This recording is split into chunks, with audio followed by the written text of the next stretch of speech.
some of the things you're able to do with vehicles in the water. I think that level of immersion is really going to speak to fans and has been something that I've really enjoyed playing last couple months. Aquatic combat. Steph loves a swim. Aquatic Joe, combat. Can we go into some details about our water-based adventures in MW2? Yeah, I mean, last game we really wanted to add water, and we knew we didn't have time, right? So in Verdansk, we froze the rivers and we made the outskirts just to kill trigger. In this game, as soon as we started Modern Warfare 2, we leaned into water, both visually, beautiful caustics, there's waves with white caps. But we also, the gameplay side, there's unique ballistics underwater. You only can use certain weapons underwater. Your pistol is your weapon underwater. Otherwise, you can't use your primary weapons. But it's also a nice cover or evasion mechanic. If you're getting shot at, saludito, muchachos, saludito. And as you get deeper, it gets murkier. Like the farther you are from something, you can't see it. And so it's been super fun for us to dig into water and really flex on what water could be in Call of Duty. And you saw the boats and the mine that floats. Every piece of equipment has been filtered. Like, how does it work through water? Like, we had to look at everything in the game and say, how does it work in water? Our vehicles will just slowly submerge like they really would instead of blinking out. Yeah, everything. A lot of details. The behaviors are awesome. Oh my God! Well, I can't quite wait to literally dip my toes into those waters. But guys, let's not forget about the ground and the air. Like, I mean, what else is going to be coming to the movement system, Joe? What do we got?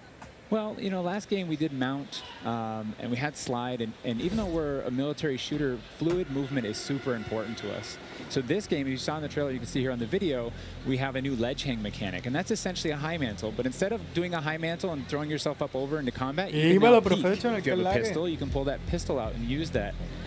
We also added a dive. You know, last game we had the slide that kept your gun up, but we really wanted players to have an option where if they're getting shot at, they don't know where they're getting shot at, they can get down, get out of fire. But the other really cool thing is the dive just high enough to let you get through a window. And so if you throw a grenade up into a building's second story, often you'll see players, you know, like rats leaving a ship, diving out through the window. And it's just another option for players in combat. Yeah, and all of these dynamic movements mean you can interact with vehicles specifically in a very cool way. I'm going to save some of that gas for when we get to Warzone 2.0, but it's really exciting. All right, vehicle details to come. But now, guys, let's talk about equipment. Obviously, Call of Duty, crazy sandbox, a lot of cool toys to play with. Joe, what are some of the new dynamite new items that we're going to be throwing at each other and equipping and using in all sorts in the next game? I mean, you saw some cool stuff in the trailer. You saw the drill charge. You saw the shock stick. One of the other cool ones you saw is the inflatable decoy. And this is a mine that you can throw out, and it basically sits there. And if a player gets close to it, it auto-deploys and basically inflates like a car airbag going off. And it faces the person that triggered it, and so it's a great distraction technique. You can also fire it off with a clacker if you want to control when it goes off. You can throw it in water, and here you just saw the DDoS. We added all this equipment into this game, and the DDoS is our kind of answer of like, hey, I'm going to breach this building. I want to go clean house, but I don't want to deal with all the shit inside. So I'm going to hit the DDoS. Boom! It's going to shut down everything, and I can move in, and clear that room. You saw the heartbeat sensor is back. It's got a new look. But it also has a battery as a balancing mechanic, so you can't use it indefinitely. This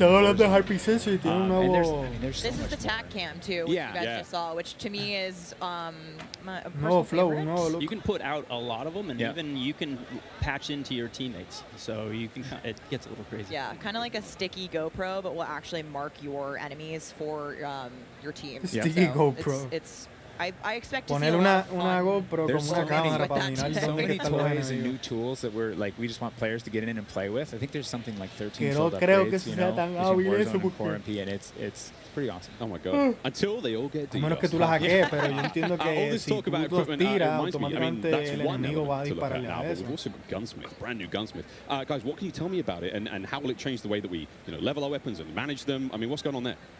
Yeah, so the new Gunsmith allows players to build out their weapons more smoothly than ever before. We put out some videos yesterday for the Intel drop. I hope people dig into those if you want a better look at Gunsmith 2.0. But we're really looking at unprecedented opportunities for weapon customization.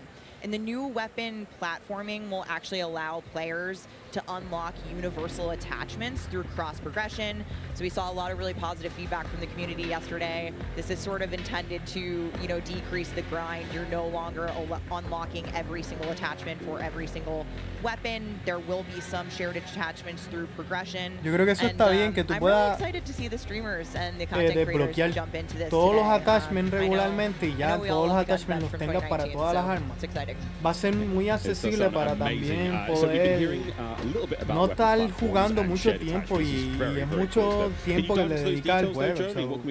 Yeah, I can add Creo a que little está bit muy of bien what eso. Stephanie said. Ahí alcanzamos un paso más We were like, okay, what if you could take an de assault rifle and you poder could make it an SMG? And that was our jugar sin driving kind tener of que like motivator for that system. And we kind of hit that. esperar You cierto could tiempo, take cierta it experiencia functionally para through adquirir attachments, esos but the weapon attachments name para wouldn't otras change. We pistolas, couldn't que es el change mismo the attachment receiver. que tienen And las really, demás that's the key pistolas. thing this game is you can go into Gunsmith, you can set up an AK-47 assault rifle with a thermal optic, with a suppressor, with a grip.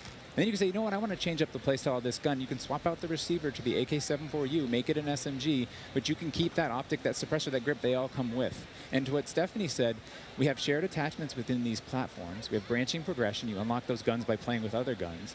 And then we have shared attachments across all guns. And it's all to hit this vision of I'm building up an arsenal of weapons and an arsenal of attachments. I'm sitting down to my gun bench, and I'm going to make the perfect weapon for me.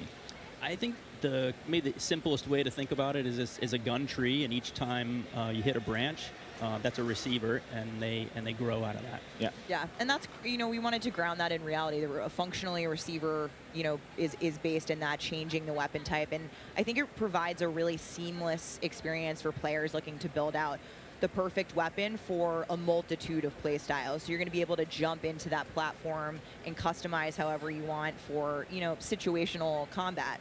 And you're actually going to see the FJX Cinder weapon vault in action today, which is the entirely unlocked Platform 1, the M4, the Mic 4.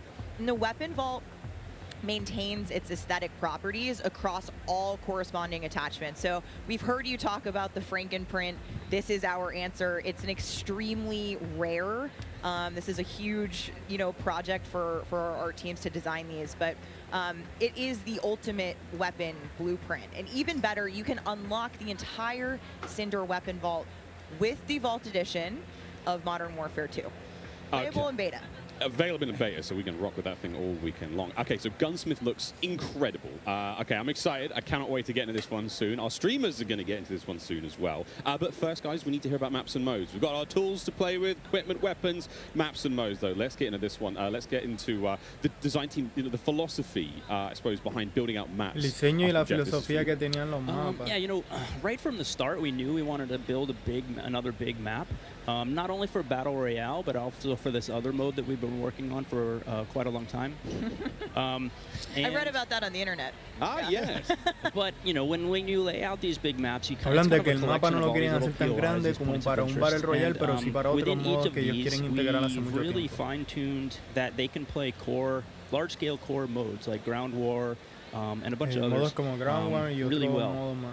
And so, you know, stepping back from this large map and looking at how much open world sandboxy gameplay that we have, we looked back at our 6v6 maps and really tried to refine and make them a tighter experience to contrast all this big world kind of exploratory gameplay.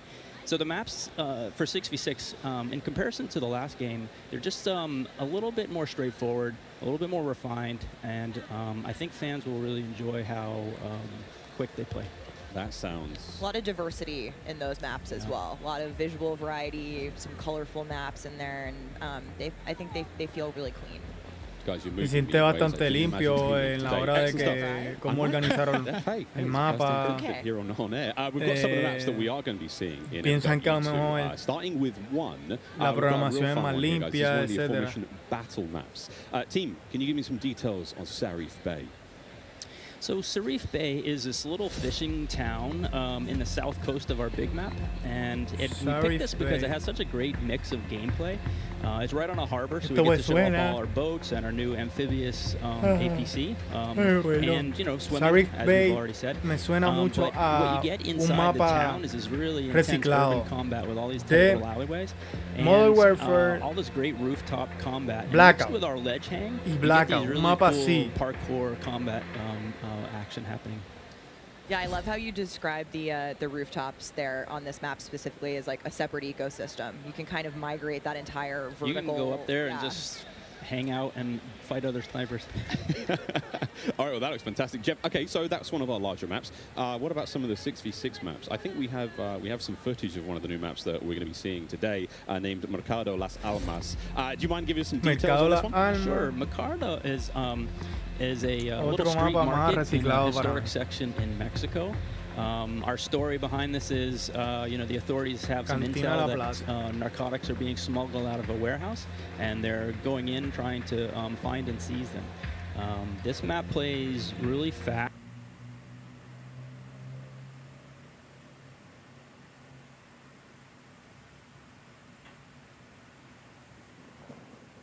And a lot of action right down that center lane. The Mercado is a very dangerous neck of the woods, so watch out when you're playing in the beta. Se parece a Modern Warfare 4 con las puertas así, donde está ese mapa, donde siempre se escondían detrás de la pared, de la verja de esa entrada. Looks amazing. Battle maps, core maps, 6v6, all this looks fantastic. But let's go back to modes. Mapa reciclable. What about the modes being played on battle maps? We will have the return of Ground War, but we've got a new large-scale mode that you've alluded to, right? Let's talk Invasion. So Invasion is it's a big war map. It's Big War TDM, or we affectionately call it the shipment of Ground War. It's 20v20 players, but there's also 20 AI on each team. AI are coming in fast roping, they're coming out on medium birds. And it's this high action mode. It's super fun, but it's also really chill. The announcer's not barking at you. He's not saying like, hey, get to B, they're taking C. You can kind of play it how you want to play it. You sit up on a rooftop and snipe, you can grab a shotgun and go room clearing. If you push too far into the enemy's base, AI will come hunt you. But we've also been really conscious of where we put AI in multiplayer. We didn't put AI in kill streaks or anything like that because we don't want AI showing up in search and destroy. We don't want AI in domination. This mode, though, however, was built for AI, and it's a super fun mode. Can't wait for people to try it. Kind of a funny aside, we took the name Ground War from a playlist in MW2, and that was just large-scale TDM and DOM. And we kind of did the DOM in the last game, and now we're able to add kind of the sandbox TDM, and so we're kind of completing the cycle of that old playlist. Yeah. Well, this large-scale stuff looks amazing. This looks so awesome. And okay, so what about the new 6v6 modes? Let's keep dialing it in closer and closer. Steph, what have we got? Yeah, so we also have 2 new 6v6 modes that you're going to be seeing here played today, and they will be in beta in Prisoner Rescue and Knockout. Rescue okay, let's go into Prisoner Rescue first, Joe. So Prisoner Rescue is an attack and defend mode. It's a round-based mode. The defenders have 2 prisoners. They're kind of spread out, and they need to keep hold of them. The goal of the attackers is to get to those prisoners, pick them up, and carry them to exfil. When you pick them up, you enter what's called a wounded carry, where they're up on your shoulders and you can't use your primary weapons. Instead, you have to use a pistol if you brought it, or you're just stuck with fists. But the way that we give the attackers an advantage once they grab that prisoner is they get a radar sweep for their team, so they can call out where the defenders are. And the objective icon over the prisoner goes away as soon as they scoop them up. So now the defenders have to basically rotate back to the exfil and set up defensive positions. And it's this heart-pounding, adrenaline-pushing mode once you grab that prisoner and try and get them out. That hero run to the exfil is definitely big S&D energy in this mode, which resonates with me in my time in esports. So this is my personal favorite of the new ones, and also sort of the strategic revives that happen. There is a revive mechanic, and so you are able to pick up your teammates, and I've seen some pretty wild comebacks in our playtest so far. It was a lot of fun. We got to play a ton of it yesterday. It was amazing. Incredibly fun, and I know the community is going to love diving into it over the next week. Okay, I can hardly believe that there's actually a lot more content to get through, but there's one more thing I have to bring up. I have the honor of officially announcing that third-person view is finally coming to Modern Warfare 2. What are the details behind this one? We got a little teaser of it on stage from Patro, but what are the details? Yeah, you saw a little hint of it in the trailer too.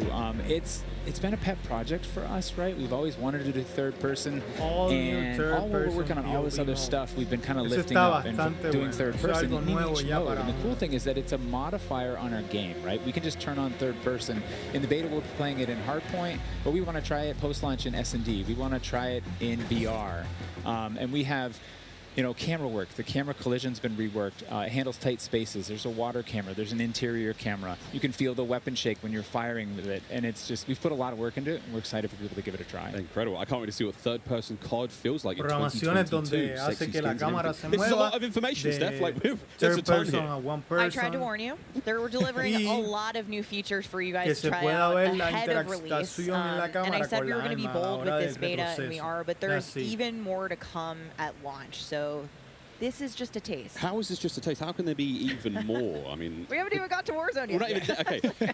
Okay, so what about this year's third mode?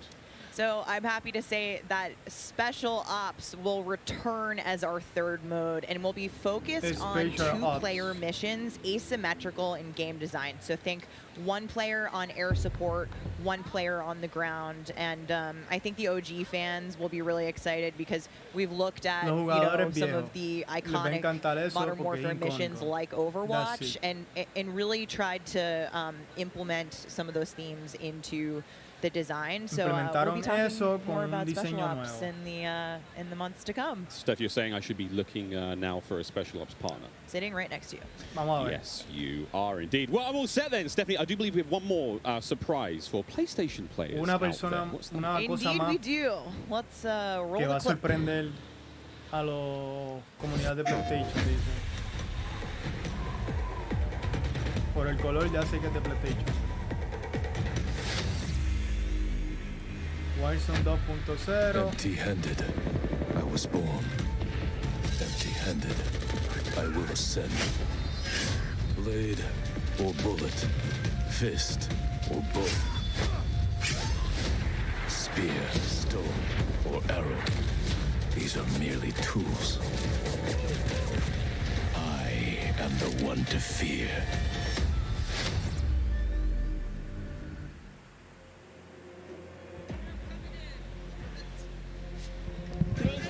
Take Miles ISO. Fix your mic. PlayStation players will receive an exclusive operator only as a warrior gun for hire, descended from centuries-old samurai clan and torn between country and family, just like me. This is such an awesome-looking operator, guys. Oni is going to be playable on day one for all to be pre-ordered through the PlayStation Store. Plus, he comes with a high-level weapon blueprint, playable in multiplayer and Warzone 2.0. Steph, badass. Oni is awesome. I myself am a PlayStation player, and so I will be becoming Oni main day one for this game. And it's been really awesome to see our narrative team building out his lore, really bringing this operator to life with the creation of his backstory, his motives. And I think the art team absolutely crushed it with this skin. He is so cool looking. All right, Stephanie, we keep talking about all the things that we have to look forward to, but we are missing quite a big one here. We're missing the start of the beta. So for anyone who wants to get an early first-hand look at Modern Warfare 2, and trust me, you definitely want to, it is immediately available around the corner. For PlayStation players who pre-order any version, early access to the open beta starts tomorrow. So make sure you are preloading right now. Now, also check out your screens, since here's exactly when you can play the beta on your platform of choice. But don't forget, friends, it's also definitely worth noting that if you pre-order the Vault Edition of Modern Warfare 2, you get to use the red Team 141 Operator Pack and the FJX Cinder Weapon Vault in the beta, in addition to being able to earn in-game rewards for playing all sorts of cool swag. And don't forget, that if you digitally pre-order Modern Warfare 2, you also get up to a week early. All right, folks. I hope you enjoyed that first look at Modern Warfare 2's multiplayer. Don't forget, you're going to get to see it live and in action in a few short minutes with our crazy set of streamers here, 200 plus here, and ready to rock and roll. But first, we'll be right back to show off the world premiere of Warzone 2.0. Don't go anywhere. Warzone 2.0. Call of Duty Next, brought to you by Mountain Dew, official drink of Modern Warfare 2. Little Caesars, a proud partner of Call of Duty Next and Modern Warfare 2. HyperX, official peripheral partner of Call of Duty. Play like a pro on the big screen with 144Hz VRR and AMD FreeSync, now on TCL 6 Series TVs. Prime Gaming. Visit gaming.amazon.com today and start claiming your free content. This about to be a classic. We have 200 creators here on site, marching down the green carpet with one mission in mind: to be the first players to play Call of Duty Modern Warfare 2. And there is so much in this game. There is almost too much. This is like one of those days where I enter and my hopes are so high. And what are you looking forward to most when it comes to Warzone 2? Prisoner rescue. I'm looking forward to using that inflatable soldier decoy to mess a lot of players. Kill streaks, I think. I'm honestly here just to learn as much as I can to prep for Old Men of Optic, because those guys are very old now. So maybe some OG maps coming back. A map that everyone can play. Honestly, give me a broken shotgun. What's your favorite game mode and Mountain Dew flavor combo? Search and destroy Code Red. Capture the flag, Code Red. If I'm going hard with the boys on a long night of S&D and I'm trying to get some nasty in-game comms, I'm drinking Baja Blast all night. Hace tiempo que yo no veía que Mountain Dew Easy Terminal representara Most people have Terminal nostalgia. un evento a un I just videojuego replayed hace that tiempo. recently and I Siempre ha realized sido that Power, Spawn Trap is Gatorade, horrendous. Cyclone or whatever energy drink. What's your favorite flavor of Mountain Dew? I've grown up on Code Red, so it's still Code Red for me. Honestly, I like the basic one, just Mountain Dew itself. Dang, I was going to pick Code Red too. Can I get a second one? All right. Baja Blast. Starting October 17th, unlock dual double XP, COD points, and also an exclusive Mountain Dew skin in Call of Duty Modern Warfare 2 when you buy specifically marked Mountain Dew. You thinking you getting me? Is you kidding me? Ripping everything and I'm forgetting to show you.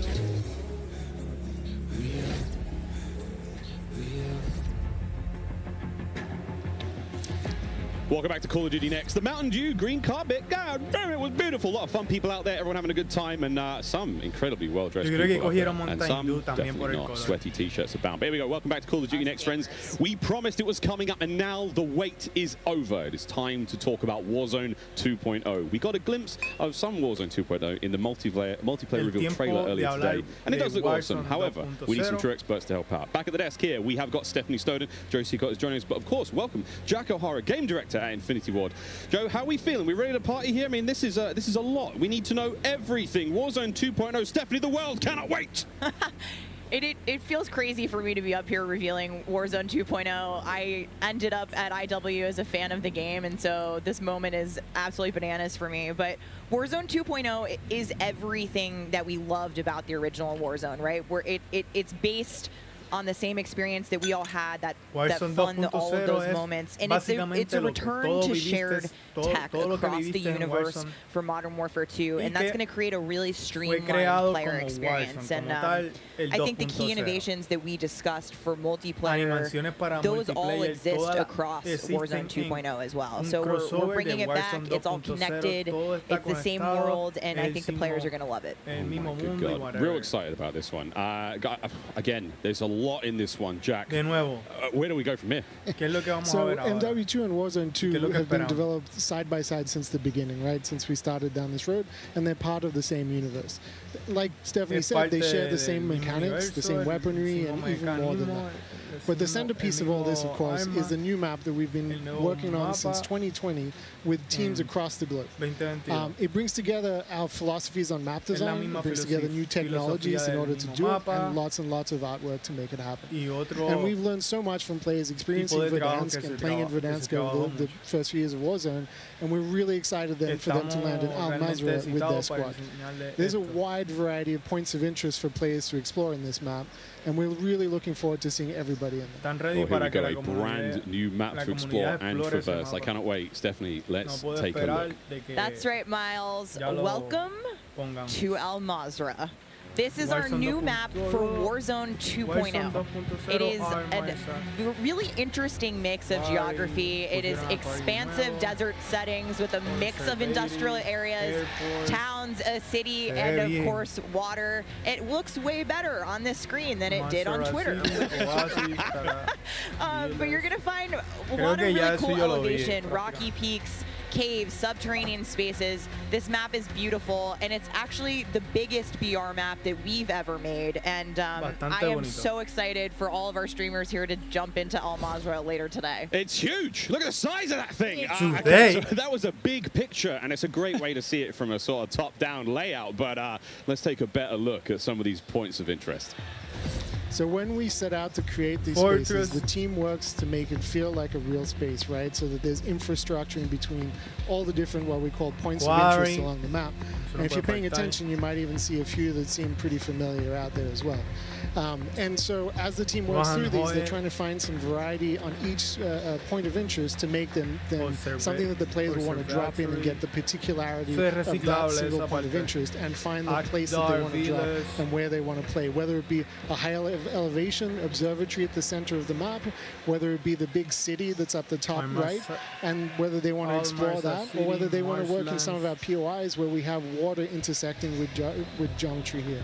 So we have in this one that looks familiar. Airport, city, and there's a river system that goes through all of this. So you'll be able to catch in a boat and drive between the different POIs. And here's one of our favorites, Sawa Village, which is that's my favorite. Colloquially called Sunken Town. I mean, I love to swim, so you find me there. Absolutely. I'm curious what you guys think, Jack and Joe, on what the hot drop will be today, right? We've been talking about this the last couple of days. This is our first time seeing other people who are not us play Warzone 2.0, and so I'm just very curious where you think everyone's going to immediately drop today.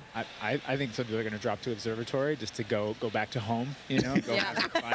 They're coming home. It's always nice. You're moving through the map and you kind of hit a spot and you're like, wait I've been here before. I know what this is. You have all these flashbacks.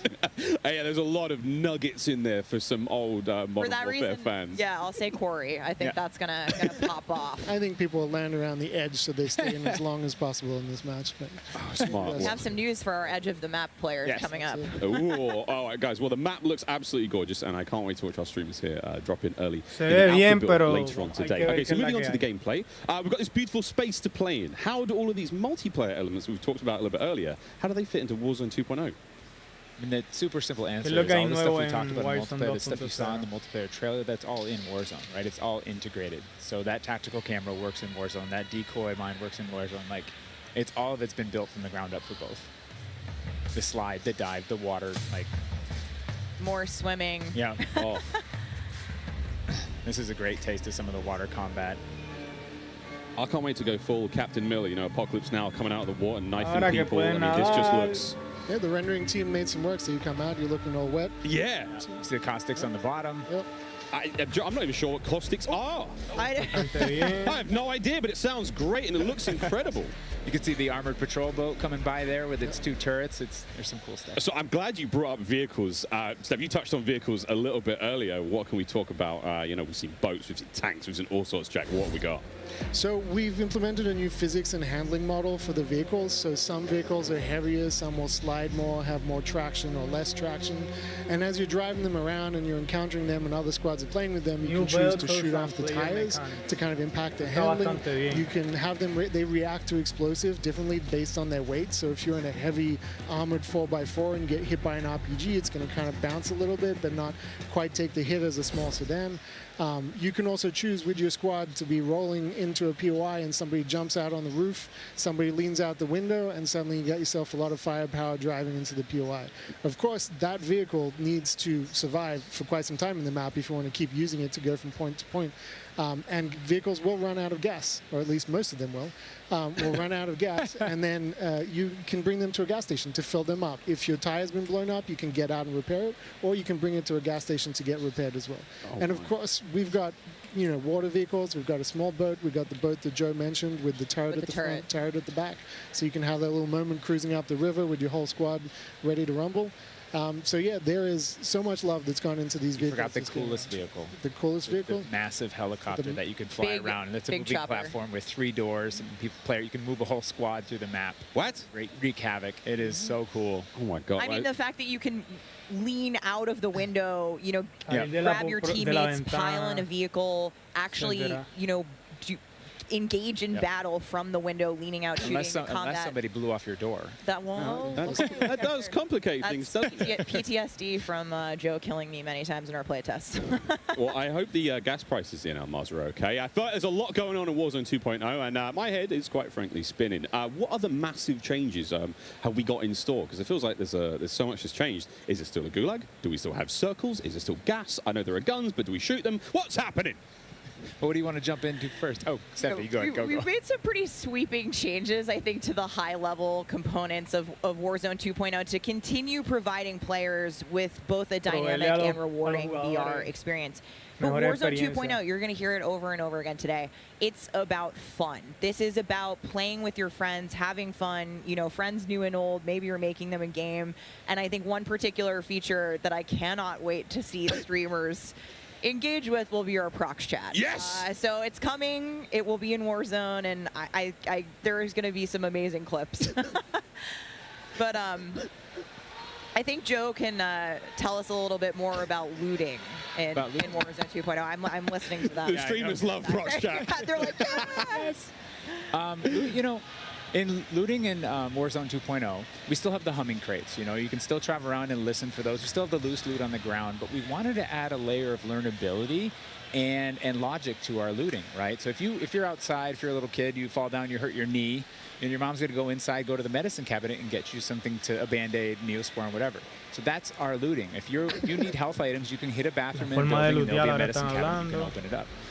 If you want to get loadout items, there are these hidden caches throughout in between the POIs that are in ground, and you can memorize where they are because they're always there. So you can kind of start to develop these paths through the map of how you loot. Están hablando de cómo es que tú vas a lootear y cómo es que tú vas a adquirir el loadout, etc.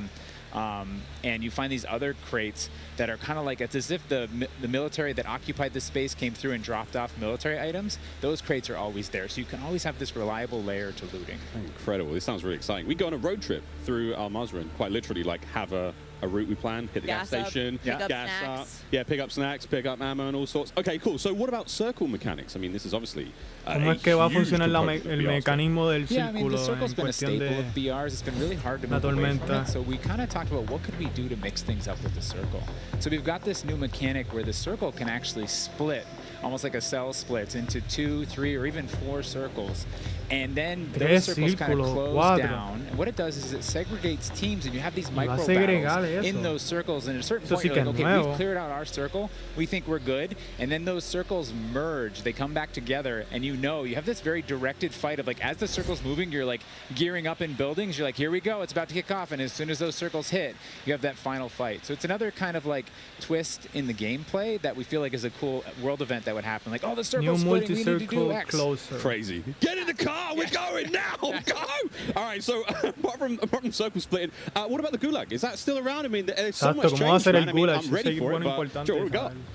The Gulag, you know, we've been experimenting with, we've tried some crazy things with the Gulag. But the current version of the Gulag that we have running right now, where we're excited people to play, is you're not in there alone. You actually have this temporary alliance with another opponent in the map, and you have to work together, and if you can defeat the other team, you can get out. And after that, you guys are enemies again.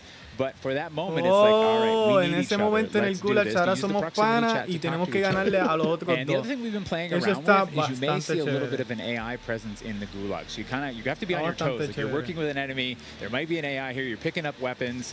And we're excited for people to try it. And we're going to get feedback today, too. And like Joe said, we've been through some pretty wild iterations of the Gulag, which I will not reveal here. But there's a lot in store.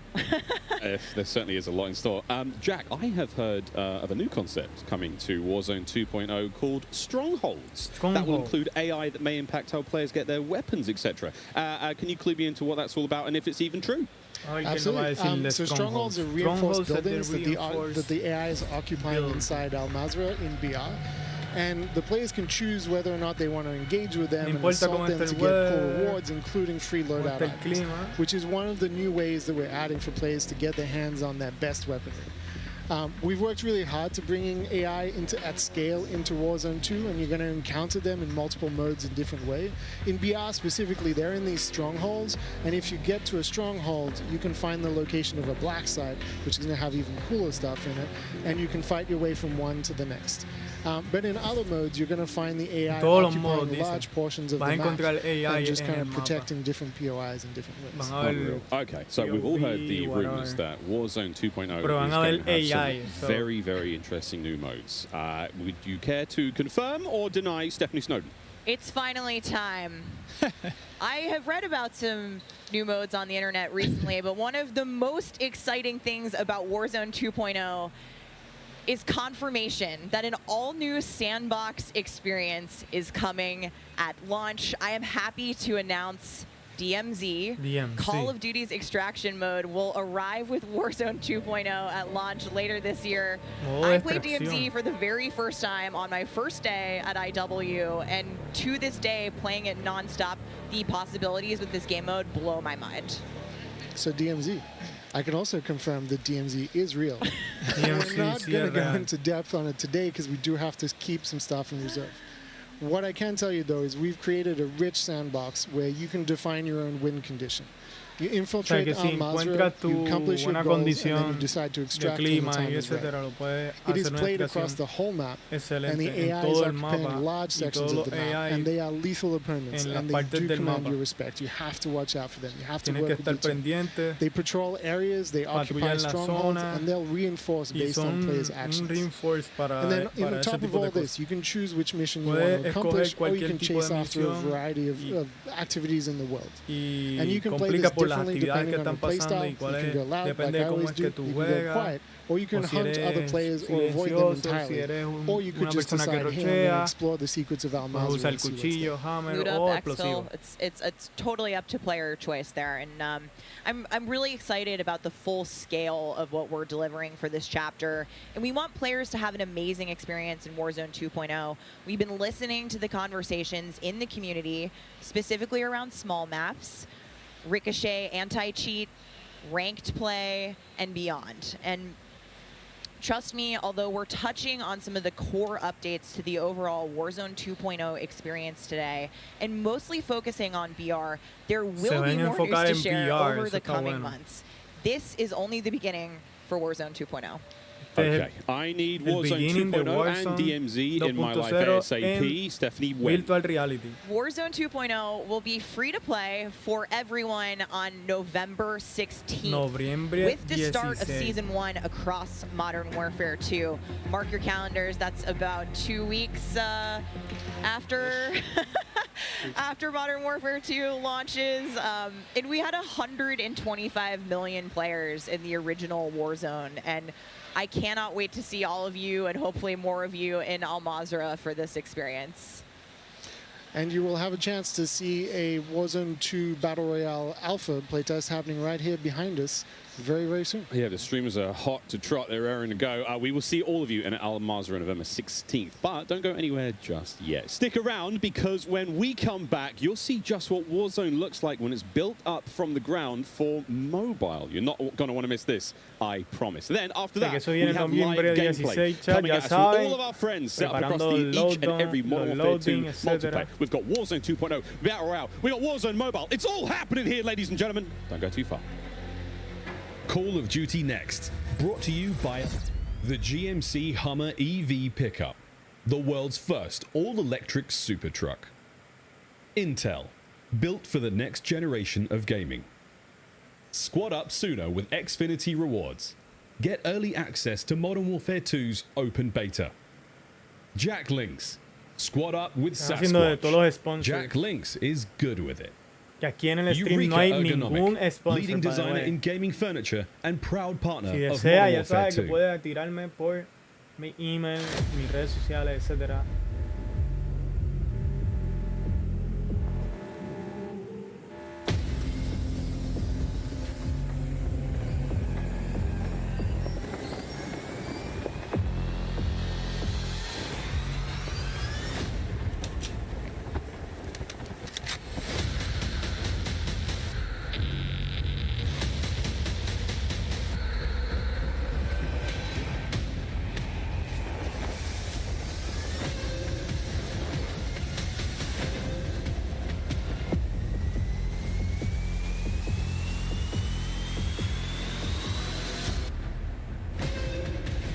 Era que tú caes en Battle Royale y va a salir un humo diciendo que por ahí vas tú.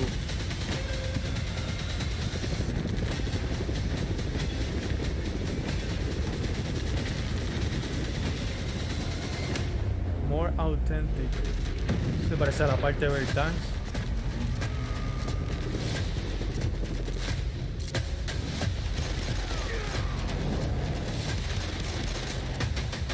More connect. Eso parece la parte de verdad. Este es el mapa del airport, creo.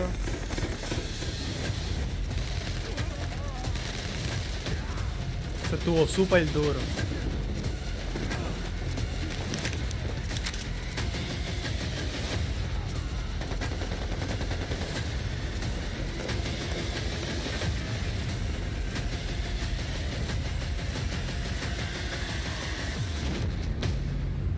Oh, móvil. Ok, ya.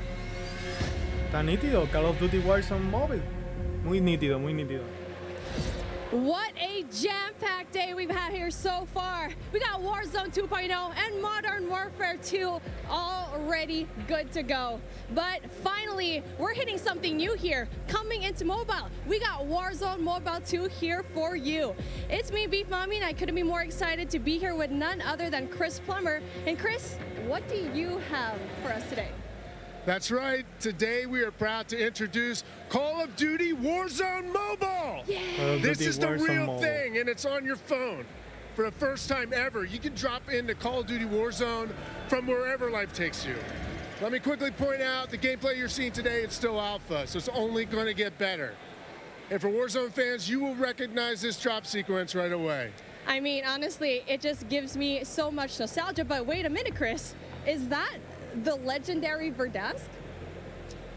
You know, this is where Warzone gameplay was born, and we're bringing the legendary Verdansk map to mobile for the very first time.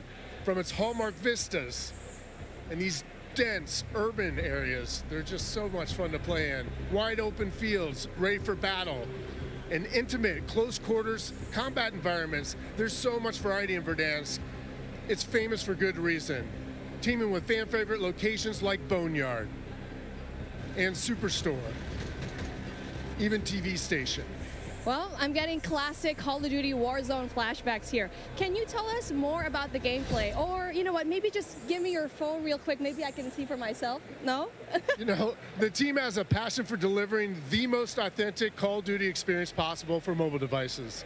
From the way you aim and move to the weapon handling and the control responsiveness, all these critical little details combine to make Call of Duty Warzone mobile feel best in class. We've made sure that the physics, the feedback, the sights and sounds, all those essential little touches are smooth and accurate. It's about creating an experience that's so true to form, you can imagine feeling that dirt compressing under the soles of your boots with every move. Or imagine those tiny shockwaves of recoil moving through your entire body with every shot. In Warzone Mobile, these are the kind of details that we care about that make the combat feel airtight and authentic. That makes me really emotional, Chris. And you know, it sounds like everyone's paying attention to detail, and it's finally paying off. Now, when I think of Call of Duty Warzone, I think about strategy. Absolutely. There's a lot more going on than pure gunplay. For example, when you're out there exploring a map and evading the gas circle collapse, you can try to sneak up on another player and pull off a finishing move. It's like ultimate bragging rights. And if you're feeling more strategic, you and your squad, they can complete contracts, use that cash at buy stations. There's a ton of variety there, including lots of different abilities like bringing back a fallen squad mate. Now, that contract economy, it adds a ton of depth and strategy through risk and reward. I really like that you brought that up, because if you're talking about risk and reward, I think about the kill streaks. I think about the gulag. Are they going to be there too? Yes. Everything you come to expect from Warzone, it's going to be there, especially kill streaks. This means you can deploy your big stick of choice like, you know, a precision airstrike. You might be able to wipe out an entire squad with it. So not so fortunate for them, but they're not necessarily down for the count either, because we have the gulag. So here players can fight for a second chance. So when you go down, you get to fight one-on-one with another down player, and you can earn your way back into battle. This is how Warzone Mobile plays out on a truly massive scale, unlike anything we've ever played on mobile before. For this reason, we're pushing way past the envelope on high player counts to make sure each match is jam-packed with our signature style of combat. So we are supporting up to 120 live players in the single match. Wait, hold on. Did you just say 120 players? Or do you mean bots? Because it seems like in Battle Royale games on mobile, they're usually loaded up with boring bots. Well, we believe it's critically important and a lot more fun to play with real, live, human opponents. And that's our focus. So for anyone who's tired of playing with nothing but bots, we hear you. We're talking up to 120 real players ready to hunt you down with real human skill and real human emotions. That is Call of Duty Warzone Mobile. And we hear you in the crowd. Everyone's excited, and absolutely it is huge. And I don't think there's a game on mobile that can top that, in terms of real player count, of course. But how are you able to even pull that off? We can support real player counts at dramatically higher scale than we've ever seen in other Battle Royale games on mobile because Warzone Mobile is running on advanced, unified Call of Duty technology. This is the same shared tech behind the console and PC versions of Warzone 2.0.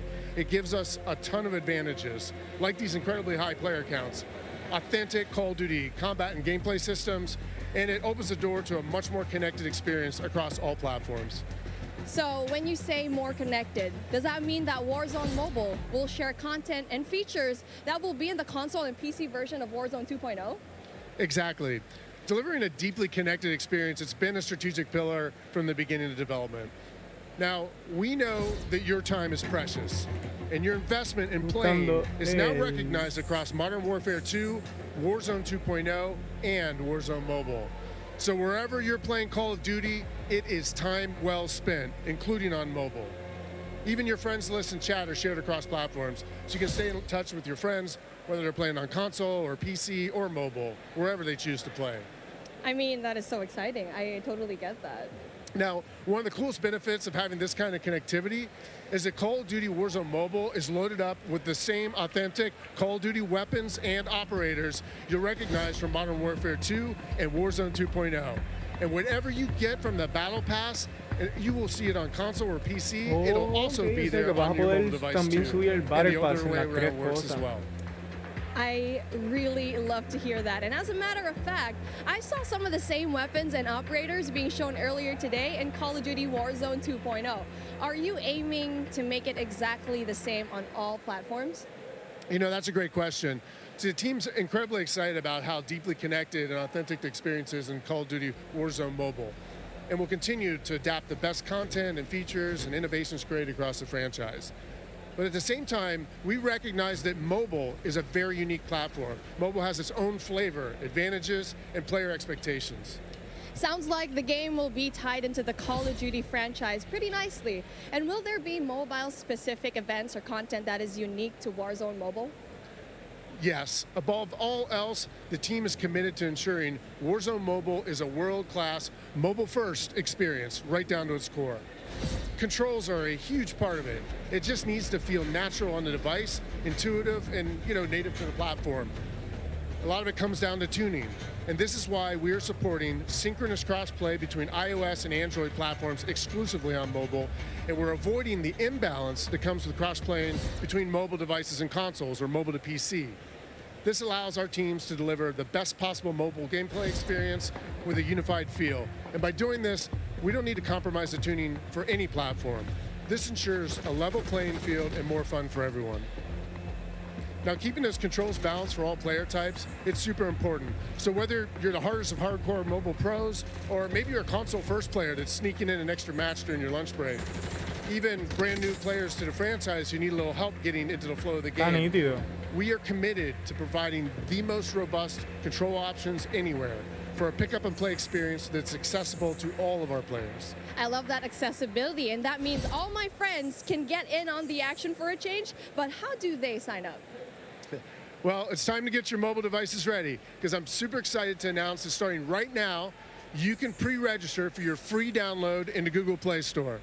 Signing up means that you can be among the first to play when the game launches next year. We look forward to seeing everyone in Call of Duty Warzone Mobile. With that being said, hey, we got Ferg on the horn, and I think he's literally the first one to pre-reg. Ferg? Hey guys, Ferg here, and I am thrilled to be one of the first to pre-register for Call of Duty Warzone Mobile. And now, you can too. Scan the QR code at the bottom of the screen to be among the first to drop. Tell your friends, because the more pre-registrations we drive, the more rewards we can earn. like special weapons, vinyls, and emblems. Plus, if we reach the top milestone of 25 million pre-registers, we're going to unlock a super cool secret reward you're not going to want to miss. What are you waiting for? Sign up using the QR code below.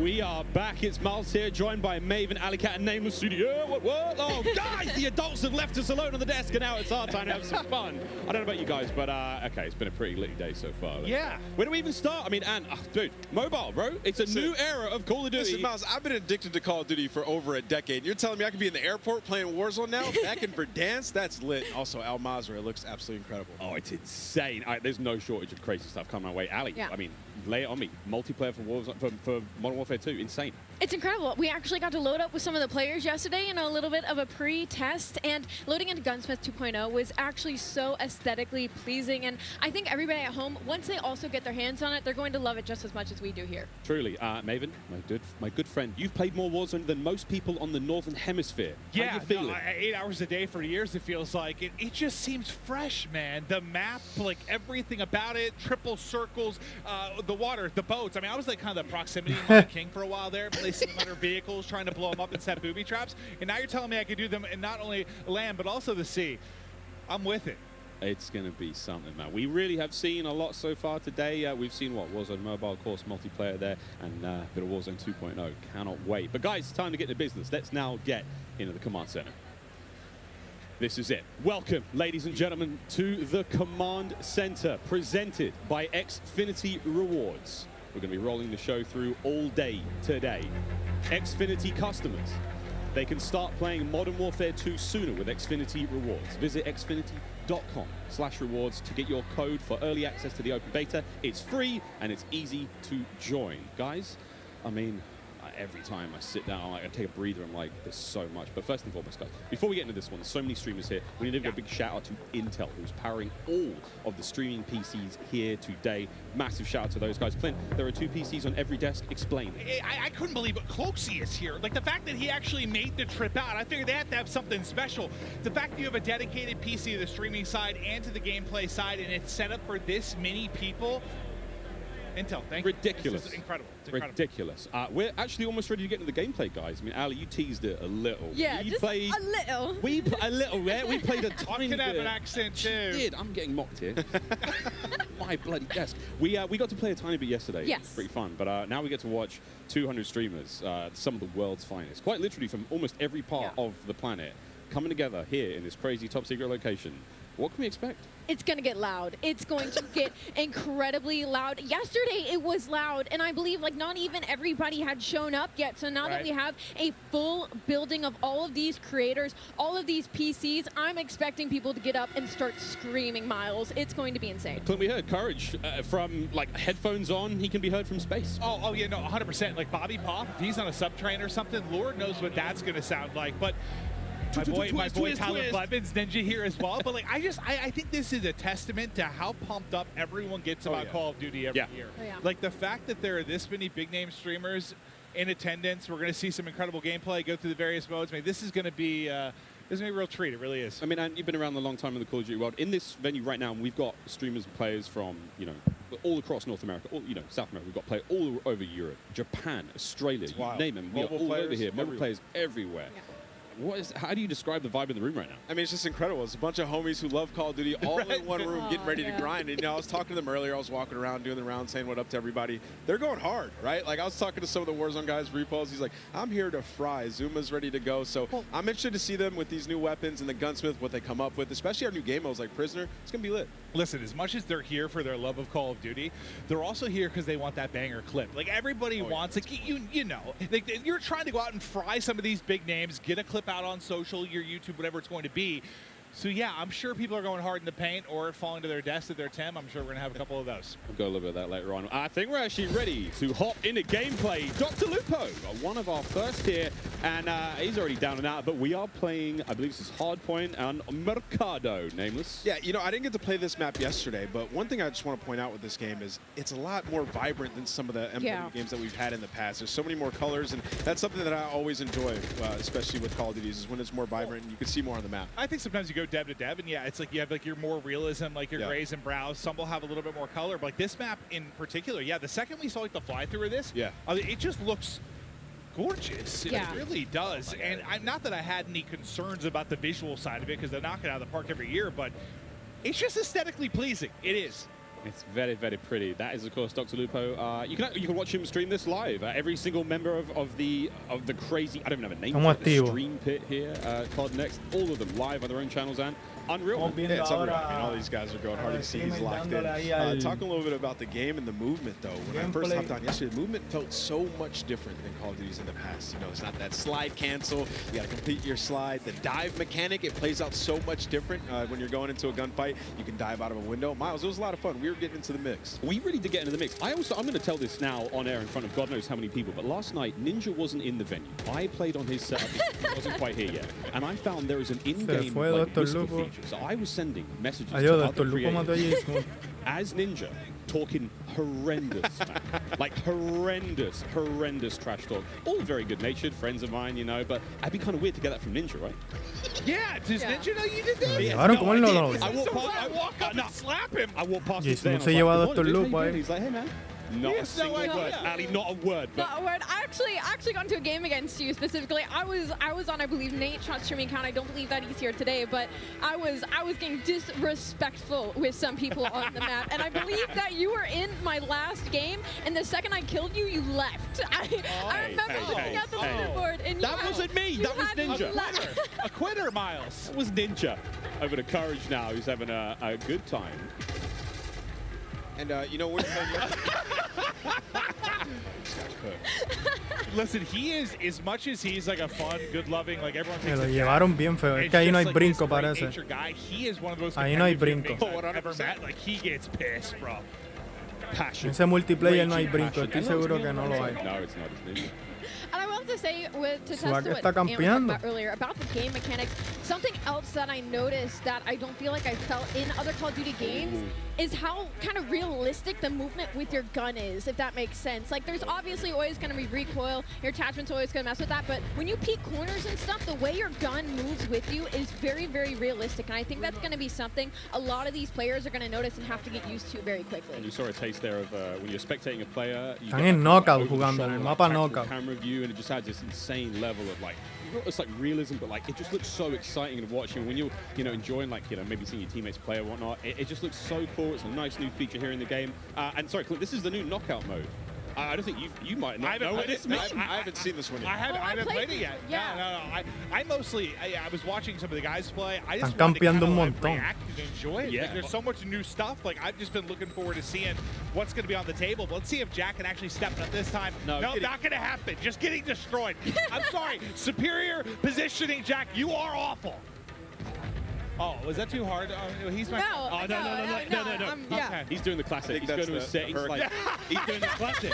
It was something else. It wasn't. Oh, my sensitivity or something? What is it? No, Jack. Wherever he's spectating is using my favorite SMG, by the way. And I think that's the Hurricane. The Hurricane. What do you think, by the way, just about the changes to Gunsmith and now having 5 attachments and not having, so, I saw the rumblings on Twitter and stuff like that. I think it's amazing. I mean, when we jumped into Modern Warfare in 2019, when they introduced the Gunsmith, it was a lot to take in. But now everybody's familiar with it, especially grinding Warzone, switching up those attachments. And it's just a better version of that. Seems like a good middle ground, It's just a better version of that, right? Like, the gun moves around with you as you're in there. You can switch out all the different attachments. And, for the class of weapon that you have, like, you can change it up. Turn an M4 into an SMG. Like, that's really cool. Oh, that was nearly a snap. That was nearly gross. One of the all-time greats in the competitive Call of Duty world. One of the maybe the, if not the.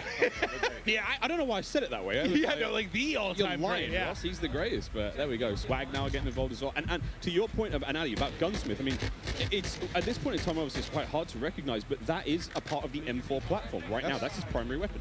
Yeah, I mean, it's awesome. Like, you can switch it up. Like, you can make it into a sniper, I think is what I heard as well, right? So it's going to be crazy. Even with the AK, turning 74U, just make some crazy different loadouts. You know some of these guys, J-God's going to have so much fun with that. 9.5-hour long attachment video from J-God. Oh, God. You know, he's so excited about that. And I want to talk about the map aesthetics for a moment and, like, the layout.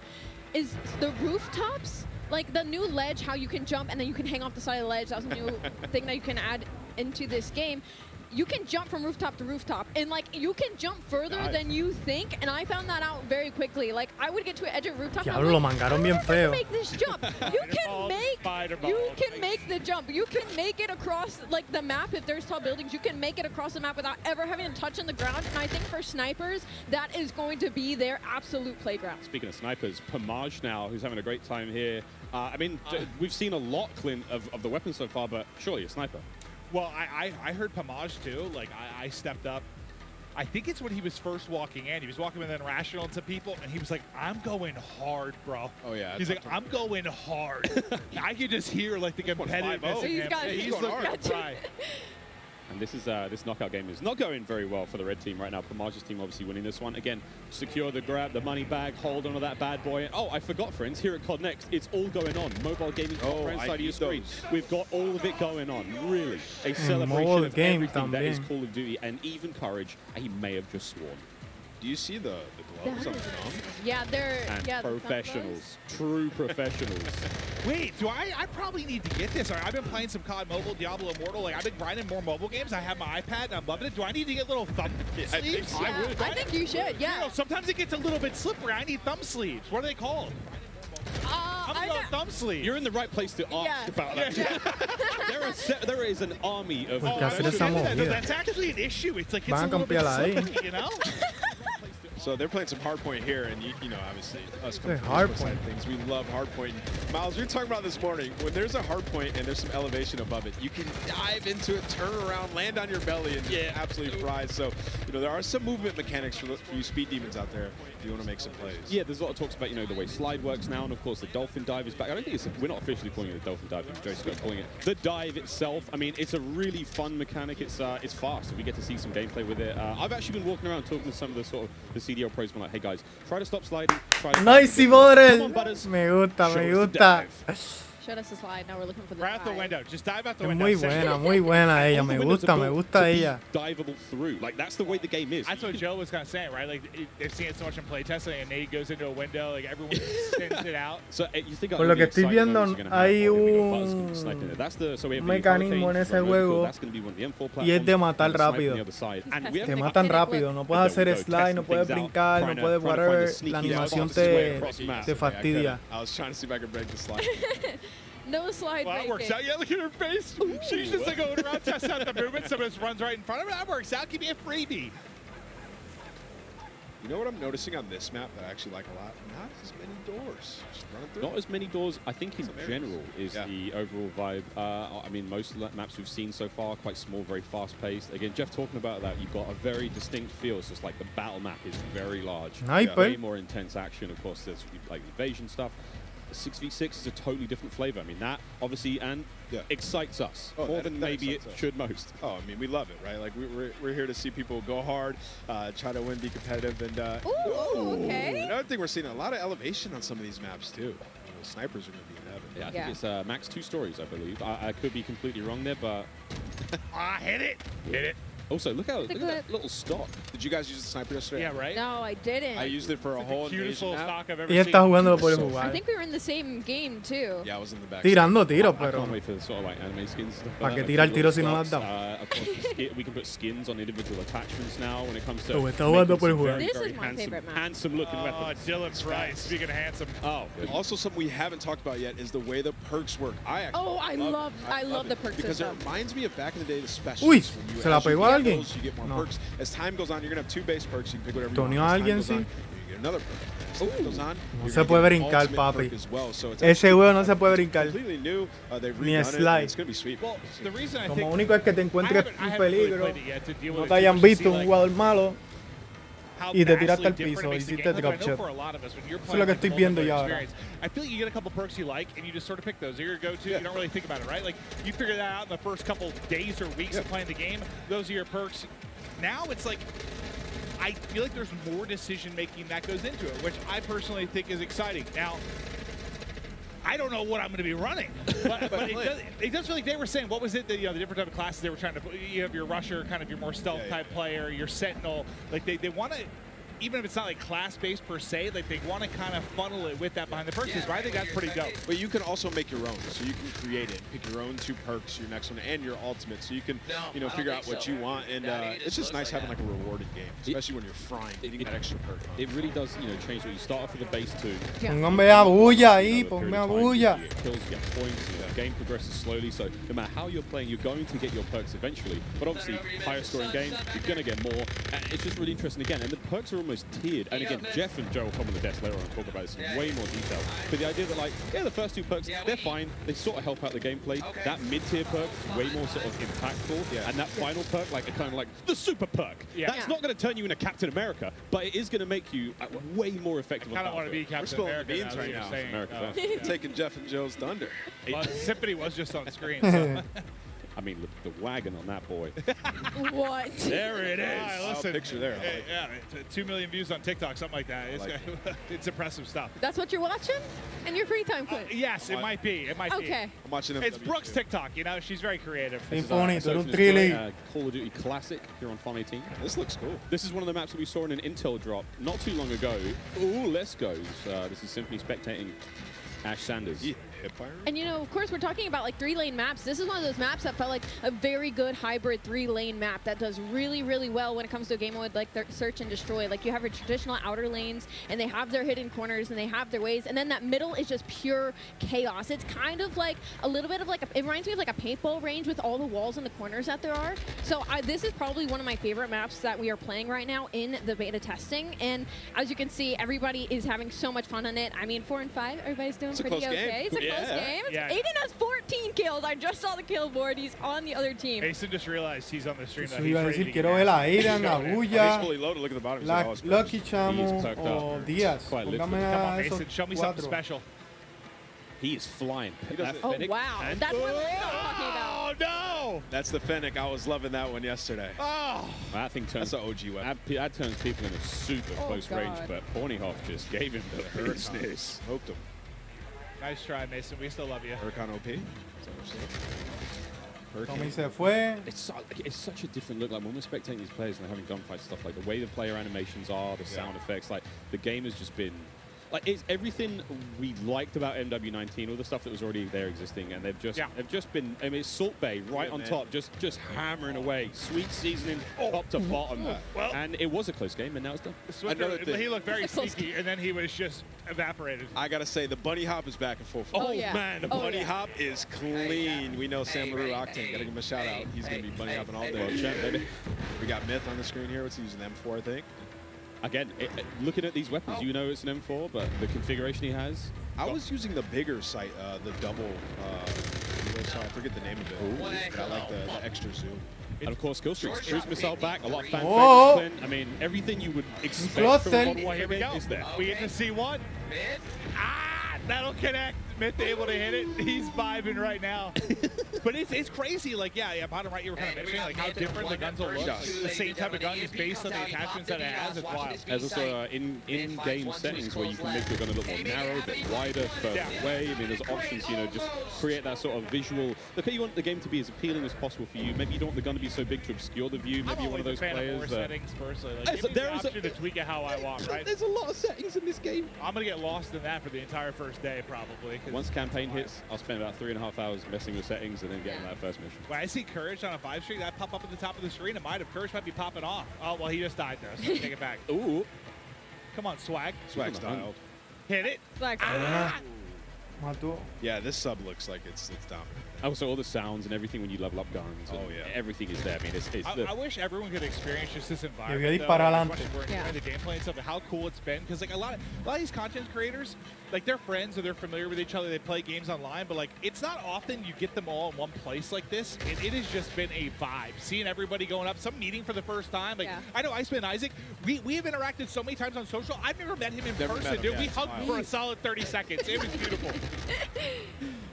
And it just shows like how hyped people get for Call of Duty. I was telling you, I was like, I can't believe I still get this for Call of Duty after over 10 years. I don't think many things like bring everybody together like this. Nope. It's special. The beta starts tomorrow, in case you've been living under a rock. Regalando kill, swag, ¿qué está pasando? One of the two. One of the two. There's no in between. Vamos, hazte respetar. User interface has been completely Let's changed go, as well. bro. Dead silence available on that lower right-hand side. Just a lot more sort of clean changes. Of course, the menu system, which you might not have seen here on the main COD Next stream, but individual streamers seeing them going through weapon loadout, seeing the operators there. So many cool changes. What? A lot more of a streamlined experience. It's sexy. That's not a lot of ways to describe it. I love that, especially like when you click start, you go and you look at your loadout, you switch weapons. It looks good. You can see everything. It's just right in front of your face. You know exactly what's there, digestible, and that's what you need. It's such a fast-paced game like Call of Duty. It's digestible. I also quite enjoyed that like it doesn't obscure too much of the in-game screen. Yeah. So if I También hit es rápido porque have some la kind of, mitad like, de toda la gente que está jugando situational allá awareness. es And I un will say creador in de terms of balance contenido. of like ARs and SMGs, of course, this is all of our, like our first peeks into it, but they've looked pretty balanced so far. Like the SMGs have been absolutely disgusting up close, whether the AR gets first shot or not. And at long range, the SMGs haven't been ripping as well. The recoil gets insane at that sort of range. So I feel like it looks like the gun balance as well, regardless of your attachments and what configuration you end up coming with, is fairly much there. I love that because, I mean, it just feels like sometimes it turns into this one gun that can do everything. Yeah. Right? And I think everyone appreciates a little bit of variety. Like an Well, AR that's feels like quite an AR. literally some what feels this like a game stun. is, because you can change your gun up to whatever you want, right? So Well, in a way, yeah, but like I think to Ali's point, like Ah, se lo van a there llevar. seems to be a little more separation between Yeah, your SMGs like I and haven't your ARs. seen the do-it-all gun just yet. Yeah. I Can mean, we boost saw it. Aiden, of course, on the Mountain Dew green carpet, like, I want a broken shotgun. And I'm sure he can make it, but broken, we'll find out what that really means. Of course, as the game Base means like sawed off. develops. He wants a sawn off that kills people across map, that makes them move real fast. I mean, hey, who knows? Gunsmith is crazy. 2.0 even crazier. Well, I mean, we'll see if he can do is it. wild. I mean, no matter how much work has gone into this, we've Yeah, got the nerds in the building, and this is where if anyone's going to test some stuff, find some weird combination. Yo me hubiese quedado turns a campeando shotgun ahí, into a realmente. sniper. This is the crew that's going we've to do only it. scratched the surface Oh yeah, We've touched it for 20 minutes. of what people are going to do with this gun. That's just not enough, is it, Miles? Not enough. No idea Buen what kill. these guys are going to come up with, but it's going to be crazy. I need a good sort of 2 to 3 hours. Buen kill. to Look get at things going. Chef Tony. Yeah, This is look one of good. the most famous Italian men in the world. Makes some memes, Stromboli. We love him. Metal boots on. Que tiene metal, que it's moverse got o está that forward. choteando Metal hacia el boots. He's going to run this class setup from now until the next 2 years. We're talking about it can be great to mess around with guns. Oh, Chris Crowder. Listen, I'm not sure what's going on here. Chris has been growing some sort of beard that's happening for the first time that I've seen him. He's usually very baby-faced. Oh, Now he's kind of going for some sort of supermodel type thing, or maybe like being a rapper, singer. I'm not sure. He's a handsome He rogue. really is. He really is. A tiny little bit of a user interface there. If you hold a circle, whatever your sort of crouch button is when you're on a ladder, you can fast slide down it. So that's going to get spicy and fun. Oh, he's up. He's on his feet. No sé, pero He's se on his salvó. feet. The goat. Se salvó. Oh, man. We will be playing all day. Por arte Right? vaya, All se day. salvó. Go with the iron sights here, kind of clean. Well, I think this is great too for a lot of. People like you saw Zenny. You saw Crowder. For those who don't know, they work on the CDL side. They're really in the midst of stuff during the season. They don't get to come to stuff like this that often and see all these content creators. I imagine they're in heaven. I've seen some of the tweets, just having a blast, meeting a lot of different people. So as far as streaks goes, we haven't seen a whole lot. Obviously, cruise missiles there, counter UAV, a classic. VTOL's going to be back. Everything. I mean, the Juggernaut is I think it's the final one, and it looks crazy. And whoever that AFK, Veo que el Pre-Fire brega. Get a grip. You are live at COD Next. But yeah, there's a ton Patea, of cool pero stuff. And I mean, se arregla we're seeing rápido. Wilson's in there That's as what I well. was going to say. I love that. We're gonna have a lot of fun. Chopper Gunner's back. It's called I think it's called Air Support now, but it's it's an AC-130. You know what I'm talking about, friends. There's a chopper gunner here as well. Oh yeah. We're gonna be seeing it all. Yeah, Miles, like if we play against each other, Oh, later today, wow. when we get the free play, I'm getting a I chopper. think I'm actually locked on this desk all day. I would love to play more. after the stream's over, I think we can play more. Yeah, I think we once the curtains go down, we're gonna dive on. Can you hear the chain? Yeah, I thought visualizing your ankles just tied to the Yeah, desk. they can wheel me in the chair, but it's hard to get down the stairs. Here we go, another cruise. Redman, how we doing? And what a shot! He I love got the 2. hat over the headset. He killed Nick Merckx. All right, we're gonna see the see you light. later, Nick. So this is the SAE. air support we were saying. Yeah, this is it's like kind of like a lightning strike. Oh, Yeah. nice. What is that thing? The Fennec. Or it's a custom one. Wait, la Fennec? Range maybe? But that looks like the Fennec. Yeah, that's the Fennec iron sight. That boy don't recoil. What? All right, Breadman's already found a winner. Yeah, Bread's got Oh my god! It does. Oh, it power. It doesn't. But he's holding that thing down though. But, Yeah, he's all right. So going he's straight, on mouse, obviously recoil, long range. You can manage him Jesus. more, but it doesn't seem like there's a lot. He's just putting them down. Yeah, cameraman, get in there real close. Show me the hands. Show me the hands. Oh, gun him. So we played this map yesterday in the 3P mode. That was a lot of fun. Museum, yeah, this is a lot of fun. We saw a top down of this on socials recently, but There we everyone said, go. yeah, give me the hands. You hear how that sounds? That sounds scary though. Yeah. You hear that? That better be on my team. I mean, he is one of the better aimers I've seen, though. Like, a lot of the tournament stuff, when you're talking about mouse and keyboard players, like, he is absolutely nuts with it. So, not surprised to see him finding some wins in the long-range battles, but... I gotta see his recoil control. So what do you guys think about all these maps so far? What's been your guys' favorite? Miles? Honestly, yeah, it doesn't look like he's pulling out a whole lot. ¿Cómo no está matando eso? Honestly, this is Museum. Nice big central area, essentially 3 lanes. I mean, this is a second story we're about to go up there now. This is where Breadman is. It's nice, man. We've got some decent lines. Snipers are going to have a lot of fun here. We played Hardpoint on this map. We played Prisoner Rescue. Courage and I clutched up big time last night, like a 2v5. I had the Prisoner on my back. I was sprinting, and I can hear Jack picking up 3-4 kills. Let's go, baby! Screaming. I'm there sprinting. I'd be that guy on the team, too. I'd be carrying. Yeah. Ese mapa me gusta más, chat. It was great. It was really great. We had a lot of fun. There's a lot of cool, the opening breaks and stuff. Like he's on a 15 streak, by the way. Excuse me. Yeah, he was frying. He's literally annihilating the lobby. Yeah, let's stick with him. He's on 15 in a row. Another cruise coming in. Bang! This is the El Gato replay of how this all started. Solo cogió el gato ese replay. Just ripping him. It's the same 2 people. No, sorry, this guy. Oh, this is a replay. Oh, is it? I was about to say. He was on 15 in a row. I thought he got another one. I thought he wrapped his streaks. It's all good. Oh, dude, I basically just pulled a symphony, dude, when he was casting the pregame lobby. I thought he earned another one. Glorious. Well, last thing I saw was 15 streak. I was fired up for my guy. So he put a. Oh, so it's M4. His just sounds crazy. I think it's the dubbing of the audio. It might be his stream, but either way, it's his stream. That boy is ripping metal. So, again, you kind of cool see there on the bottom side of the screen for a moment there how the perk system works. He's already at his second tier of perks, which I think was Spotter. 19 kills. Let's go, Breadman. And of course, he's working his way towards that final perk here in this hardpoint. Yeah, it's not that crazy. I thought he wrapped streaks now, is it? He is annihilating everyone. 20. He's farming. Yeah, he's literally farming. Somebody kill Breadman. Wait, you guys see the movement though that I was talking about? Like how when you're moving, like your whole body, like it's different than other Call of Duty games. It's very hard to put into words, but once you get your hands on this game, like you can tell everything moves with you. No, pero ¿y qué es eso? Stationary, but like everything. Y nadie le rochea. Ya yo lo hubiese rochado. So that's like you can no, see it. For more of the papi. hardcore players, the players are going out there and they're like jiggle peeking, your hips and your head. Yeah, like everything's going. So it's a little bit different. When you play the 3P mode, you get a better understanding of like how that looks, and you'll see that a little bit later today. Just like the physics of the character. The physics of the character has been reimagined, so it's different. Yeah, throwing those shoulders. You got to be a little careful. I mean, everyone's like Shakira out there throwing the hips around. You got to be very. I mean, it's the animation. I've been compared to Shakira, yeah.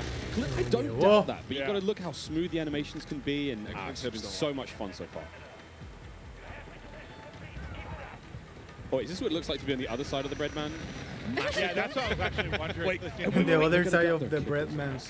Este es el lado femenino de. That was Breadman. That was Breadman. Yep, I believe that was Breadman. He's got 25 Se kills. lo dio. Squid, get up there and get him. Just go back in there. I mean, this is going on the timeline for sure. Redman's got clips for days. I mean, Destroyer's calling the streaks to the SAE above. What have we got here? We got a sniper.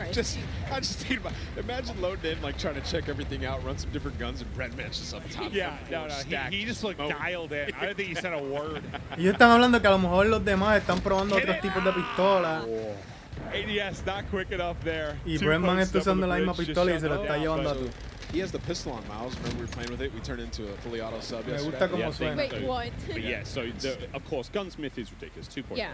You can turn your sidearm into something pretty mean, and then of course the ledge hang mechanic.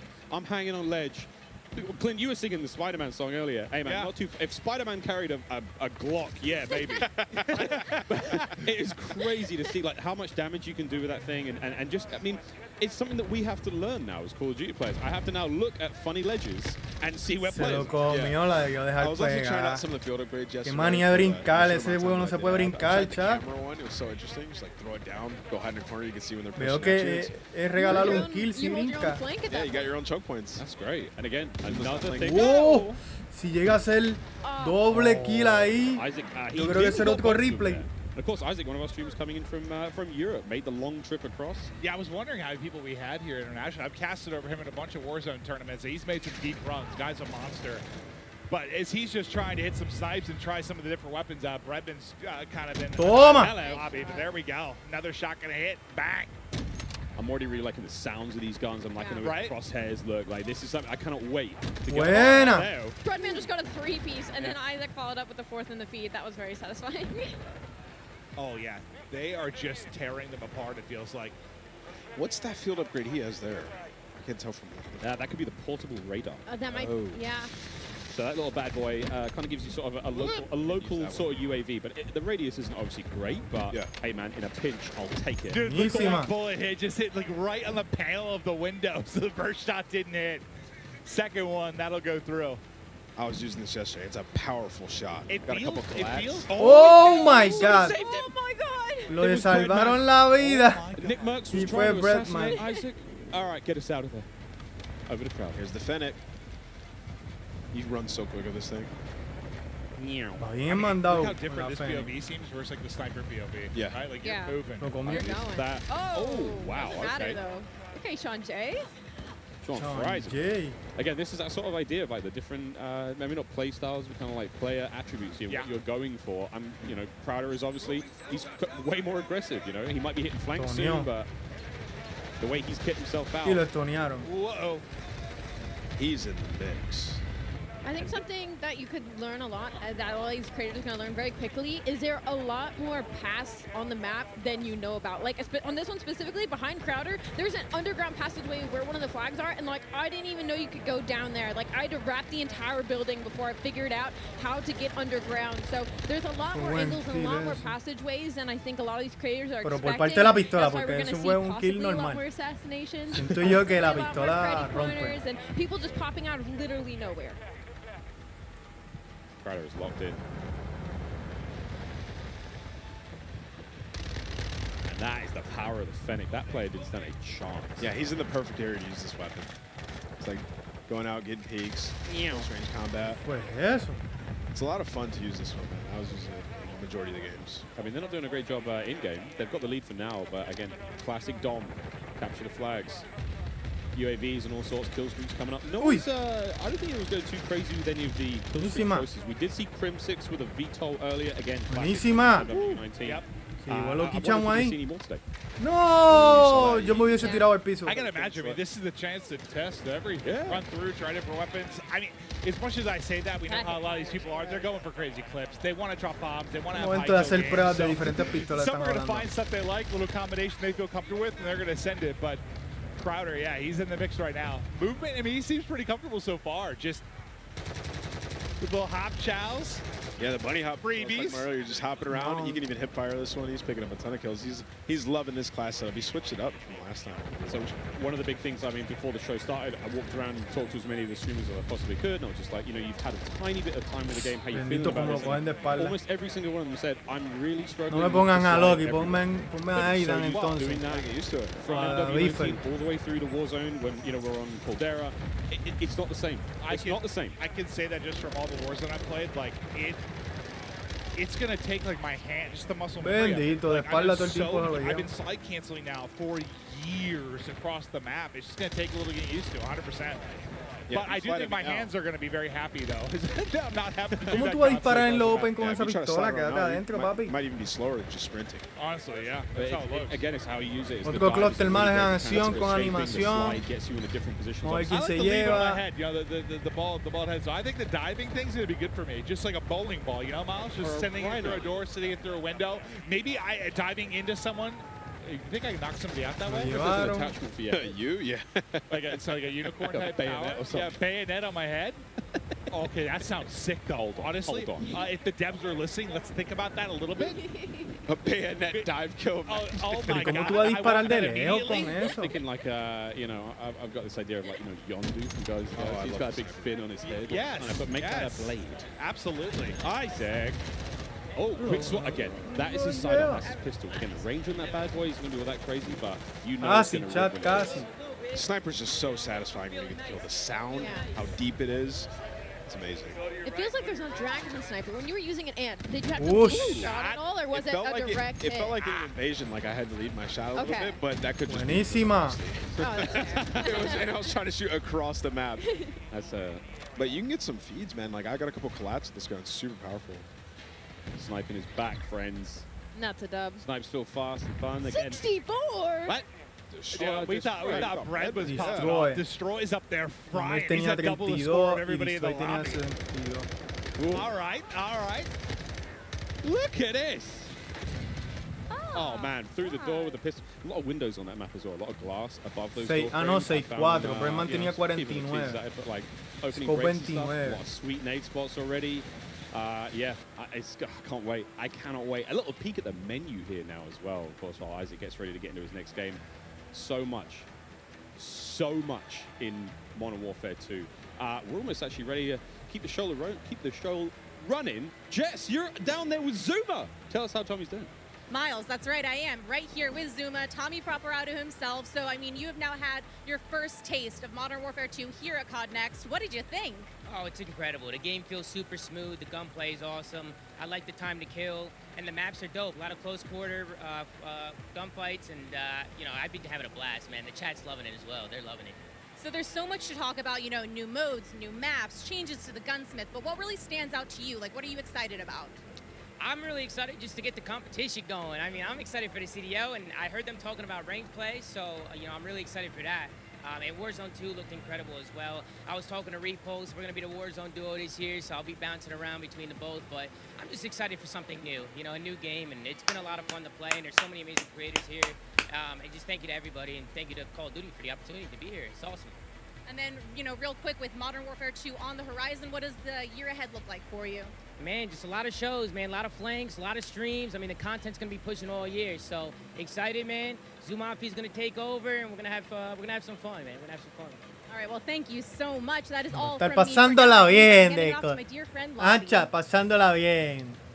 Thank you so much, Jess, and it is so Y el good chat le to gustó be el here juego. with Lottie. First time on the desk, first time, of course, being in this incredible arena. I have a lot of wonderful folks on this desk, but it is now time to chat about an epic giveaway from our friends at Jack Links. Giveaway? Each Jack Links supply drop includes a brand new copy of Modern Warfare on the platform of your choice. Delicious Jack Links limited edition products and brand new epic in-game items that I promise you'll be dying to get your hands on.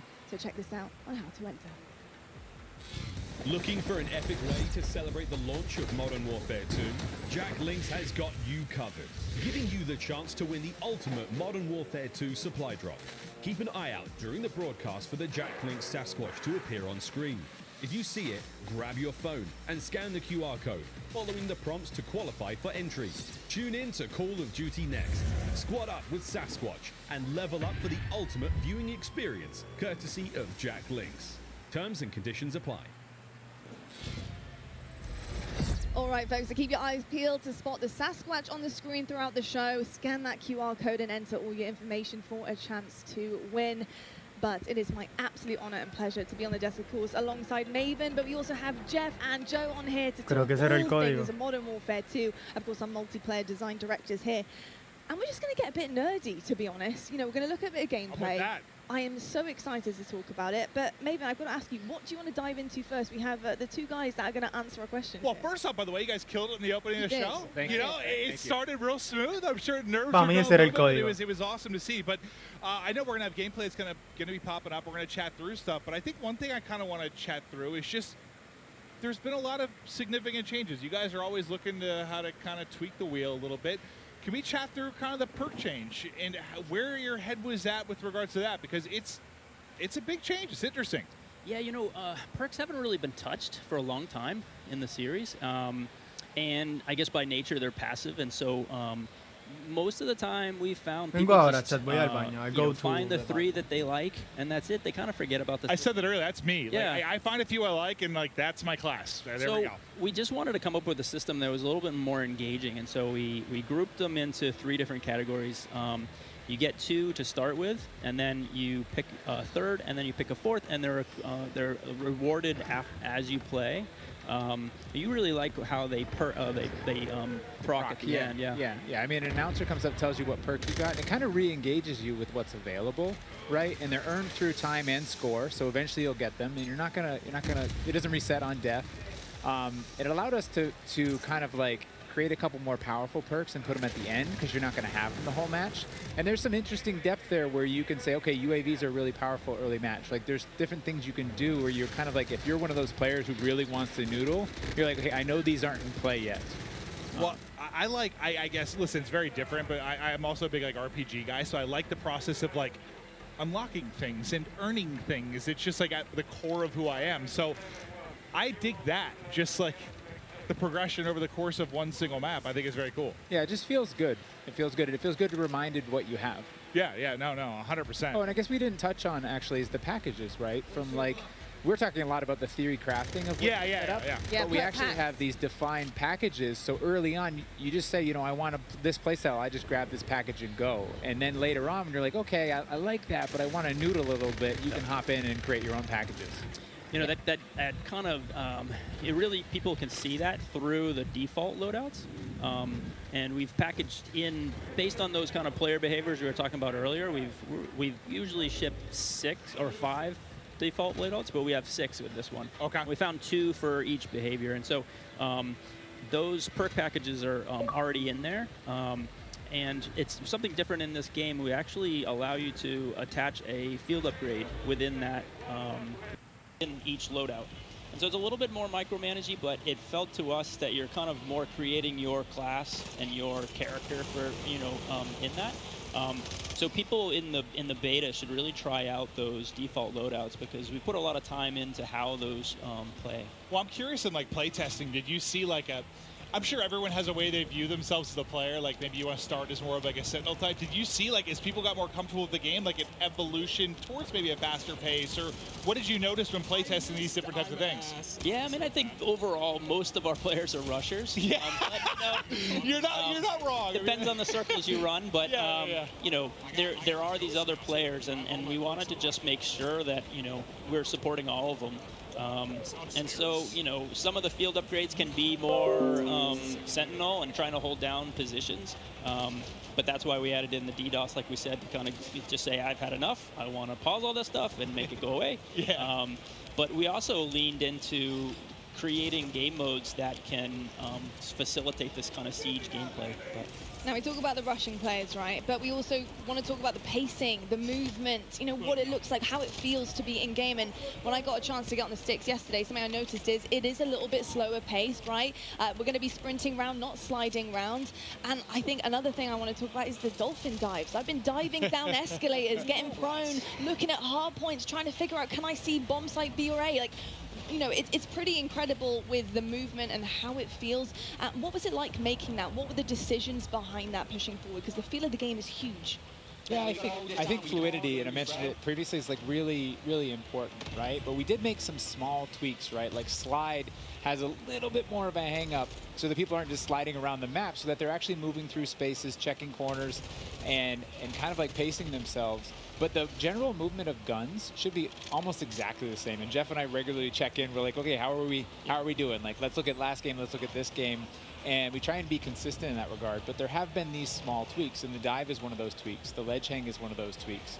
And those will change how people move through a space, right? You won't throw yourself over a wall, you'll peek that wall first. Yeah, I love the ledge hangs because, just testing out yesterday, being able to kind of ledge hang and really use it as intel as well. I think when it comes to multiplayer and competitive side, that's kind of where I'm at here, is being able in S&D, just being able to know where people are, give that intel to your team, peek that back down again, making sure you're not getting your dome ripped off by a sniper, of course, major stuff here, but and exciting that the fact that you can get your secondary weapon out and start to put a bit of damage in and help out there. So in terms of ledge hang, where did that come from? What was the idea behind it? You know, why is it so special to have it in the game? To be honest, it came out of face planting too many times, parachuting in, just missing that ledge, and you're like, nope, that's frustrating. Let's fix that. Well, we've all been there. Like, whether you've been playing Warzone, like you're trying to like hop and grab it, and you just like, it's like you want to hit the button to like activate the pull-up, but then you hit your shoot and you're like falling down. It can be so frustrating. Yeah. So I mean, really, that's where it came from. But yeah, it was also the high mantle too, right? Like late when we were developing Modern Warfare, and then Warzone started to come out. We had these walls and things. We ended up turning up the mantle height in Warzone. Okay. And it didn't feel as polished, but it allowed people to get over walls they otherwise couldn't. But like I said before, you kind of commit, and now you're like throw yourself over a wall and get shot as you make that transition. So the high mantle is definitely like get up, you can peek, or you can just double tap it and pull yourself over if you're in a hurry. It just adds that extra layer of like I can be a little bit smarter about how I move through the space. That's a good note that we make all of the equipment, all of the movement, and all of these things for scalability, and we have to kind of check ourselves that everything we put here is going to show up in Warzone. Well, now you've got this like metaverse of like there's it's a big kind of like I was saying earlier, right? It's like not hard, man. I'm sure. It's like how do you add different things in and make sure it all stays in check and not mess up this ecosystem. Well, it feels like I guess for me when I view it, well, what has been the one thing, at least for me, that really separates Call of Duty from a lot of other shooters? It's like it does feel so fluid, but like there's a limit to that too. You don't need to be an amoeba, like it's just like floating through the map. Like you want to be some realism to it, but like how can you add that realism and the ability to, I mean, think about, I don't know, 10 years ago, what you were able to do with just like interacting with the map and what it's come to now. I mean, it's insane how much it's changed. We had to argue to get sprinting into, I think it was COD 4. I'm sure. We didn't have that, and so like just the evolution of where. Yeah, it's come a long ways. I played the very first one, so yeah. Yeah, it's been pretty special, and something else that's a bit special as well is the fact that we have all these content creators behind us. We have an Elgato replay for you guys. It's actually Myth here on Prison Rescue. Just gonna check this one out and see exactly what went down here. And Prison Rescue is gonna be a really exciting one, of course, because you have to get that objective done. You need to go rescue the prisoner, and carrying them out is gonna be huge because that icon does disappear. How did it work with this prisoner, being able to put them in the game, knowing that somebody's going to have to run this prisoner back and extract them, and having that defense to be set up later on and have to completely and utterly change the game, go to that defensive mode? What was the kind of makings behind that? So it was actually kind of a hard mode to make, and we went through all these different iterations, and we had these problems where we're like, hey, the modes around rescuing these prisoners, but people, they weren't able to, right? We're like, hey, do this heroic thing, and rounds just kept ending in elimination because it was so hard. And that's why we added the radar sweep that you get when you get the prisoner, and that's why we took the icon away when you pick the prisoner up. Because we were going through, and we tried with one prisoner, we tried with two right next to each other, we tried all these different iterations, and it took a while before everything kind of clicked. And often when you're making game modes, you don't really know. Like some of them pretty quickly, you're like, oh, there it is. Yeah. But this one took a lot of work, a lot of finessing, and then we finally got it to where there is this balance, and we're seeing more hero moments. And that replay we saw, I think of that one, but while we were talking earlier, I saw him actually pick up the prisoner and take it all the way to extract and have that run, and that's what we wanted, that hero run. Yeah. I'm just thinking about like how crazy it's gotten. Like I don't envy you guys at all. I mean, I do. You have great jobs, but like the fact that you have to think about like everything within this sandbox, like from when you're trying to make a new mode, like how is some new movement or anything going to affect Warzone? How's it going to affect Ground War Invasion? Like, I think every game you have that moment at the end of the previous one, you're like, okay, how do we squeeze more blood from the stone? Yeah, right. And it's like, but then you start iterating and trying different things, and you do kind of like, all of a sudden it's ballooned, and you're like, oh no, we have to cut stuff. We have too much. Yeah, I mean, Jeff, Joe, this is a pretty hard question, but just to kind of wrap things up here, I think when you talk about Call of Duty, when you listen to feedback from players and different generations, they always talk about that nostalgic feeling that they get when they get on the game. What is it about Modern Warfare 2 this time around, this title in particular, do you think that is going to bring generations back years to come and say, look, Modern Warfare 2, was my game, and this is why I want to play it year in, year out? Yeah, you know, nostalgia is a weird thing, and I know from working on past games and people speaking so highly of these different things, and it's kind of where you're at in your world and your friends and things like that. And so for us, we can't really control that, but we try to lay out kind of, I don't know, for the lack of a better term, like you're kind of laying out a nice meal, and you're hoping that everyone enjoys it. And from all the systemic play with all of our equipment and all these different interactive systems, we're just hoping that fans find new and crazy ways to play the game. I don't know. What about you? You just want it to be fun. I mean, at the end of the day, right? Yeah. Because nostalgia, you got to probably tune some of it out. Like some stuff, that's tough. You don't know what's going to become nostalgic, right? You don't know. And I think one of our strengths, though, is that I run into people all the time, and they're like, I'm an S&D player. Yeah. I'm a Warzone player. I'm a Plunder player. Like, you know, like I love TDM. I just play that. And so it's interesting that we're fortunate to be able to make all these different offerings so that people can come into our game and they're like, I love big war, vehicular combat. I'm going to ground war, right? And so I think that's an advantage that we have, that people can find their place, the thing they love, bring their friends in, and then years to come, they're like, I remember that. That was awesome.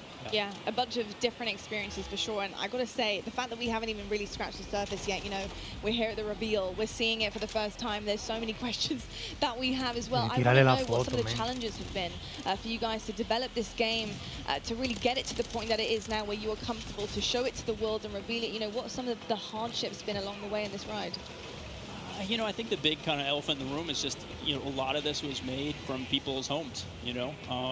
You're looking at people's art and work that, you know, people in their home spaces is their living room. Wild. I work out of a shed in my backyard. Like, there's people in their mom's basement. I bet it's a cool shed, though. Not really. But hot. You know, but the fact that we can get this done through, you know, millions of Zoom meetings and millions of kind of keeping everybody up to date and so many different studios, not just ours, you know, all these different Activision studios, to kind of keep on point and make sure that everything is, you know, good and great. It's been tricky. Yeah, I think it's a great segue to, like, we have a really talented team, and we're up here representing that team, whether it's the multiplayer team, the engineering team, the animation team, the art team, and they're all specialists in what they do. The fidelity on our view model animations, the guns, everything, the art and the maps, the design. Our geo designers, they make these 6v6 type maps, they make these huge ground war maps, and they put it all together into this massive big map, and everything needs to sync. And so all we can do is thank them and do our best to represent them. I'm kind of curious, were there any, like, positives for me from a creative standpoint with, like, the fact everyone was in the office and, like, everyone was kind of, like, away? Like, I almost feel like maybe that would lead to some interesting ideas. Like, when everyone's maybe not in a room and, like, maybe one idea kind of takes precedent, like, everyone's just kind of isolated a little bit more. I just wonder if there was any, like, creative advantages there. Yeah, I think a lot of people were worried that kind of like productivity would go down by living at home, but we just found that everyone was so passionate about, you know, making this game that they could either play a game or their PCs sitting there and they could make the game better. And they're, you know, consistently working way too much. And we're like, hey, calm down. We're good. Let's keep, you know. So I think that is a little bit of the fun part. What I heard in some cases, like, productivity actually, like, went up, which people didn't expect, and, like, now people are downscaling offices. So I was kind of curious if you just had, like, a lot of, I don't know, superstars kind of show up and pump out some really amazing stuff. Yeah, it's tricky because, you know, we've just now been coming back in and getting kind of that kind of community in the office, and that has been a great way of kind of solidifying the game and getting people back in and feeling that you don't get the big hoots and hollers when you're at home, right? So we get people in the office, we get them in the big pit, and we're all playing. And Gold star. Yeah, you get that feedback loop of, like, I made good stuff, and someone's happy. Look, drawing back the curtain a little bit, because when I think of how to handle a brand new game, a brand new title, bringing all these exciting factors to it, I'm thinking of, like, bare bones, you know, in your shed maybe, with a whiteboard, you know, just writing things on, just brainstorming. What is that process like? You know, building the blocks, building the foundation behind this brand new game, putting those ideas down on paper. How does it work for your team? Well, that's a big question. I mean, one aspect we used was we tried to kind of break everything down as simply as possible, and that really is just like a one-on-one interaction. You know, like, if you imagine how many times a one-on-one interaction happens in multiplayer or in single player, and like what does that look like? You know, they could just shoot each other, but you know, it's what is in your loadout, what's in my loadout. It's like a card game where I use my flash and you use your smoke, and and so like we really worked on how many permutations and how that can play out. And so we figured if we can get that to come and play out in a lot of different ways, we can make a really deeply replayable game, which should, you know, make everyone really happy at the end of the day. Nah, it seems like everyone's having a blast so far. I mean, this in general, it's got to be pretty special to see. Just this many content creators here gas up, enjoying the game. I mean, it's been absolutely incredible. Honestly, Jeff, Joe, thank you so much for being here, giving us all the insights, letting us nerd out a little bit, ask all the questions that we're dying to know. But I tell you what, it is about time right now to head on over to the main stage to talk a little bit more about COD Mobile. We've got Beef Mummy and Matt Lewis over there. Let's take it over to them and see what they have in store.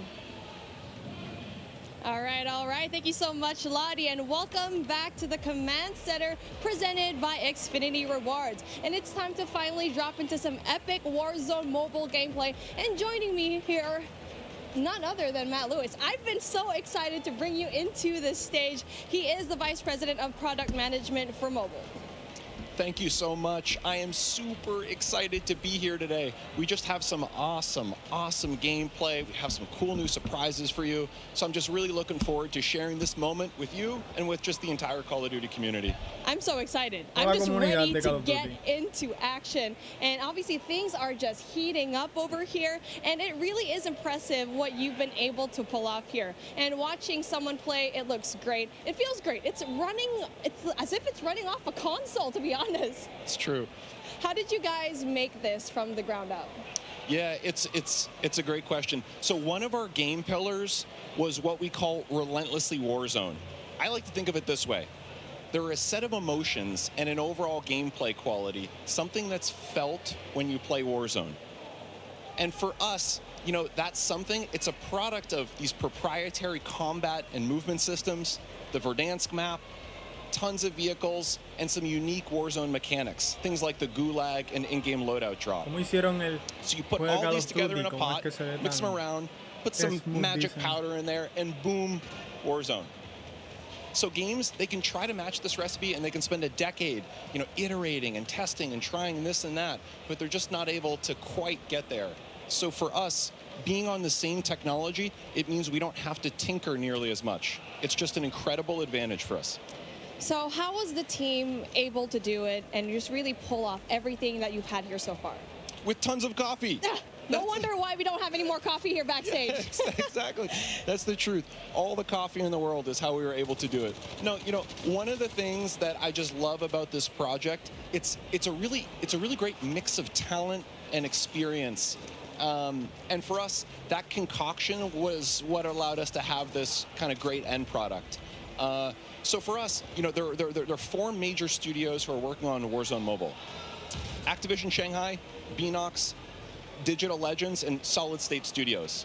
So our philosophy, it's been to mix together really amazing Call of Duty console and PC developers with some of the best mobile developers in the business. Because that's what we want, you know, an authentic, adrenaline-pumping Warzone, but something that is ultimately in this made-for-mobile, amazing, super polished mobile experience.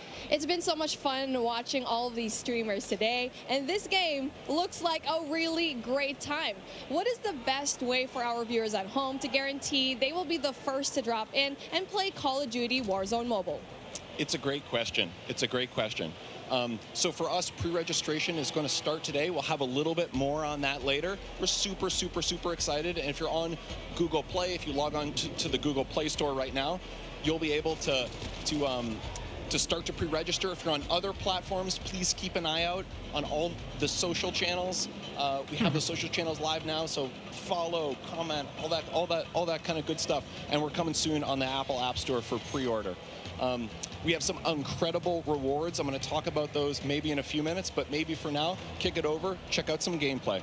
Oh yeah, I can't wait to go and pre-register for myself. I'm just so excited. But that brings an end to our coverage of Call of Duty Warzone Mobile. And honestly, it's been such an amazing, great time here. But obviously, before we do end all of these, we're going to try to see what kind of fun all these streamers are bringing it up over here. Sí, Because sí, uno está we adelante y el are otro está taking conduciendo. up on the screen right now. I mean, this ends with us just trying to introduce the game, but obviously every one of us, we want to see the gameplay. We want to see everything that's happening here, and obviously I am with the best person to talk about everything that is happening here on your screen right now.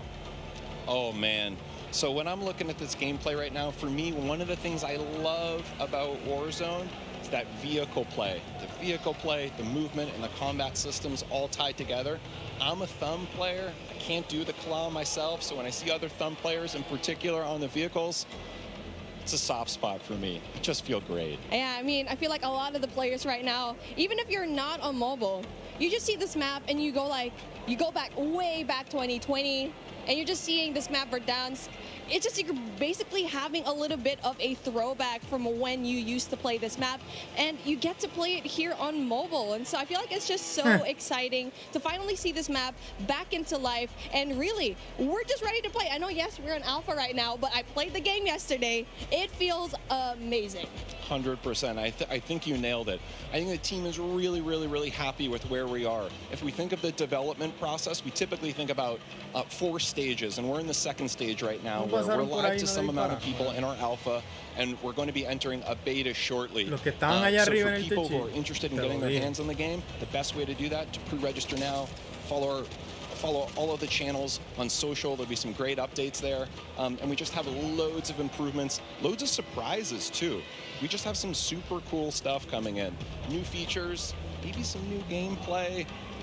Gunsmith is looking absolutely incredible. I think players who are familiar with it, they're just not going to believe what we have coming up with soon. And as you can see over here, we definitely have streamers that you're very aware of already just logging in, checking out Warzone Mobile.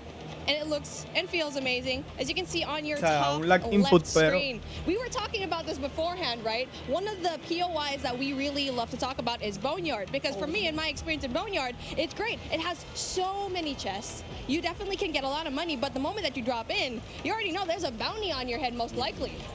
Me too. Boneyard for me is my favorite. I'm a player. I like to equip 2 things. I always like 2 primaries for myself. A shotgun is a must, and I like my shotgun and my sniper. People make fun of me for it, but that's what I love. Boneyard allows me to do both those things. I tend to like to hide out myself in some of those little airplane shells, wait for unsuspecting people to come in, and you know, sometimes I'm lucky and sometimes I'm not. But that's me, Boneyard all the way.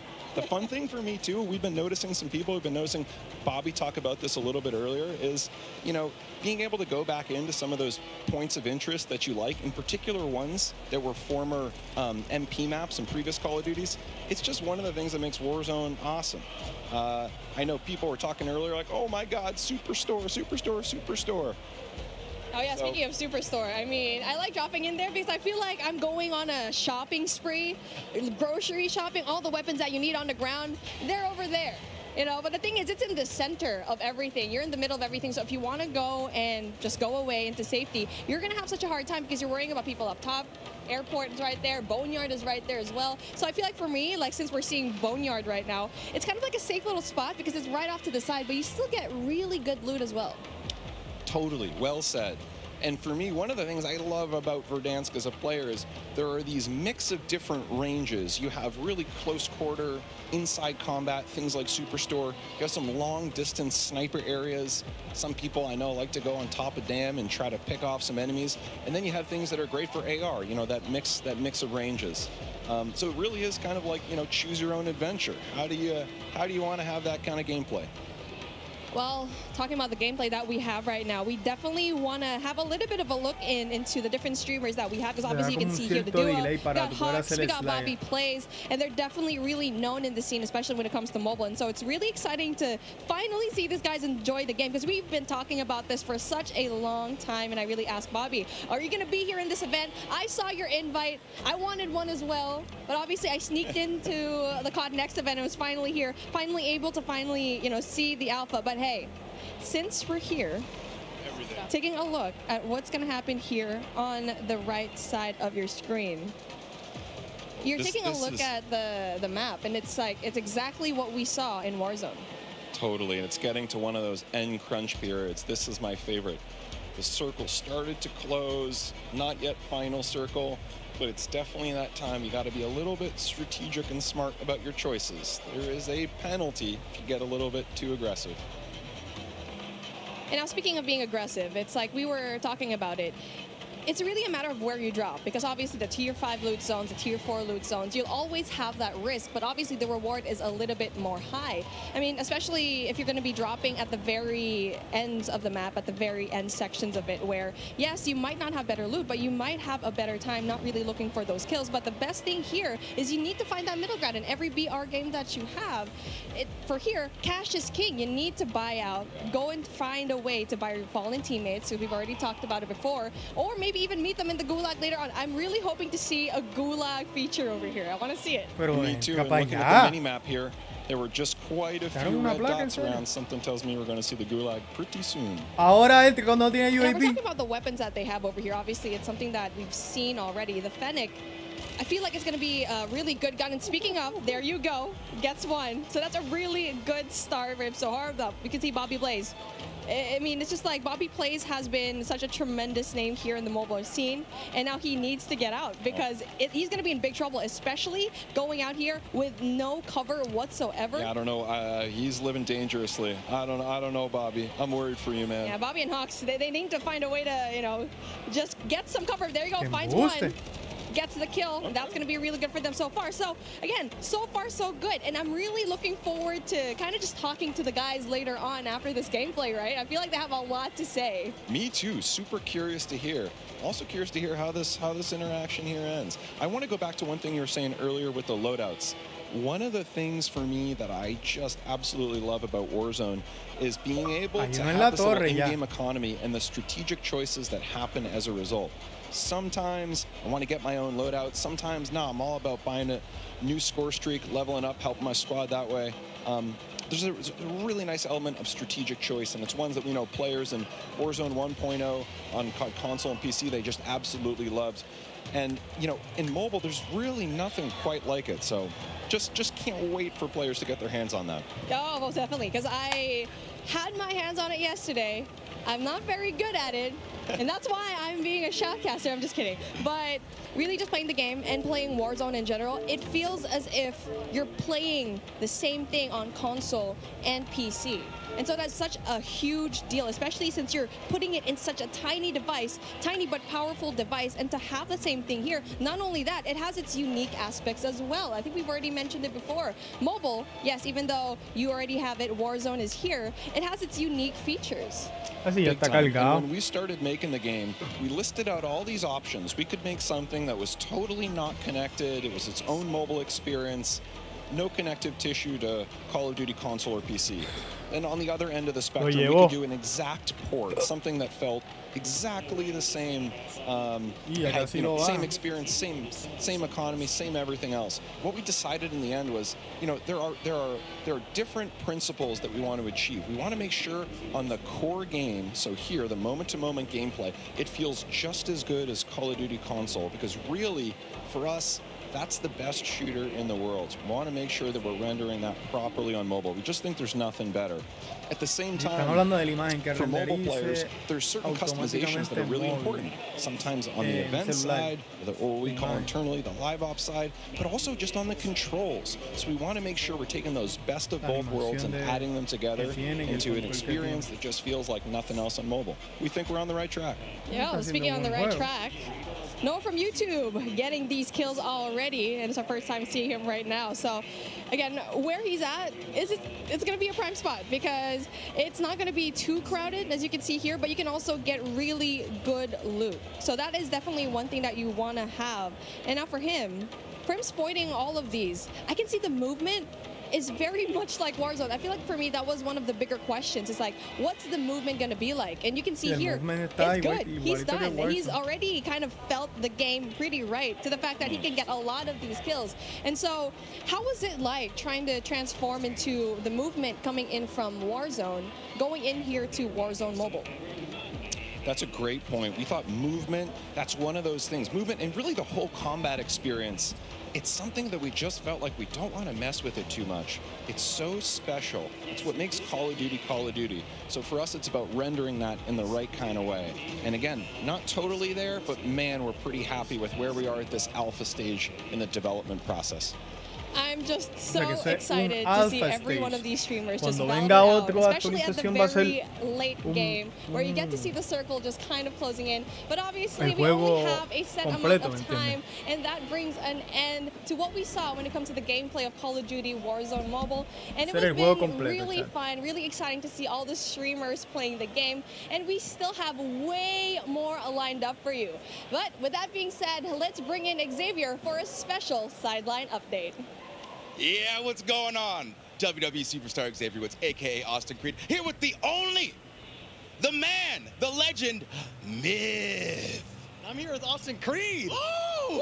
Having a good time. Good to see you, man. Good to see you. How you been? I've been great. Good. I'm having such a good time so far, man. It's crazy. Well, I love to see you. Yeah. Now, first things first, we've all been at home for a long time, and now we get to come out to come do an event like this. You get to see all your buds, play Call of Duty with all of them. How does it feel being at this event right now? Honestly, there's like a 13-year-old little boy like inside of me, the 13-year-old version of me that's like freaking the fuck out. Sorry, I don't know if that's allowed or not, but my bad. I won't do it again. But like, I am losing my cool. Like, I think it's awesome to think about the fact that like I'm at a Call of Duty event and one of this scale for a game that's this big. Yeah. Well, since you got to play the game with a bunch of people so far, what's your favorite thing? Ooh, my favorite thing, an individual thing.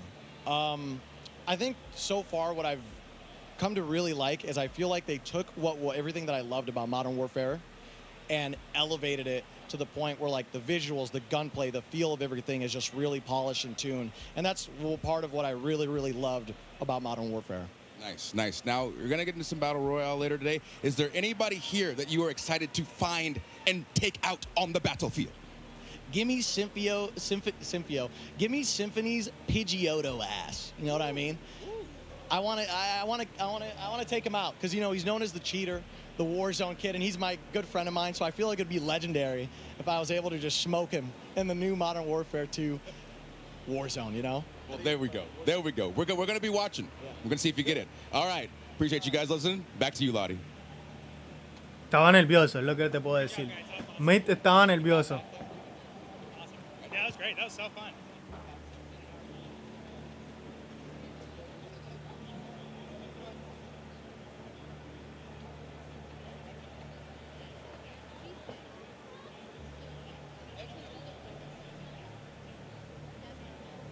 Inside, how hyped up he is, like, I love it. Yeah, I mean, everybody is. I feel the exact same way. Yeah. Like, everybody's in one room here for one reason. It's to play and be excited about the new game, man. You can hear it, like the passion in here. Everybody's loving it, all the new game modes. And we got one on the screen right now. Like, we've had 3P in Call of Duty before, but not quite like this. Yeah, it's been pretty amazing. And yesterday, just being able to play, seeing your own back as well has been a while, of course.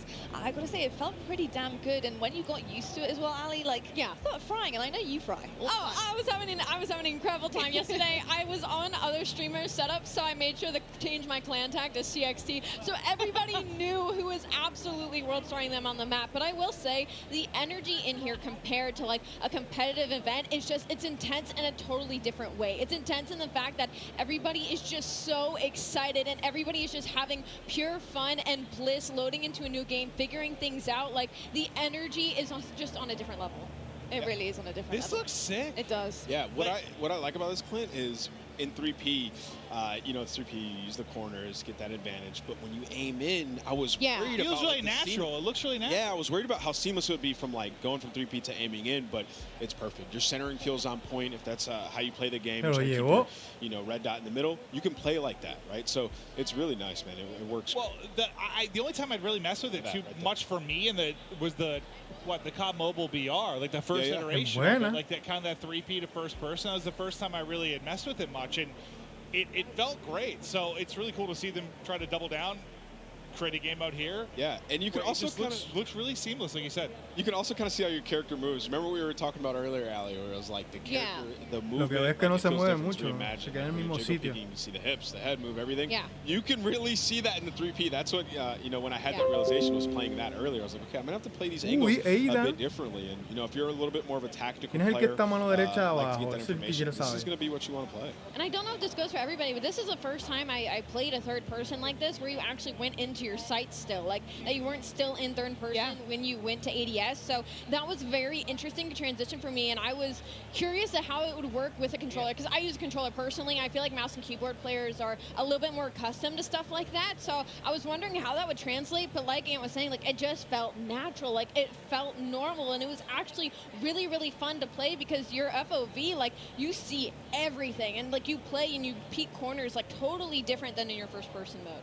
Well, the one thing I really like is like one thing I'll struggle with sometimes, like you get this really cool operator or something, right? Like a battle pass comes out, like this really dope operator, and you don't really get to see him that much, right? It's more about like your gun when you're in the first person. Yeah. But with this, like if you get something dope or some of the different emotes you can do, like Just you are show off. You get to see what you look like. I think going back to your point there, Ali, about getting used to kind of the zoom in then into the ADS as well. It does take a second to get used to, for sure. How would you handle that though? Because I think, you know, traditional Call of Duty games, you know, straight up first person, you know, you can snap really quickly, right? Your ADS, you can put perks on to make sure that ADS is as fast as possible. This takes a little bit of time. So are you pre-aiming when you're going around? Like, what are you doing to try and kind of combat that? Well, I'll tell you right off the bat, when we first loaded into it yesterday and got a little bit of a taste, I thought it was a bug. Like, I thought you weren't supposed to be able to ADS. I was like, oh my gosh, no way. Like, oh, they're going to be playing tomorrow and this is going to be happening. But that, it was meant to happen. It was such a smooth mechanic. And talking about getting used to it, I was pre-aiming quite a bit, but as you got used to it, the hip fire on a lot of these weapons is actually incredibly accurate. So if anything, you're going to find yourself hip firing a lot more than ADSing when you're playing this game mode. Again, leaning towards the mouse and keyboard players who are more used to not actually your centering is just your centering is Listen, incredible. guys, I'm not gonna lie, I've played tournaments 3P on Call of Duty. We had it back in the day. Like I've grinded 3P Call of Duty. It's actually a lot of fun. We used to have search and destroy tournaments all the time. I think these guys are having a lot of fun with it. T-shirt, like, it's a completely different play style. Snapback, gold. Right now, I'm buy one. Thanks for support. Thanks for but it's absolutely incredible. And another thing, you get a different kind of FOV feel for the map as well. Mercancía, camisa, camisilla, mousepad.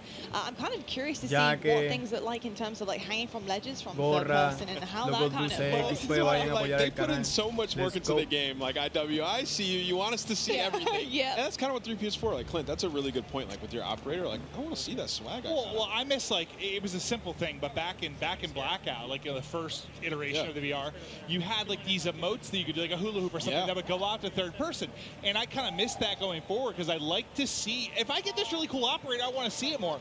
But like to your point, seeing the character animations and stuff, like they just look godlike. Like it does look so good. It looks so good. And not to mention the sneak peeks that we've got from like the vault and from what operators are going to be coming off of beta. Like they look incredible. Like they look so freaking good. So to that point, I am very excited to see once the game releases the type of operators we're going to get heading forward. I need Vacation Maven. That's what I called it. It's like a Hawaiian shirt with a bald guy with like a little bit of suntan lotion on his nose, and I just always called it Vacation Maven. I'm not gonna lie, I might have to whip out my PlayStation again because that Oni skin, like you were saying, imagine how damn fine that would look in third person. Like insane. That skin was doing the walk and everything. Oh my god, with both hands. Like I want to reenact that live in game. It'd be absolutely incredible. I mean, this is already looking so much fun. I remember playing this yesterday. I got in a lobby with Aiden, and yeah, that was really rough. I was actually playing on Cloaksy's station, and I've definitely given him a bad name. I've got to say. You said that you thought Aiden had a personal vendetta. I did. I mean, this guy, he really doesn't like me. He really doesn't. But you know, it was so fun. He doesn't like Cloaksy. It wasn't you. Yeah, exactly. He's probably like, who is this? Can't be Cloaksy for sure. But pretty exceptional stuff, and we can see a lot of the ADS here. Look at Tommy's face right now. Like he's just got this. He had this little little smirk and smile on his face. Like you can just tell people are having fun, and that's what this is all about. It's been awesome. Oh, Tommy was having fun. He was sitting there capturing C, just like jumping up and down with his camera sort of angled down so you can see over the wall. Like he's like, oh yeah, he's like, I played this before. He's having fun. It wouldn't be a en Nick Cam el if his third face person. wasn't in Se it. lo comieron bien feo. I walked through all these setups. I saw the cameras were in the right spot. How is it still only half his face? Like, he moved it. He had to have. That's the classic Nick Merckx. It's the forehead. It's the eyebrows and the forehead going strong always. You probably talked about this a little bit, but just while it's on screens, I've got to say, the aesthetics of this game look so good, and in terms of third-person stuff, being able to see it all encapsulated, as well as your off-road skin and your operator that you're looking at. Buen dropshot, aunque no se lo llevó, pero fue un buen dropshot. Yeah, it really is. That was sweet. The color. Lindo, se llevó He's got the Sogoro. gunning on point right now. Nick Merckx absolutely forehead cam and all, just frying. And you saw what he did there. He was pushing up and he was turning left, but he had his camera angled behind him. Yeah. Saw that, jump backwards, and absolutely. That was nasty. Ya le saben la posición como quiera. How are you guys feeling about the angles? We're seeing Nick do Lindo, it lindo. and just kind of shimmying and making sure he can see what is Cambiaron behind de the corner. How are you responso. feeling about that for third person? I mean, he's a cut above the rest when it comes to this. Y ya le He's tiraron super dos used to it. granadas. Won championships on 3P, so Uy. he's having a blast. Tiene que rochar sí o sí. Buenísima, buena, buena. Se llevó a Sogoro, se llevó a otro más ahí. There's a learning curve to it if you haven't really played it. And yeah, he has a lot of experience with this type of camera, this type of gunplay, and I think you're seeing that absolutely right now. Just the Lo llevaron de atrás. Él no debió dejar de campear en ese spot, en esa esquinita ahí, como que Yeah, it makes it look way too easy, I'm not gonna lie. He makes me feel like dio la espalda, tan pronto dio la espalda, chat, ahí lo even some of mataron. the POVs we went to, I think you could tell they've been playing a little bit. Oye, pero tiene al palo al Sogorro. Oof. It's gonna be a rough Nixon se lo llevó de nuevo. He's not happy about that. Absolutely insane stuff there. Realmente no está tan mal el modo third person, se ve bastante bien y cuando tú disparas se vuelve first person. So el cambio de cámara tiene un poco, como que 2 segundos de delay o 1, pero lo estás dando los tiros bien, so no creo que estás teniendo ningún problema. What do you mean? Listen, especially if you're not in comms either, and like you don't know the Pero routes bueno, on el the equipo map de yet, like Specule run into ganó. somebody you don't see that name by the head. Pero quiero ver cuánto está la estadística ahora, a ver quién está en el top. Yeah, what's up? You would have had a better professional career than Eso fue buen clip ese. I don't even think I'd have Fue to buen put clip, time mira in. cómo se lo come, pam, pam. I Nick can Merckx understand. 18, Nixon 24, Seguro tenía 7 kills. Knowledge TV 17, no fue tan mal, chat, de verdad que este evento de Call of Duty está dejándole saber a todos los jugadores o OG de Call of Duty ya que juegan Call of Duty hace mucho tiempo que pues tienen varias diferencias, han actualizado bastante, pero yo lo veo que no es tan, para mí, en mi pensar, no está tan actualizado. Han reciclado mucho mapas viejos lo han traído para atrás y eso no me gusta porque pues ¿de qué vale tú comprar un juego nuevo cuando estás trayendo cosas viejas? ¿Me entiendes?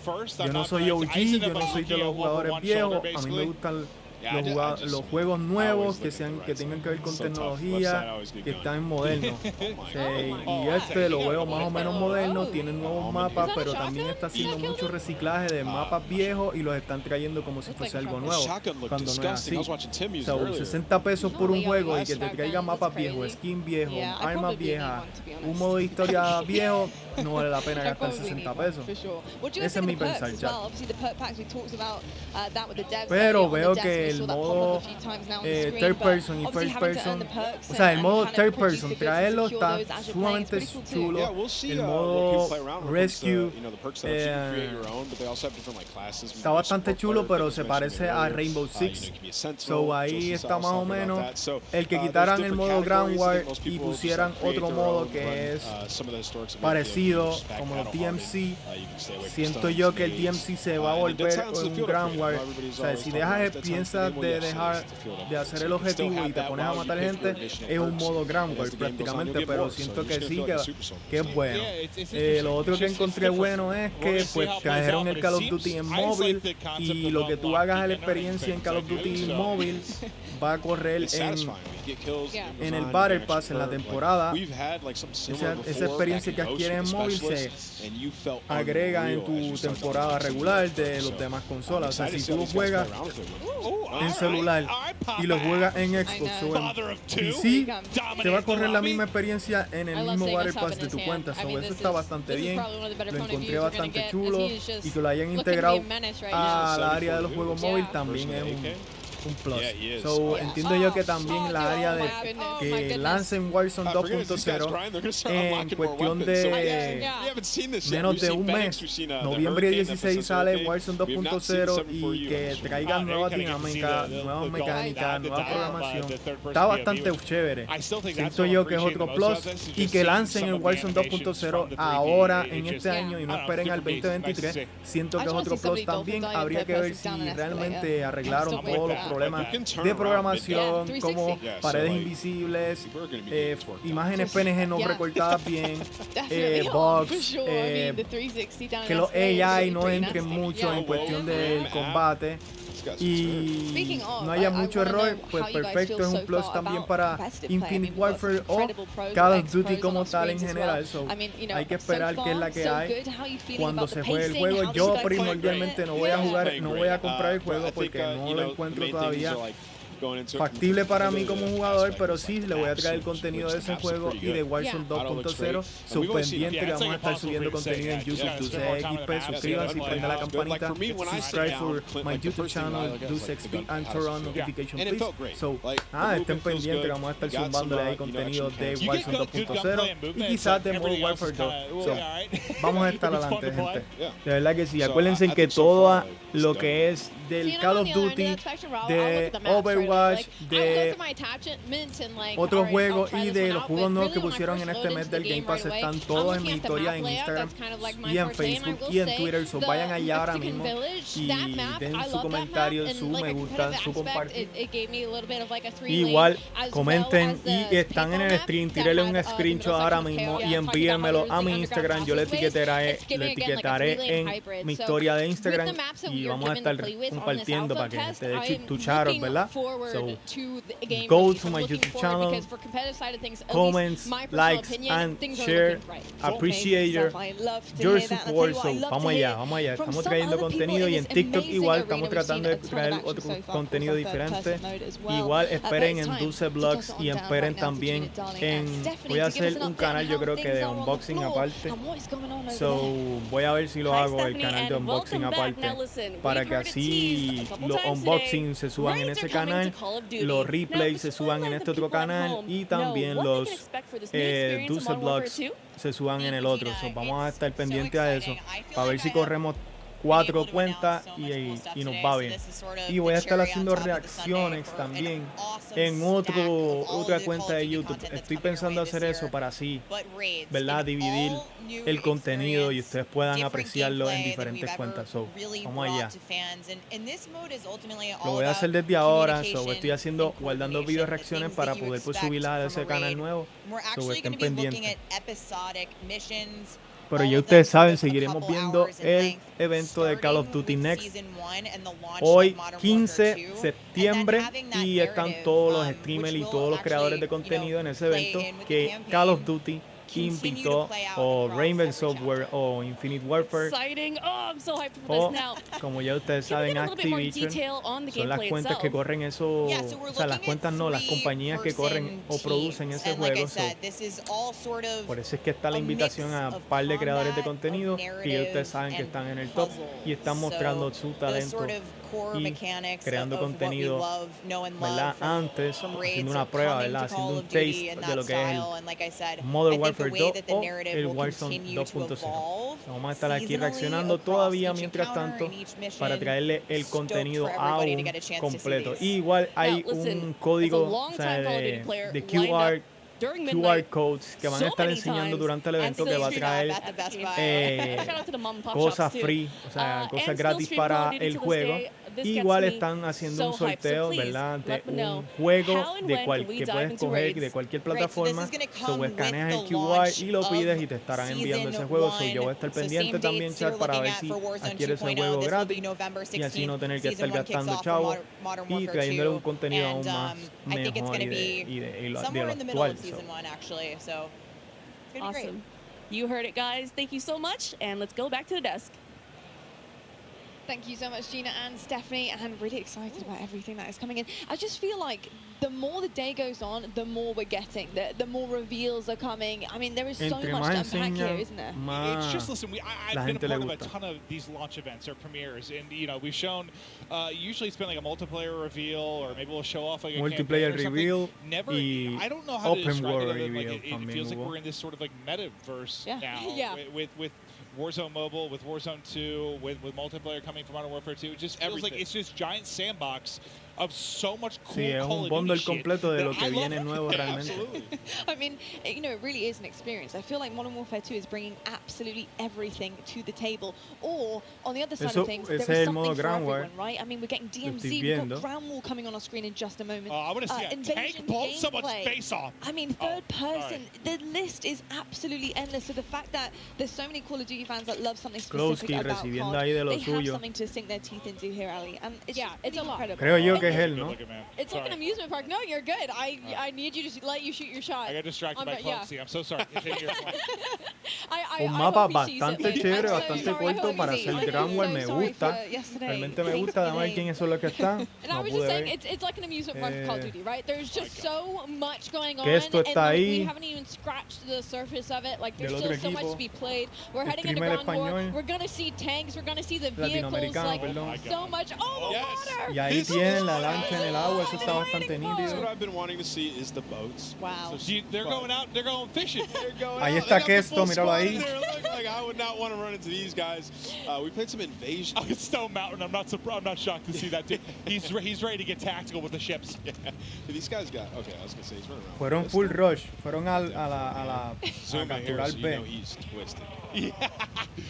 Nah, he's having a blast. It's been amazing to see Tommy Will Zumba's success in recent months, but yeah, he's got the gun. It's cool to see him out here competing, playing, having some fun, but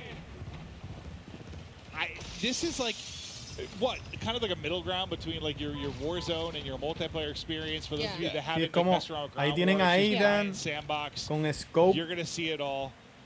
Very different from your 6v6 type maps, that's for sure. Yeah, still with a little bit of an eject. Es como ellos dicen, un minimapa de Warzone, pero siendo multiplayer, siendo Ground War. Está bastante chévere, eso me gusta. Se llama Square of Large Battle to Capture Objects. Yeah, that is very, very true, actually. It really does kind of remind me of Warzone. I don't know whether that's just because Aidan's on my screen, or whether it's just because, obviously, this is explorando el mapa por lo que ven por Aidan, que se metió ahí al baño sin a querer. little taste into what Warzone is, and it's Va a estar campeando en esa torre. In Modern Warfare 2, you can kind of come out of multiplayer, chuck on Ground War, and just get straight into things. Me acuerda a Battlefield un poco, that would have been so sick. We want to see a sniper shot right from the top there. Well, I was kind of curious if he was trying. Directito a darse un chapuzón en el agua. Let's see some swimming. I mean, it's not even a sniper, is it? This is the breaststroke. The breaststroke. What up with squash? Oh, yeah, no, yeah. Wow. He is swimming. Ser sponsor, I've been compared to Michael Phelps due to my long arms and very athletic legs. Si usted desea hacer un sponsor, I wasn't sure if he was pueden drowning tirarme or por getting email o por las redes sociales por DM. Maybe a little bit about. Toda esa información está acerca de Go I love to how the About Me. movement with Aidan, like you can tell he's playing it like Warzone. Like when we were first watching him, like he was busting doors open, looking for the saliendo del agua. So I think that's like, it's so interesting to differentiate the está como que más styles chill between all the Aidan players ahí and como creators tal. that we Si no have here. estuviese más molesto como tal. Yeah, it's very interesting, and we can see right now he's me just gusta selecting his que loadout here. puedes salir donde We están also got tus into compañeros. earlier Eso on. está But Ground bastante War, nítido. what kind of loadout do you want? Obviously, it's very different Bastante from nítido. multiplayer. So It's so ya él much risponió bigger. donde You know, murió. what are you thinking? You gotta have an AR with. You saw he just put a bigger scope. Casi se mata tirando esa granada. Oh, split. Hey, listen, it happens to the best of us, Aiden. It happens to the best of us. Not me, but it happens. I love that you can select your spawn as well. But yeah, you're gonna want like a sniper, an overkill AR. Oh. Nice move. Yeah, this spawn selection is huge. Un That is tanque. such an interesting push there into Ground War. Listen, this is what I'm doing all day. If I'm not in the back sniping Ground War, like I'm in a tank 100%. Like look how fun this is. This guy's just driving around, just blasting people. Nothing but vibes. What song do you think he's got playing in the tank? That is a good question. That's a very good question. Yeah, I was saying it was some like AC/DC usually. Estamos viendo a Symphony. Acuérdense que si van a mis clips de YouTube, yo maté a ese streamer. Wait, drive the tank in the water. I want to see what happens. I'd love to see that, please. Well, what's the one? Is it the ATV that's like can do both? It's like amphibious, right? I believe they talked about it. I think like the opening of the show. Ahí están viendo a Courage. Estaba molesto al principio del evento. Pero eso está bien fuerte el tanque ese. It's kind of cool just to see people diving in, by the way. Isn't it? Just kind of cool to see people Están viendo a Flex ahí. Dip your toes into it. And just like when we see they're in the desert. When we come out of game, we see the view like. ¿Ese no es Windhaven que está ahí al ladito de ellos? Sí, yo creo que ese es Windhaven. Sí. Otro streamer español ahí de Latinoamérica. Muy bien, de verdad que sí, Call of Duty trayendo gente latinoamericano a sus eventos, muy bien, realmente que sí. Ahí está Boy Santana representando a Puerto Rico de Face Clan, el duro. Ayer estuvimos haciendo una bioreacción de las hamburguesas de allá de Los Ángeles, que no me acuerdo la compañía exactamente o la tienda, pero tenía mucha variedad de sabores en los hamburgues. Muy bien video, vayan a verlo allá. El chat estuvo ahí activo con nosotros viendo ese video, esa video reacción. It's gonna take some time to get used to. The Face Clan y New Squad, Boy Santana. Just from the amount of like Warzone I played, I know we're in ground war right now, but like your really long range stuff, I'm hoping with a reduction in attachments like this. Oh yeah, what is going on here? This looks awesome. Yeah. Well, what sort of sniper perch is this? It's like a chopper gun. This looks un chopper y snipeando desde el. You can really walk around. Desde el chopper está súper duro. I wonder if the back is open. I need you to hit it. Oh god, out of the combat area, get out. 2, 1, just back in. Casi muere. Casi muere porque estaba saliendo del área del mapa. But I hope like with the reduction in attachments, la área it's segura, a little bit ¿verdad? harder. Like, you know, we've gotten so used to being able to just beam someone at 200 meters. There's a little bit more of a challenge to it. Yeah, a little bit more of a skill factor coming in. Casi se lo llevan, tratando haciendo un quizco ahí. I really do feel like the way that this gameplay is so far, the pacing, everything about it, honestly, the skill gap I feel like is there. I feel like tiro de Boy see that a Santana. lot. Well, that guy's thighs dispararon por atrás y murió. He just ripped off with a 50 cal. Very true. He was just moving with the sniper in his hand, like really quick. The speed demon. He changed the attachments there for sure. Ese es Klowski. Hey, Klug. What's up, buddy? Ese es Klowski. I'm your #1 fan. Ese es Klowski. I ordered your merch. Muy bueno y con el sniper muy bueno, de verdad que sí. That's pizzas in the background. So they hand delivering pizzas to the are they? Okay, because I'm looking forward to that. Wow. I'm thinking hand-delivered pizza. I'm thinking that's a little hand-delivered Little Caesars going around right now. Teniendo altura, mirando a ver quién encuentra a través de la ventana. Napkins. Yeah, I'm not gonna lie. Llegando a la azotea. Having pizza, watching some gameplay on this desk right now is a vibe. Yeah, I mean, what I A see ver right now quién is ve por ahí. Eso del grab me encanta, aunque el grab tiene una animación bastante lenta, tiene un delay bastante lento a la hora de subir. No me gusta mucho eso, pero te da el beneficio de tú poder coger la parte del borde o el vuelo y hacer un grab y poder mirar si hay alguien ahí, entonces poder subir y poder dispararle. Buen launch shot ahí con el sniper desde el chopper, está bastante chévere. Le hice un hit marker, no lo pudo matar y lo va a rochar directamente y cae en esta azotea para así poder dispararle sencillamente tranquilo. De pan, y lo mataron con una granada. Pero yo creo que ese va a ser un replay para Mountain Dew o un replay para el gato. Recuerden que están haciendo replays de los sponsors como tal durante el evento. Triple cal sal 720 backflip into a snipe. Okay. Look, the dev said that they wanted fun, and that sounds pretty damn fun to me. Están hablando de que imagínate que el que se tiró un backflip, haga un 360 y de momento dispare y lo mate. Es muy difícil. Ahí está Mitt matando a Crush. Le dio un clase en snipeazo. Buy ahí matando de Sig Knife. Muy bien. There's the pizza. That looks glorious. Of course. Ahí está la pizza. Por Courage, que está molesto que tiene hambre. ¿Se irá de esa partida?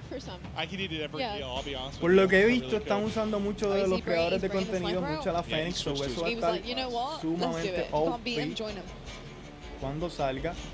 Overpower. I want to know who's winning right now. Courage está haciendo equipo con Tommy. Acuérdense que Tommy es uno de los jugadores que ha ganado en el 2021 varios torneos. Tratando de tumbar al piloto del Chopper. I don't know, but Courage was trying to find out. How we doing, sir? Looking very dapper. Me gusta eso de que caigan con los amigos. Ahí está Mike de NRG, del clan NRG. Tiene un clúster. Hay otra animación de otro clúster que me parece bastante más o menos. Se parece a los demás, pero ajá. Se llevó a alguien. The Darkness se llevó. Transition, there we go. That's probably what I was looking for. But I like that a lot. Thank you, Lottie, for saving my brain. It was struggling because it needs pizza. Ya, eso era bueno por un snipe, yo creo. Yeah, yeah. So don't worry. Yeah, no, I think it is really, really cool to see that. And I think it just suits Ground War, honestly. It really does suit Ground War. I think Mike lo dijo, que en el Ground War iba a estar buscando a un streamer en sí que dice que estaba haciendo hack.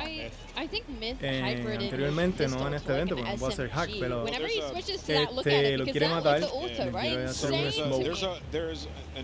Quiere desaparecer del mapa. Tremendo snipe. Tremendo snipe. Oh, yeah. You can really make it your own. Yeah. You can make an AR into an SMG. I mean, we've been saying it. You do a lot with this pistol. Buen spot para snipear el respawn.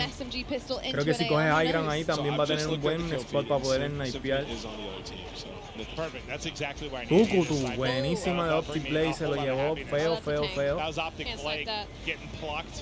Así se llama un pana mío, Blake, que no le copien el nombre. The one like through the roof? No, like there's one you put on the ground. ¡Toma! Buenísima, es que es bueno con la sniper, es bueno. He's popping off now. Está ya, mira, calientito. Yo creo que este Mitch va a estar jugando este juego. Tú sabes que él no juega Call of Duty, pero creo que si se motiva le mete. In color as well, it looks great. Cruise missile out. He's calling everything in. Tiró varios bombardeos en ciertas áreas y tiene otro clúster. So, vamos a ver, no se lleva a nadie. Lo que les dije, va a terminar cogiendo el high ground y va así poder snipear con ángulo a los demás que están saliendo del respawn. Ya, Facebook ya en la casa repartiendo melaza ahí. Vamos a ver qué es la que hay. Quería que me lo pusieran ya porque uno de los que yo estoy viendo en su contenido que estoy subiendo bastante chévere. Seguí una de las clases que puso y gané un juego snipeando a par de gente. Lo voy a subir directamente a YouTube próximamente, sus pendientes. I love going through this. It's just my favorite thing in the world. Just making sure everything's exactly how I need it to be. And you never thought it could be your thumbs? No, no. I just really like tinkering with it. Oh, yeah. But do I blame it when I have failures? Yes, I do, Lottie. Oh, yeah. Yes, I do. No, it's rarely my fault, Lottie. We all do, to be honest. I understand Bastante chévere ahí. Pueden subiéndole el bright, subiéndole el brillo al juego. Wait, so you can spawn in a vehicle. You see that? That's dope. Yeah, it says full, so I guess he's waiting for somebody to deboard. That's sweet. What? Not noticed that. Right, somebody get knocked out of it.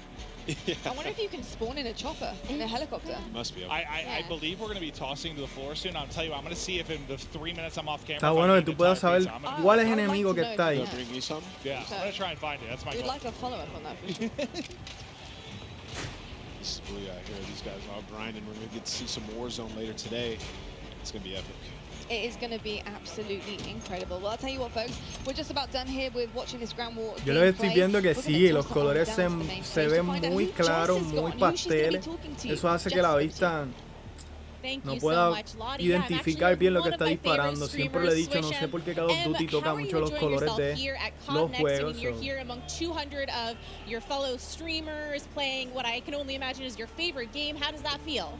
Honestly, the experience so far, it's been amazing. Like, I can't put into words. Like, the feeling to be here right now playing MW2 and getting all the first looks, like, you can't have anything better, you know? So far, like, I'm loving it. Like, I feel Ella like dice que le gusta Christmas. lo que está pasando en el evento de MTV W2, Modern Warfare 2, y que se siente bien excitada por la invitación y espero que we've had a little taste now of, 6v6, ella espera round disfrutar. war, different maps, different modes. Kind of what's your main takeaway here from this game? Honestly, I'm loving third person right now. Le gustó el It's third like, person, honestly, dice. I didn't know if I was gonna like it or not because we've never Pensó had que la third comunidad person, no le iba a gustar, with pero the past COD. But honestly, I'm loving it a lot, and I love the maps. Everything le gustó is todo. really good right now, and it's feeling smooth. Se sintió All right, and final question. smooth el What juego, is next dice. for you and your stream and your Se sintió content? smooth en MW2 español grind. That's all es I'm looking forward to. Can't wait. That que makes corre perfect bien. sense. Well, Que thank corre you bien so el much, juego. and best of luck. Have fun out there. Lottie, babe, back on over to you. Thank you so much, Jess. And you can see right now there is so much happening behind us. All the creators, you can see the ring lights for days. So much Modern Warfare 2 being played. But my name is Lottie, I'm on the desk, I'm joined by Maven. But I also do have two very special people to talk about Modern Warfare 2 and what it took to make it look so damn glorious. We've got Mark and Joel joining us. And guys, I mean, studio animation director, and we've got studio art director here. I gotta say, first and foremost, this game is stunning. Awesome. Like, it is absolutely beautiful. The colors Dice are que es incredible. bonito, lo que los I colores just se ven want to bien dive bonitos, in pero para mí IRL, los to be colores perfectly pastales honest. no me It's gustan. not just brown. It's not just brown. It has some color. I promise I didn't joke about that already multiple times today. But no, seriously, there's been a lot of like gray and brown sometimes. There are many hues. We got our hue chart out. We I put love that it. in there. It looks vibrant. I'm loving it. It just feels good when you're out there slaying. It looks absolutely incredible. I'm so excited to dive deeper into that. But folks at home, if you didn't already know, we've got an epic giveaway from our friends at Jack Links. And each Jack Links supply drop includes a brand new copy of Modern Warfare on the platform of your choice. Delicious Jack Links limited edition products. Brand new epic in-game items from Jack Links. So if you want to find out more, check this out. Looking for an epic way to celebrate the launch of Modern Warfare 2? Jack Links has got you covered. Eso es lo que están dando la copia de Jack Links. Pendiente con el QR. Keep an eye out during the broadcast for the Jack Links Sasquatch to appear on screen. If you see it, grab your phone and scan the QR code, following the prompts to qualify for entry. Tune in to Call of Duty Next. Squad up with Sasquatch and level up for the ultimate viewing experience, courtesy of Jack Links. Terms and conditions apply. All right, folks, keep your eyes peeled to spot the Sasquatch on the screen throughout the show. Scan that QR code and enter all your information for a chance to win. And trust me, you certainly want to. But back to it, though. Of course, Modern Warfare 2 is where we're at. I'd be good as a Sasquatch, though, right? It's hard to mocap Sasquatch. To be honest, people might honestly get that confused. Yeah, Perdón, I'd chat. be really, I'd be really good as Disculpen. that. There is that problem. Anyway, I'm so sorry. You can throw the razors out. You don't need to But I tell you what isn't a problem is the color palette on this game. It's absolutely stunning. You know, I looked at Mikado earlier on, and I was just floored by how good it looks. What does it take to make a map? You know, how from scratch, you're looking at the color schemes, you're looking at what you want to put in, the details. It's very finely detailed, and I think that makes people really want to dive into the game and start grinding it. Well, I think like it's important to create an immersive environment, go out and capture reality, but you know, at the end of the day, it's all the details. And what's funny Dice about que making al stuff final like del this día is es los detalles it's about what you leave out. del juego. You know, the real world isn't completely cluttered all the time. It's very, you know, kind of understated and things like that. So, kind of holding people back sometimes because they want to keep going, and you know, especially in a game space, you know, that's important to pay attention. Hay un team de And then Tatman AI, putting jugando. AI in there and having a living world. And I mean, that's just insane. The AI part is something that blows my mind, and I think it really brings such an incredible aspect of that realism, you know, that realistic effect that you guys are trying to achieve here in Modern Warfare 2 and in COD El games modo in de general. Gunwar, What people. does it take to make that happen? Oh my. Well, it takes a lot of like just research and reference that we use. Like all of us are mad action movie fans and you know, cartoon anime and all that stuff. But that's the action side of it. Yeah. But we have to have that authenticity where we deal with our military advisors, all different branches of the military. We ask them questions all the time. We're always asking, hey, would you do it like this or would you do it like that? Most of the time they'll say, yeah, nah, I wouldn't do it like that. That's Hollywood. but they know that it's an entertainment product, so they definitely are in it to win it, always giving us the advice that we need, plus the extra pointers in here and there. Then we bring them into the mocap stage. Yeah. Get them suited up. You know, a lot of them never been in Ese anything like that. They're in spandex, with the Vodka dots, so big tough latinoamericano, el guys, mexicano. So, but once they get going, I mean, it's amazing when you see a lot of the movement. ¿Cómo se llama él? Like, wow, man, that's going to look good in the game. Yeah. So yeah, it's just a lot of like effort and magic that goes into it. Mark and I go back on this all the time. It's what you're looking for also in the performance is the human mistakes. Yeah. You know, when people get scared, when AI gets scared, how do they react? When a soldier, like, you know, sometimes all these consultants do things perfectly. Right. Right. And they rehearse it. It's muscle memory. But you want those moments where they're making mistakes and they don't do it perfectly. Imperfections. Human, yeah. Well, I feel like the hard part, at least from the outside looking in, is just like finding that fine line between realism and fun. Because I play games, so I'm not going to call it any other games, but like they try to have like sometimes like a realistic weighted movement to it that to me is just not as fun. Like I want more arcadey sometimes because that's just we're playing a game at the end of the day. It's a it's got to be very tricky. You can't go too overboard and WrestleMania or anything like that, and you can't go too I don't know. It's contrast. We see that. I mean, with the Oni skin we saw earlier, the way that the guy was walking the operator, we having that fun, that exciting That's aspect. You? Was that you? That was me in the suit. No. Was it really? No way. Yeah. Oh, dude, that looks so. Oh my! Well, I'm a big fan for a start. Awesome. Big fan of awesome. the That Oni. looks So, awesome. But I mean, that was fun. We are bringing that fun element to operators like Oni and having these exclusive skins that you're able to put on, and it changes the whole character that you are embodying in the game, and that's where the fun aspect comes in. But you do have people who want to stay true. They want that realistic kind of approach and feel to the game, and I think the balance is really difficult, but something so far we've seen is that you guys have done that so well. Where does the decision making of the AI come in? I know the intuitive, creative part of the AI is so important to you guys, and having to make those decisions and become actually a vital aspect of in-game play. How does that work? Well, that's a balance between the programmers. The animators, we want them to do everything. So we just have them running around, but then cooking a meal. The design, Jeff and Joe like, we don't need it like that.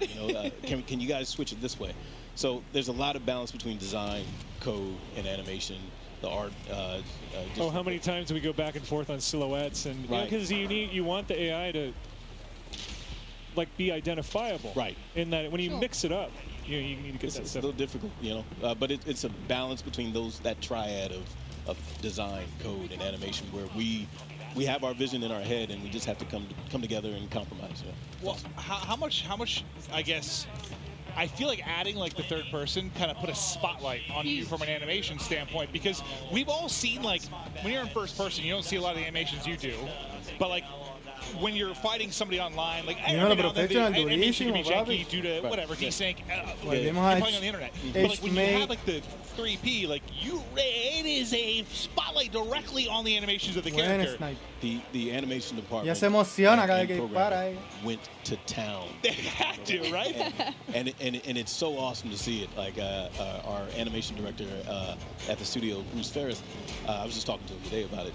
But it's really awesome. So I was just sitting down here on the floor watching it a few minutes ago. I was like, wow, man, it looks so good. That's what I was thinking. Vehicle mounting and all the stuff that goes on with that. The way that you mantle on things. You've got a nice system where the feet are falling on the terrain the proper way, on staircases and things. Just it's just awesome to see. It makes the characters look great. When you see someone else doing it, that makes you feel even more badass. There's a power fantasy seeing it happen. That's all I could think about in the 3P part was like the character animations. They look so They knocked it out of the park. It's awesome. They really do. I got to ask you just like a personal nerdy question for me, but I love finishing moves. I think they're so sick. How does that get created? What's the magic behind finishing moves? Are they actually played out live? Do you guys have to do it? We do. We do. Wow. So cool. we don't do them ourselves. It wasn't me in the suit. We go get stunt people, and we kind of map it out first, draw sketches. Like, hey, maybe it's like do like this, do like that. We kind of like just go through it together, to kind of just bring that action and that feel. That same thing that you just felt. Yes. We did it last project. This time we like, all right, we need to up the ante a little bit. Love it. So. Violence and aggression. I'm going to put pressure on both of you if this isn't in yet. So, listen, this has gone back to... We were talking about the fact that one thing that's tough with first person is when you get cool operators, right? You don't see them as much. And like finishing moves is one where you do, but like going back, this is back to like Blackout, but like when you would do, there were different like emotes you could use where you would like dance and you'd have the hula hoop and stuff like that. So you'd kind of see your avatar more. You could show off. You could do a lot of taunting type things. Yeah, right. Is that in that, or can you add it for me? I feel like we get that out with a big breadth of finishing moves. Yeah, I think that's where you really get to showcase that. Yeah. You weren't asking if we have emotes, right? Well, no. I guess more like I'm trying to think back. Like there was one where I could do like a hula hoop or like goofy kind of stuff you could do to like show off. And I just I guess I like to see my operator more and more. For sure. Yeah. And you guys have put so much work into the animation. Like I want to see my guy dance. I want to get down and nasty. It's an evolving system. We have to see what happens. Right now, we're so focused on. This is a big game. Oh yeah. You don't say. If I look tired, if I don't look tired, it's because the makeup artists here are really good. Right. But yeah, there's a lot going on. But yeah, we've got a long. There's a lot of road left in front of us too. Keep me in mind that I want a bald character that can move a little bit. All right. Easy. That's why. If we need to get me in, we got you. If we need to get me in. I'm going to call it dance some on motion grade. caption stuff. Yeah, I'm with it. I'm with it. I can definitely attest that you don't want to get him in. And yeah, that could be a little bit of an error there. It could be. Hey, look, it might be the goofiest one we've seen so far, and I'm kind of down for the goofy part of it. That's for sure. Well, I think that's where you guys get to have some fun too, right? Because with balance. Balance and contrast. It's the balance. It's the balance for I sure. imagine all the realistic stuff talking to the military, but you want to have some fun too. Absolutely. I do. 100%. And we are. Very and we will. Very true. Well, look, it's my job to balance the desk out here, and I've got to talk about something very, very exciting. And Mark, I want to know a little bit more about the shoe surgeon. What have you been cooking up for us here? Shout out to shoe surgeon. We all a lot of us at the organization, we're shoe heads, right? So sneakerheads. But we're really excited to work with a huge name in the sneaker world, which is the shoe surgeon. They made 2 incredible shoes for us, based off of the brand of Modern Warfare. Okay. 2, with look at that. That's wow. So these actually all unique for these 2 shoes. One of them is for the Modern Warfare brand. The other one is for Al Mazrah, the big map. And it's a lot of desert tones. It just is really, really, really awesome. It's iconic greens and all that, inspired by, Al Mazrah and all the materials. These look awesome, and I also think I need to get some tattoos. On the teleprompter. And they both have ghillie snap-ons too, like some people don't even know. What are those? You can ghillie your Like you don't know nothing about these. You got to put your ensemble together. Right. I like that. When you go out on the town, put your ghillie suit together, clip them on there, and you're set to go. I love it. But if you want to be one of the 6 lucky people to win a pair, maybe 5, because I might get one. You need to follow Call of Duty. Okay. Then you need to tweet hashtag CODNEXT and hashtag sweepstakes, or you can scan the QR code there and enter to win. It's as easy as that, folks. Absolutely incredible. I got to say, I really want to cop that desert color pair. I want the Modern Warfare 2 one. Ooh, I like that. The iconic green. Yeah, the iconic green. Absolutely. I'm wearing it today. I got to say, it looked pretty good with what I'm wearing right now. Did you see Joanna's pants though? I did. I mean, who didn't? Yeah, I mean, right. absolutely. Icons everywhere I look. Including on the stage, though, it's right now time to toss down to Beef Mummy and see what she's cooking up. Right down there with the content creators. Wow, I'm ready to have another slice of that action here in Warzone Mobile. Did you like that? Yeah, Little Caesars right here. We're ready for another round of gameplay here. Amazing. Ready for another slice of action? Me too. So yeah, only in Call of Duty Warzone Mobile can you have the type of intense, up to 120 player real action. So let's get back on in and see what we have going on today. Well, you can already see it. It's after the turns of what we've seen here so far, because so far it's been absolutely crazy. It's been Warzone 2.0, it's been Modern Warfare 2, and now we're going back in here. We're going back to mobile.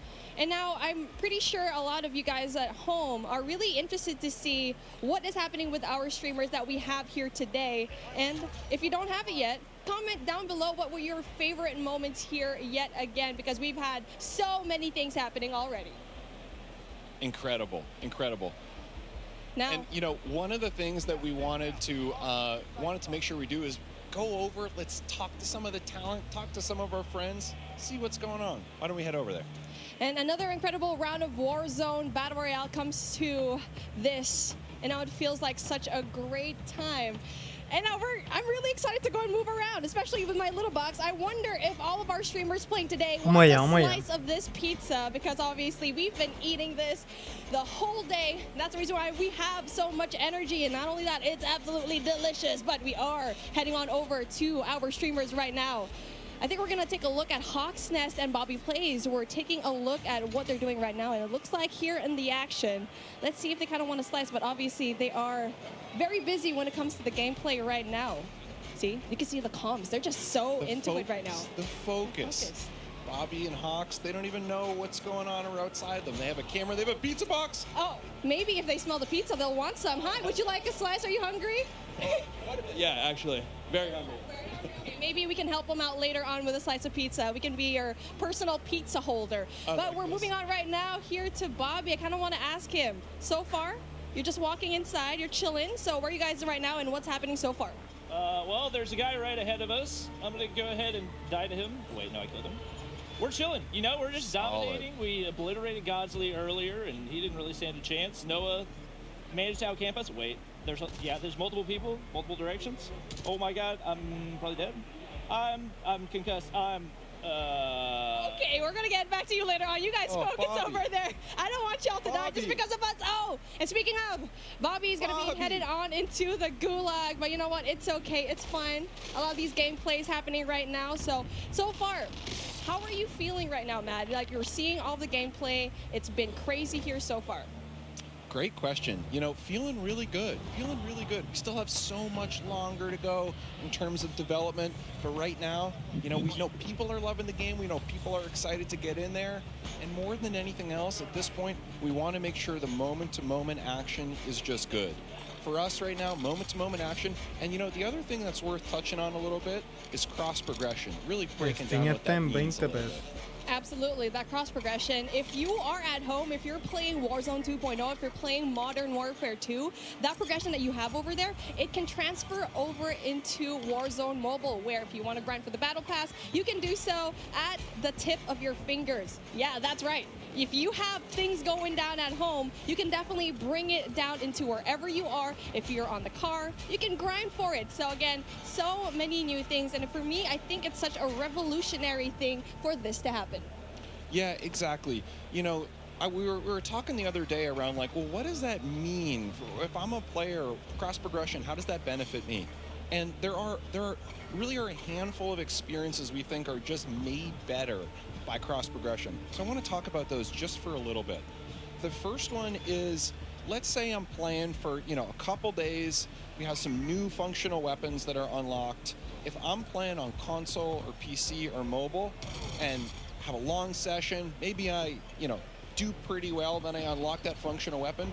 That time investment that you just made, that now carries over to all the other platforms, regardless of where it happens on. So think about the time save there. Exactly, not just that, you're interconnected. I mean, we like to say it again and again because it's just a revolutionary thing to have. But I know you have something else in mind because you have so much new features here, and we're only in alpha here. So again, we're just talking about all the main things that's happening right now.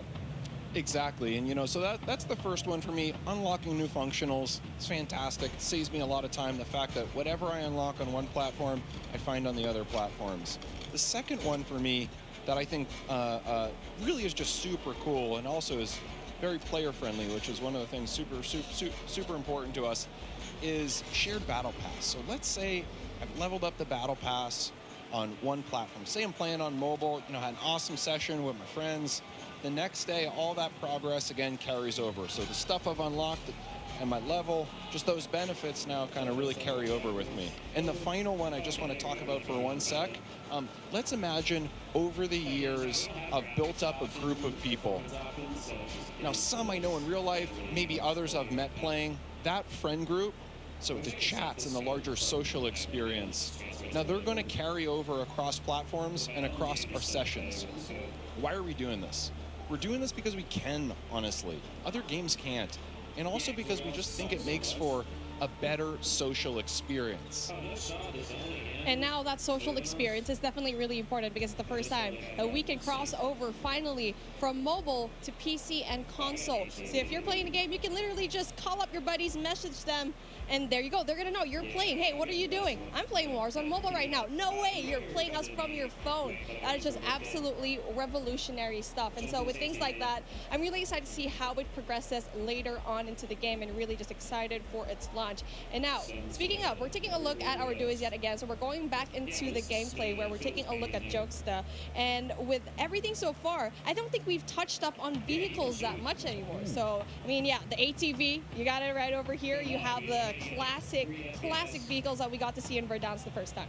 Exactly. One thing I love about the Verdansk vehicles too, a lot of differences. Helicopter, slow trucks, fast, quick ATVs. You really have the whole experience. There's nothing better for me too than helicopter. I don't know about you, but I'm a helicopter person. I agree with that. I mean, it's the fastest route to go in there, but if you need to be ready, you have to go and drop right now. Especially if there's going to be a javelin just pointed at you, you make sure that you get out of the helicopter ASAP.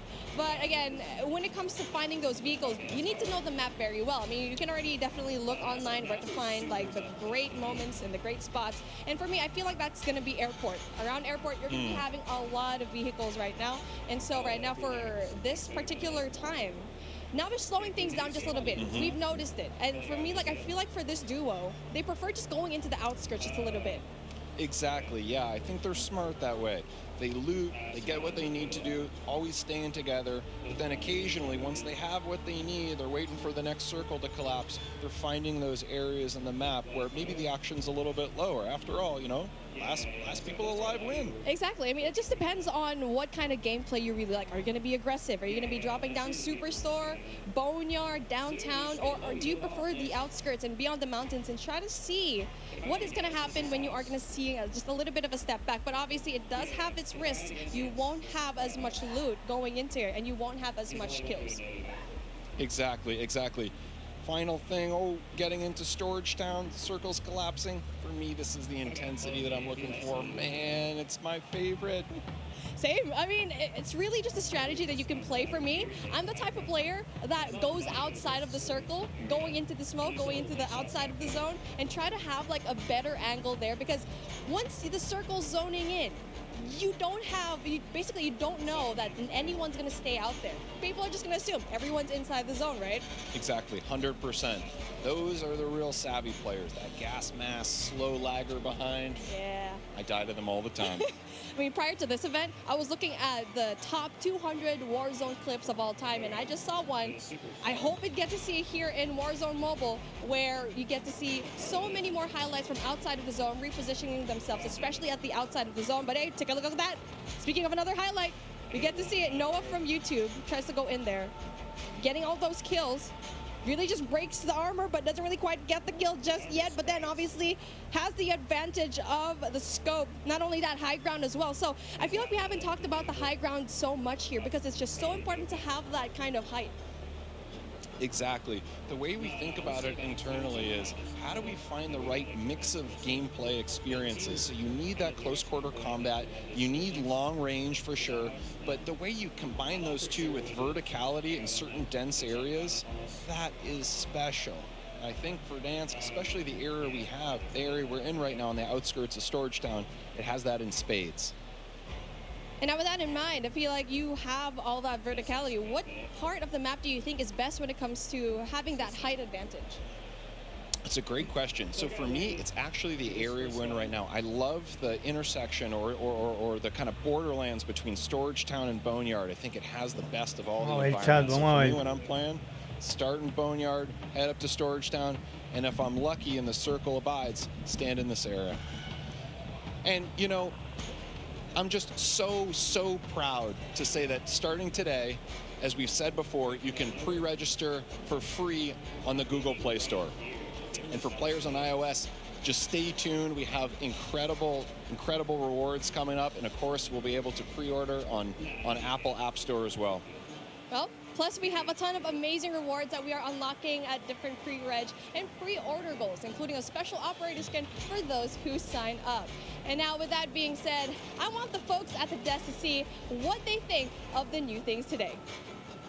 Thank you so much, Beat Bummy. What a day it has been. We're almost, are we nearly done? Not even going to try to guess that one. Now, though, it's time to take a look at some of our best plays so far. Brought to you by HyperX, because that's right, guys. We've been playing COD all day, and there's only one Tommy Truant. It's a 1, it's a 2.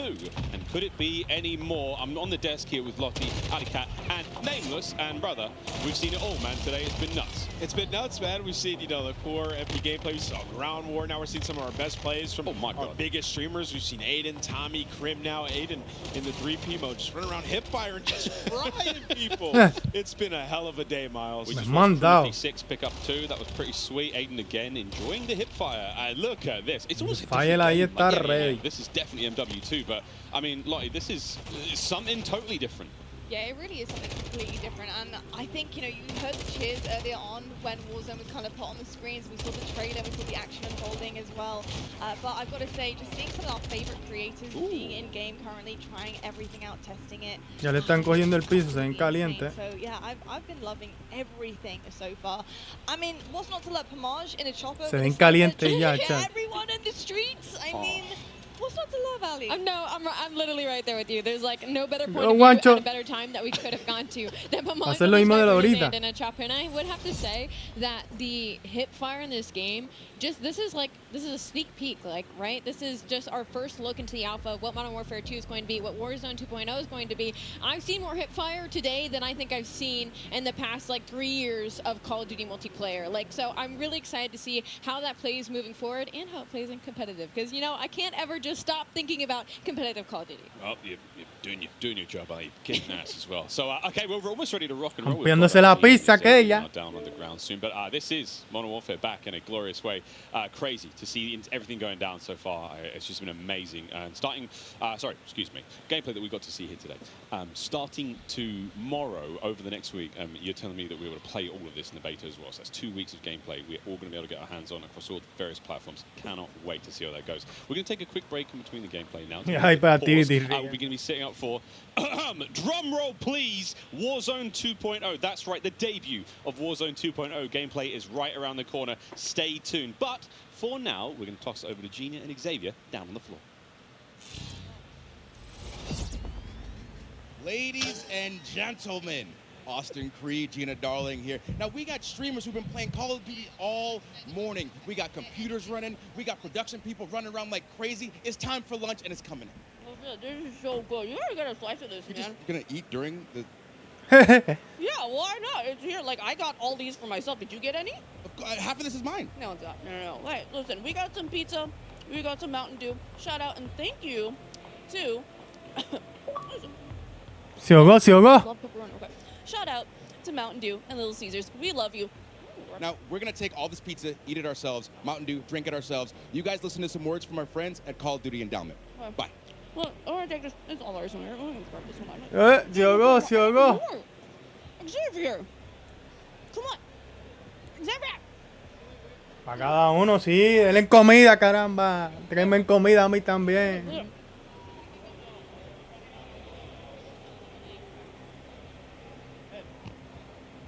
Mira que él mencionándole el chat que tiene. Me trajeron una pizza, chat. Ahí y la pizza mía. Y mi pizza. Promocionándole el evento aquí a ustedes.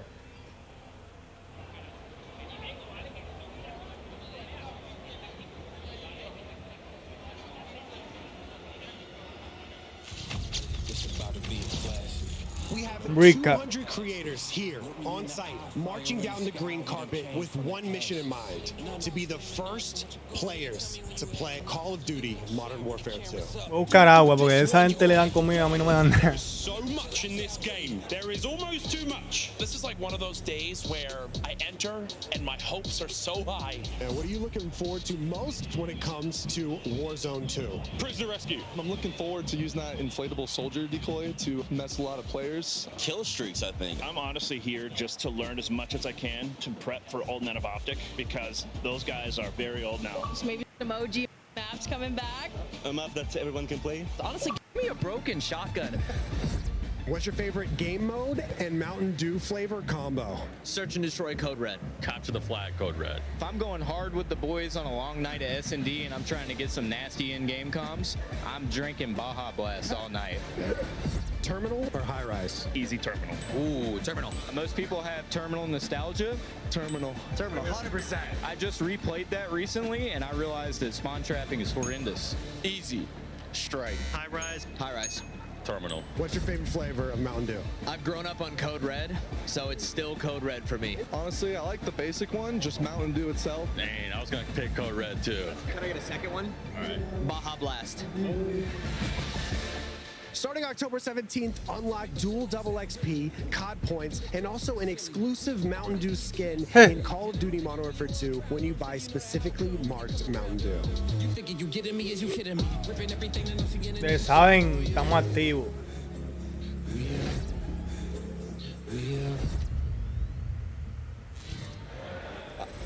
All right, here we go. Dan, it's been a while. How are you doing, sir? It's great to be back with you, Maven. It is, it is. We've got a lot to chat through. Listen, you are here for the Call of Duty Endowment. Tell me a bit about it.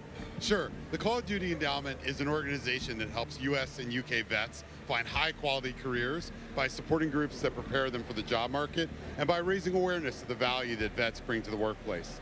Through support from the Call of Duty community and our partners, the endowment has placed more than 100,000 veterans into high-quality jobs, becoming one of the world's largest funders of veteran employment.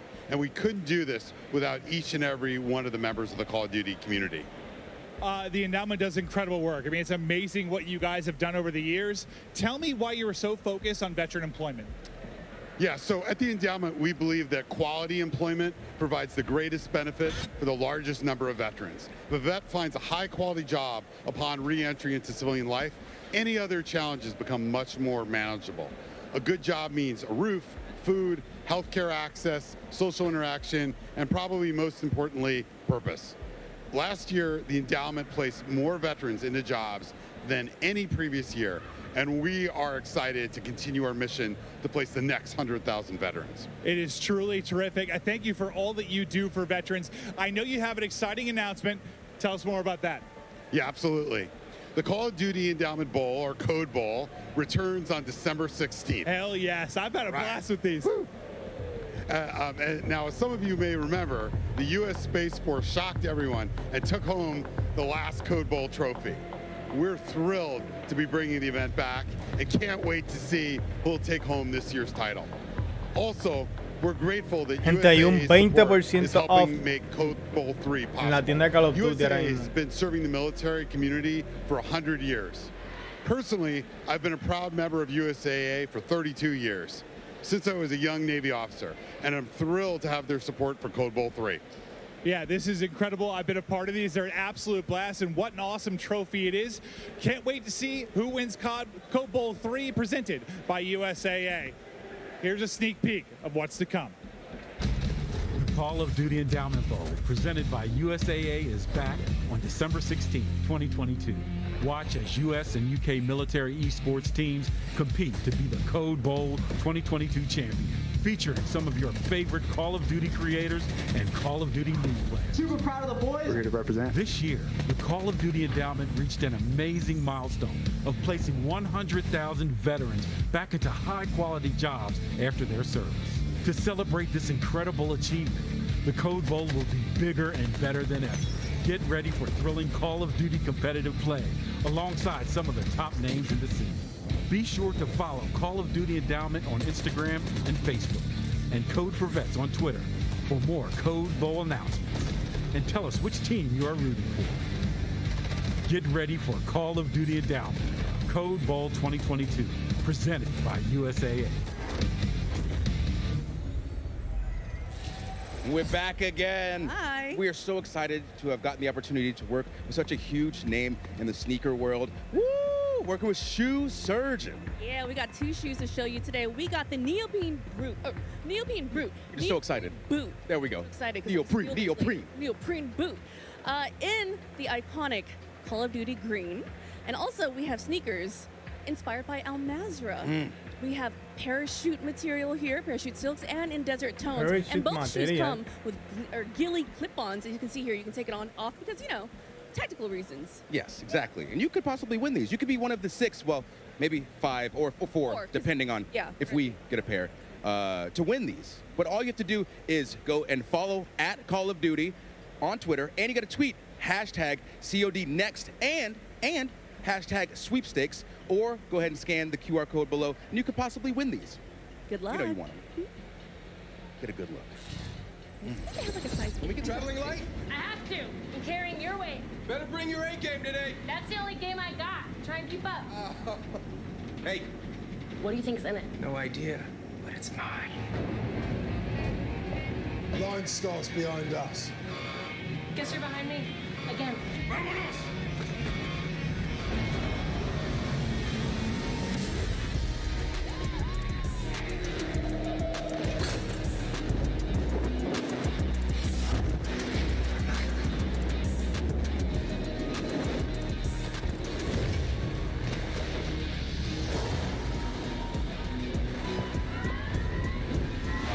¿Qué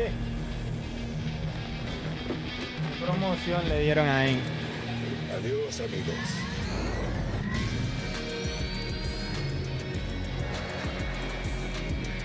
You see any more of those? GMC Hummer GMC Hummer reporting for Call of Duty. Well, Call of Duty fans, hopefully that got you fired up, because it's a pretty cool announcement we have here. We are excited to officially announce the all-new GMC Hummer EV pickup will be a drivable vehicle in Warzone 2.0. That's right, boys and girls. This is awesome, the first of its kind integration for the franchise. One of the baddest cars on the planet to COD, right? Let's just get to the facts, all right? The Hummer EV is the first and only fully electric vehicle in Call of Duty Warzone 2.0. And it doesn't stop there. There are some amazing features to the vehicle in-game too, such as rapid acceleration, and a unique sound, seating, and for the whole squad, off-road capability, and not to mention the vehicle's badass look. So when Warzone 2.0 launches this fall, players should be on the lookout for the Hummer EV in Al Mazrah. And actually, the Hummer EV will make an appearance in MW2's campaign before its debut in Call of Duty Warzone 2.0 on November 16th this year. Clint, a new vehicle for Warzone. The whole squad's going to be in there. We're going to be road tripping around Al Mazrah. I am pumped, man. And as we gear up for Warzone 2.0 gameplay and more Warzone mobile gameplay, we want to emphasize for all the viewers out there again, all that Modern Warfare 2 multiplayer gameplay. Gracias, el dúo por el well, you're going to get to play that in the Modern Warfare 2 beta. That starts tomorrow for PlayStation players who have pre-ordered, then goes open for PlayStation players on Sunday through Monday. And don't worry, Xbox and PC players out there, the beta will start for you next week with an early access period starting next Thursday, and with the beta going live for Esta es la fecha, chat, ahí está la fecha. The beta is going to contain a ton of Salir para acá, content, espérate, in-game rewards for play, and by the way, if Me you voy a salir para que order lo the puedan Vault ver. edition of Modern Warfare 2, you get to use the Red Team 141 operators and the FJX Cinder Weapon Vault in the beta. There's no excuse to not take part in this. But to make it super easy for you guys, scan the QR code below.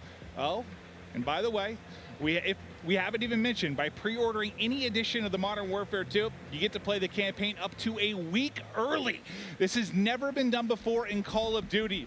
Think about it. Getting to give campaign your full attention before diving in on day one into multiplayer. This is awesome. So you know what? I mean, that's not all. That really isn't. You've all been seeing a ton of great action on the groundbreaking Warzone mobile. But just to remind everyone out there, again, that you can pre-register for your free download of Call of Duty Warzone mobile now on the Google Play Store. Just in case you needed a reminder. Don't forget, get your phones ready. I know you're going to be playing the game on your phone, but check this out. Hey guys, Berg here, and I am thrilled to be one of the first to pre-register for Call of Duty Warzone Mobile. And now, you can too. Scan the QR code at the bottom of the screen to be among the first to drop.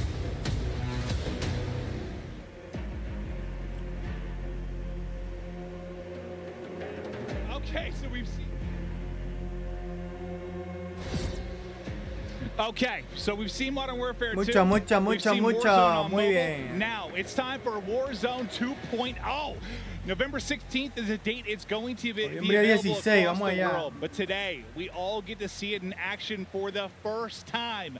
This is a huge moment, and we can't wait to see everyone behind us diving in. With that, no need to delay any longer. Let's get it going. I cannot believe. I mean, I just looked around and everyone's sort of there's like 200 people. I've been waiting for this. Give it to me. I play so much. I'm pumped. Oh my God! Sorry. Before we get into it, I want to give a shout out once again to Intel, who is powering all the streaming PCs here today. All of them outstanding. Cannot wait to see how long it goes. Again, Clint.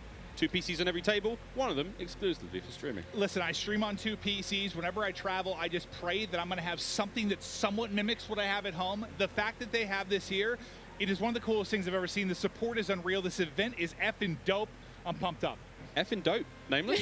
Listen, this is incredible. Like what Clint said, like having a PC specifically for gaming, because you don't want to take anything away from Modern Warfare 2, and to have one to stream as well. You can see it here. Like, this is a gamer's paradise. Like, coming out to play the game early and also being able to create content and not have anything taken away from your graphics is absolutely phenomenal. Shout out to Intel and shout out to everybody that put this together, because I've never been a part of anything this special like this. Yeah, and as we do the flyover, do you see the size of that thing? It's on the top right of our streamers' desks. Like, it's not taking up a lot of space either. So the fact that it has that much power to be able to run a stream as well, run this many streams, it's incredible. I need to get something like that for my giant PC, honestly. Well, guys, you know they say size isn't everything. Now, though, it's time for the TCL Power Hour. There are so many exciting games, so much exciting games. We can't wait to see for the next hour. We're going to be tracking along with these. We've got our bingo card, ladies and gentlemen. This is it, 9 challenges. This is going to be across the entirety of our Warzone Alpha gameplay. And basically, you've got to try to manage to nail a couple of these. Name us any fun ones? Yeah, I mean, fall damage, death. Tim's going to get Timothy. 100%. He has to. Ledge hang elimination. Like, I'm looking at some of the CDO guys, like looking at Zuma trying to get one of those crim. It'll be interesting to see this bingo card. Who can complete it? Alec, vehicle elimination. We've got so many vehicles now to play with. I'm so excited. Like, one of my first introductions into Warzone was with, you know, the Berthas, was with all the vehicle kills. So now with also that hover being in, how dope some of that action's going to be. So tell us what you at home are most excited to see. Tweet at TCL_USA and let us know what you think. Don't forget to include hashtag CODNext and hashtag TCLXCOD sweepstakes during the next hour, and you'll be entered for a chance to win a TCL TV. I actually think we almost all have one of those. They're amazing. I got one of those. I got one too. A couple years ago, I've been using it ever since. That thing's elite, so make sure you enter. Oh, make sure you do enter indeed. Well, Glenn, this is it. We've waited. The world has waited. Warzone 2.0. I'm one of the greatest Warzone players on the planet, and I'm excited to see some gameplay. Listen. No, I'm not at all, but we have made it there. This is the power hour. This is when the stream goes off the rails. And some craziness happens. We're gonna have some fun. We've been so excited to see this, guys. We haven't seen too much of the Warzone 2 yet. We've seen the map, so I can't wait to see how it plays out. I'm getting my monitor ready so I can enjoy every single second of this one, as you should be as well. We saw DS Biffle there getting settings right, everyone getting that very first drop. And I mean that, the very first ever drop that most people outside of Infinity Ward would have ever seen. The world will see for the first time. Well, boy, am I excited. You could cut glass with these bad boys. We've prove it. No, we've talked a lot about some of the features that we're going to see in this. You know, we chatted through with the devs about different thoughts behind stuff. Like, I'm curious to see. They were talking about loot. Like, you know, if you're looking for a bandage, you're going to be looking in a bathroom. If you're looking for ammo, it might be in like a gun cabinet or on top of a desk. Like, there are some things that sound great, but I need to see them. I'm really pumped to see how it's going to play. Yeah, triple circles, like a Hydra. I don't know what's going on. We'll see. I mean, Ali, like, this is the change. A tremendous change for Warzone. And honestly, it gets me so excited. I'm not, you know, a typical player that loads into Warzone nearly as much as Maven does, but I love to watch it. So now that we're moving into Warzone 2.0, not only, you know, it's a new map, it also has sections that are very nostalgic that make me, as a normal multiplayer player, want to hop in. And then the new vehicles and the new circle mechanics, like, all of this is so exciting, and it's so exciting as a new player to Warzone to hop in. Here's the countdown. In we go to Al Mazrah for the very first time here in Modern Warfare 2. The streamers here at CODNext are getting lit. Yeah, I see some fist pumps. They are ready. Here we go. These guys. Dude, look at Isaac smiling, bro. He's so happy. Yeah, I think these guys put the hours in, 8, 10, 12-hour days. So they're ready to see what their life's going to be like for the next couple of years. Yeah, right?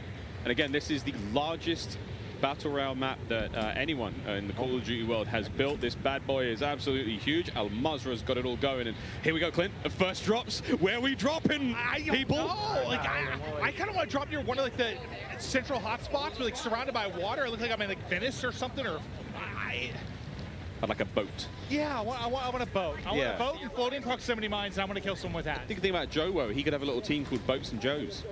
That's good. I stole that from Stephanie Snowden, communications director at Infinity World. Thank you, Stephanie. Clint is foaming at the mouth right now. Can't wait to hop into Warzone. I just realized I have my face in the monitor. Those at home can't see, but Mr. Evans is very excited. Here we go, the first boots have touched ground, and let's find out what exactly. Again, everything's changed. Loot has changed. All new. I mean, we saw earlier, it was like loadout or high loot spots. It's going to have AI around it that you have to kill. Dude, I thought maybe fall damage there. That was going to be the first. I think he did. No, he did. Definitely did. So there's still loot crates. Looks a little bit different in the UI when you open it up. Okay. Oh, you can pick what you want? Okay. We're all learning here, by the way, friends. It doesn't just pop out when you open it. Like it's a list, and you just pick it. Yes, I kind of like that, because one of my complaints lately has been like the sheer amount of like clutter that'll be on the floor. It sometimes have like gotten me killed. Yeah. Because there's so much loot on the ground. There's like somebody laying in there. It disrupts like my visual line of sight. I mean, whoa, that's a first aid kit on the wall. Okay, you just grabbed a self-revive. Now that toilet was lit, by the way. That was 2 stims and a self-revive. Wow, first one we see. That was fantastic. What a bounty that was. Again, so we are still playing at home for those who the TCL Power Hour. Does this? Oh my God! You can use the elevator. That's Where are we dope. going? What floor are we headed to? Usar el elevador. Elevator music? Oh. Wait.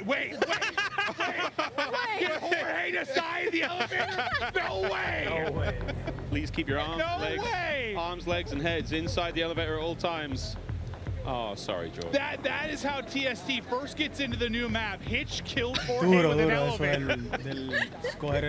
Oh, it's going to be a good few years. I didn't even see what happened. Like, did his leg just get chopped off? Was he a little too close to the door? I just seen him dead, and then I just saw him dead. He just started dying laughing. That was great. Oh, man. First looks again of Al Mazrah here in the Warzone world. Warzone 2.0 already. Content. Nothing but content, Ali. I'm not over it. I'm still not over it. So guns are still on, like, just on the floor. Okay. It seems like it's not as much, like, all over the ground, though, which I actually dig. I guess I'm just curious to see how much loot there actually is, because obviously you need enough to loot everybody up in the game. I'm also interested to see what happens when we kill a player. You know, we see their belongings will hit the ground. I feel like that still has to be a thing. I just wonder if there's like a item sorting thing to it. Maybe. If it's all over the ground. I don't know. Yeah, really interested to see how that one goes down. Again, already liking the quality of life, the user interface changes there, the way plates are laid out. Everything is a real item that sort of sits in the world. Let's coger el cash. Cashed out. Just literally robbed the register. Love that. Everything has meaning here. You can find it in the spots where you'd expect to, which is really cool. I like these changes. You know, it's just like reimagining what Warzone already is, making it better. Yeah, I think it's one of those things that like it'll probably seem a little bit slow de la right now with registradora. players doing it for the first time. Yeah, Pop. Ripped and dropped. Iceman Isaac hitting his shots. I want to see somebody maybe try some of the objectives that are there on like the stronghold. I want to see that because I know they mentioned AI earlier around the strongholds, and there's going to be like high loot spots there. So interested to see what you can grab. I thought that was proximity chat for a second. The down guy was screaming at him. Help me! Yeah. That will be a thing though eventually. I mean, that's the ledge hop. There's a ladder right there. Oh, nearly. Isaac, smooth moves, a little bit of parkour. Into the gulag, first time. Here we go. This it's is 2v2. Wait, and it's now with a random person. Wait, so Mingod has apathy. There's weapons on the floor. Get into the fight. Here we go. How big is this map? No, so there's also AIs in here too. Oh my Distraction God! Whoa. It doesn't make him any less dangerous. Apathy. Help him. Help your teammate, who's not really a teammate. So not only do you have a teammate now, there's distraction AI bots, and you have to pick up loot off the ground. This is wild. This is way different. You could see like question marks on his face. That's the first time you've been in there. Sorry. Yeah. So it's 2 versus 2. You can have a random enemy team as a teammate. Yes. Then plus I didn't realize there were AI. Yeah, I didn't realize that either. Spicy. It didn't look like you could kill the AI either. Like as many shots as he put into it, it just kept pushing at him. You got to earn your way back for a Está second. bueno entonces, está bueno. Back in this one. Here's the first look at the heartbeat sensor with the battery life. So this is something we've been talking about for so long. Players who, you know, say rely on the heartbeat sensor a little too much. That battery life, oh, she's dipping. Okay, I was actually very anti heartbeat invert. I was. It was like an unlimited UAV to me. What do we call it? The baby monitor. Yeah, the baby monitor. But now with the battery life, that's interesting. Stacked. And we saw the buy station for a moment there, but didn't get too many looks on it. We'll get a look at that later on. But now the first look in a vehicle, we have a fuel gauge. Again, this is a big deal in the game. Your vehicles will run out of fuel. You have to visit a gas station. Wow. Check out the prices, of course, before you go in there. You've got cash to be spending. I actually don't know if you actually have to buy it. And also, if you're running that GMC Hummer EV, I mean, it's a recharge station. Gas prices like mimic real world prices. There's a surge this summer, unfortunately. Just can't fuel up. Yeah, the vehicle meta kind of dies for a week or two. Everyone's on foot. It's just so expensive right now. That would truly be something. But yeah, I mean, I feel like that's kind of the big takeaway so far. I don't even want to say... No sé por qué, pero estoy viéndolo como I guess you could say a realism thing to a degree. Que no hay but mucho just loot. more logical, I guess, is almost No sé si en las I would zonas say. que han caído, More pero- logical loot. There's money in a register. Yeah, exactly. I mean, if I open the register, había and there's alguien ahí, shotgun sí. in there, I'd be Surprise. surprised. Oh, howdy. Aha. Adios. And this looks like it could be a stronghold. So was that an AI? That was an AI. Yes, it combat. looked like it might be, but I don't see it on the map. Which is, oh yeah. Okay. Oh, okay. Yeah, yes, we do. We see it on the right side. Buy station over there being marked as well. Also to note, the backpack down on the D-pad there on Pamage's screen. See what that looks like if he presses it. Pamage, let's go, bro. We've got a lot of people to infotain right now. Poco That's loot, true. We eso haven't no me really seen what that gusta. looks like. Here's Tim. Maybe he might have already fallen to his death once or twice. Not entirely sure, but Eso de coger la Tim and pistola así Ninja. no me Look at gusta this tampoco. dynamic duo. Wow, what a duo. Tim's just excited, happy to be here. Team de Tatman y Ninja. I love how he's explaining That's a it. that's a good assessment. You got to pick stuff up. Tim's like, okay, you can't just put the food in your mouth, you have to chew it. Qué durito, Swallow it. Like, yeah, man, you got to pick it up, brother. He cannot get through this window. Ooh. Swag, close, He shredded that guy. That was the AK-74U. First time I've really seen that played with today. Tommy, Kluxy, and Swag. What a fun team that is. They have activated something on the top side of the screen. I've got no idea what this is. Fuerte. Jack, Jeff, Joe, if you're here, we need you. We are excited, but we are ignorant. Yeah, this is one of the new objectives. And I just saw your text about assisting you with your situation. I was also mid-segment. Just FYI, I wasn't ignoring you. I just saw that. Thank you. I just looked at my phone for No 1 me second. gusta cómo Andy se and help with lootea, travel. bro. That's my guy right there. Yeah, just look at that. Just let you know, I was thinking about you, buddy. Looking out. We have actually got assistance here. We might be able to get some. Me IW acuerda folks up Blackout here bien gives a brutal. helping hand with what looked like it could have been Oye, a ¿quién? contract, but I am completely making that up. Y Motherboard. I mean, it must have been some sort of objective. Like Miles, you are a cerebral genius. Yeah, I'm just really Like mastermind. The circles, how they play out. Very, very smart. The skull's up to here. Por lo que veo, él tiene más placa. Aiden on the right hand side of the More screen having a words, good time, tiene just placas violetas. running around, flowing. Actually, he might be in the lobby. He's pretty dead. Chatting it up. He's pretty dead. Yeah, I think right now, I mean, you're just seeing everyone kind of learn and explore and just. There we go. Kinda Gas circle older splitting right now. soon. Okay. Look at that icon. This will be Dope. new. So is this going to be a 2 split You're then? trying to jump the fence, but just go around. The Y end no is literally puede right there. Just please. Why can't he jump?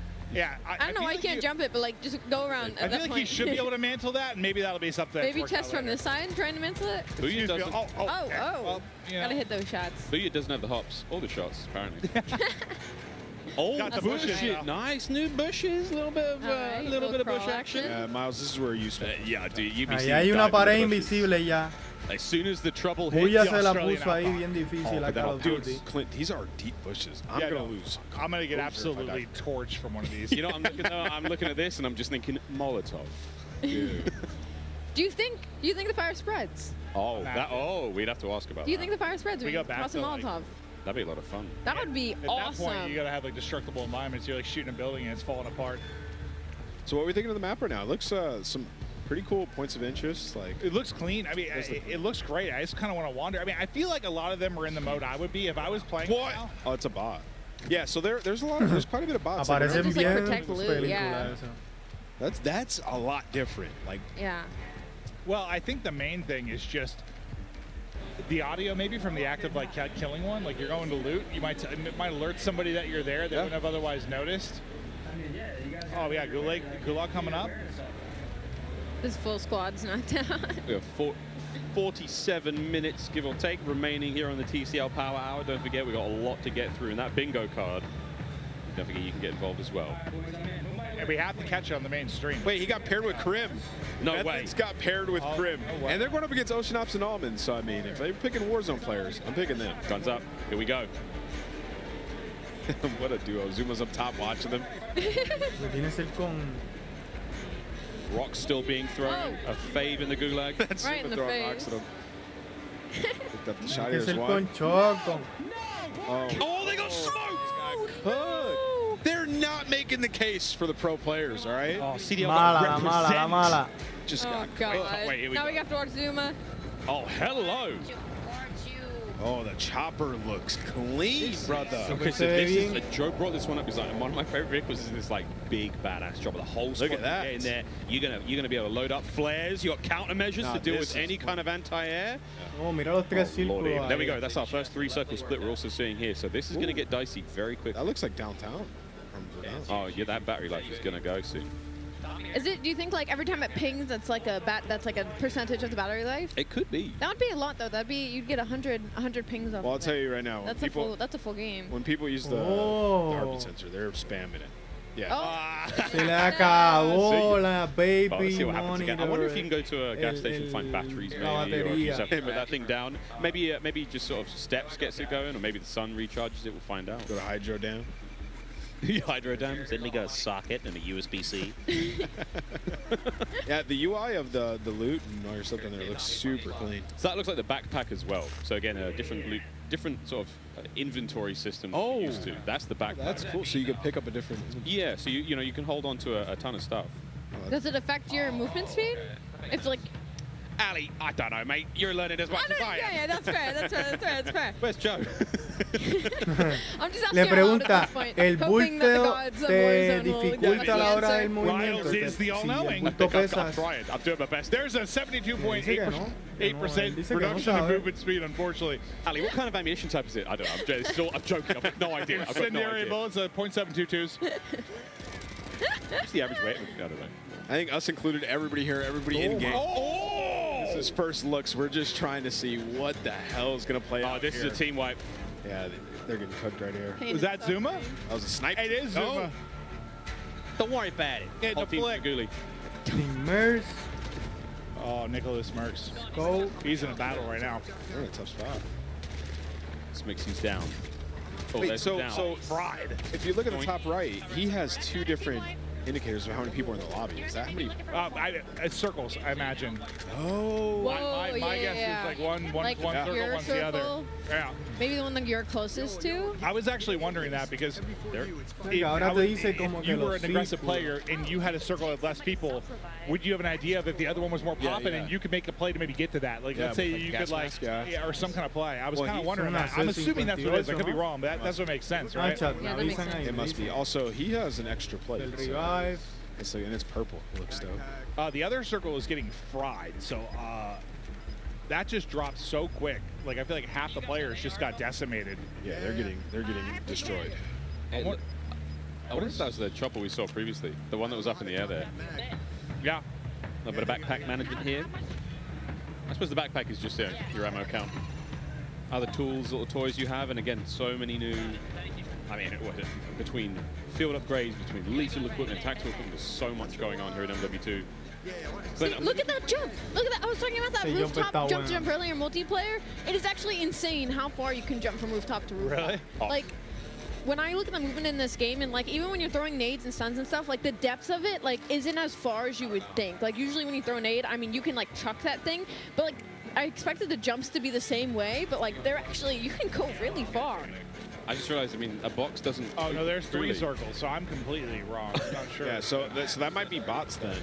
No me gusta esa manera Oh, de maybe that's an jugar. indicator of the stronghold. But, Flow okay, blackout. Parachute from one important question. And do we ask, have we seen a loadout? We haven't. I haven't. We may never. Well, I don't know. I was so curious. pretty. I wasn't sure if that was a thing. It's got to be loadouts in there. This looks like a loadout weapon right here.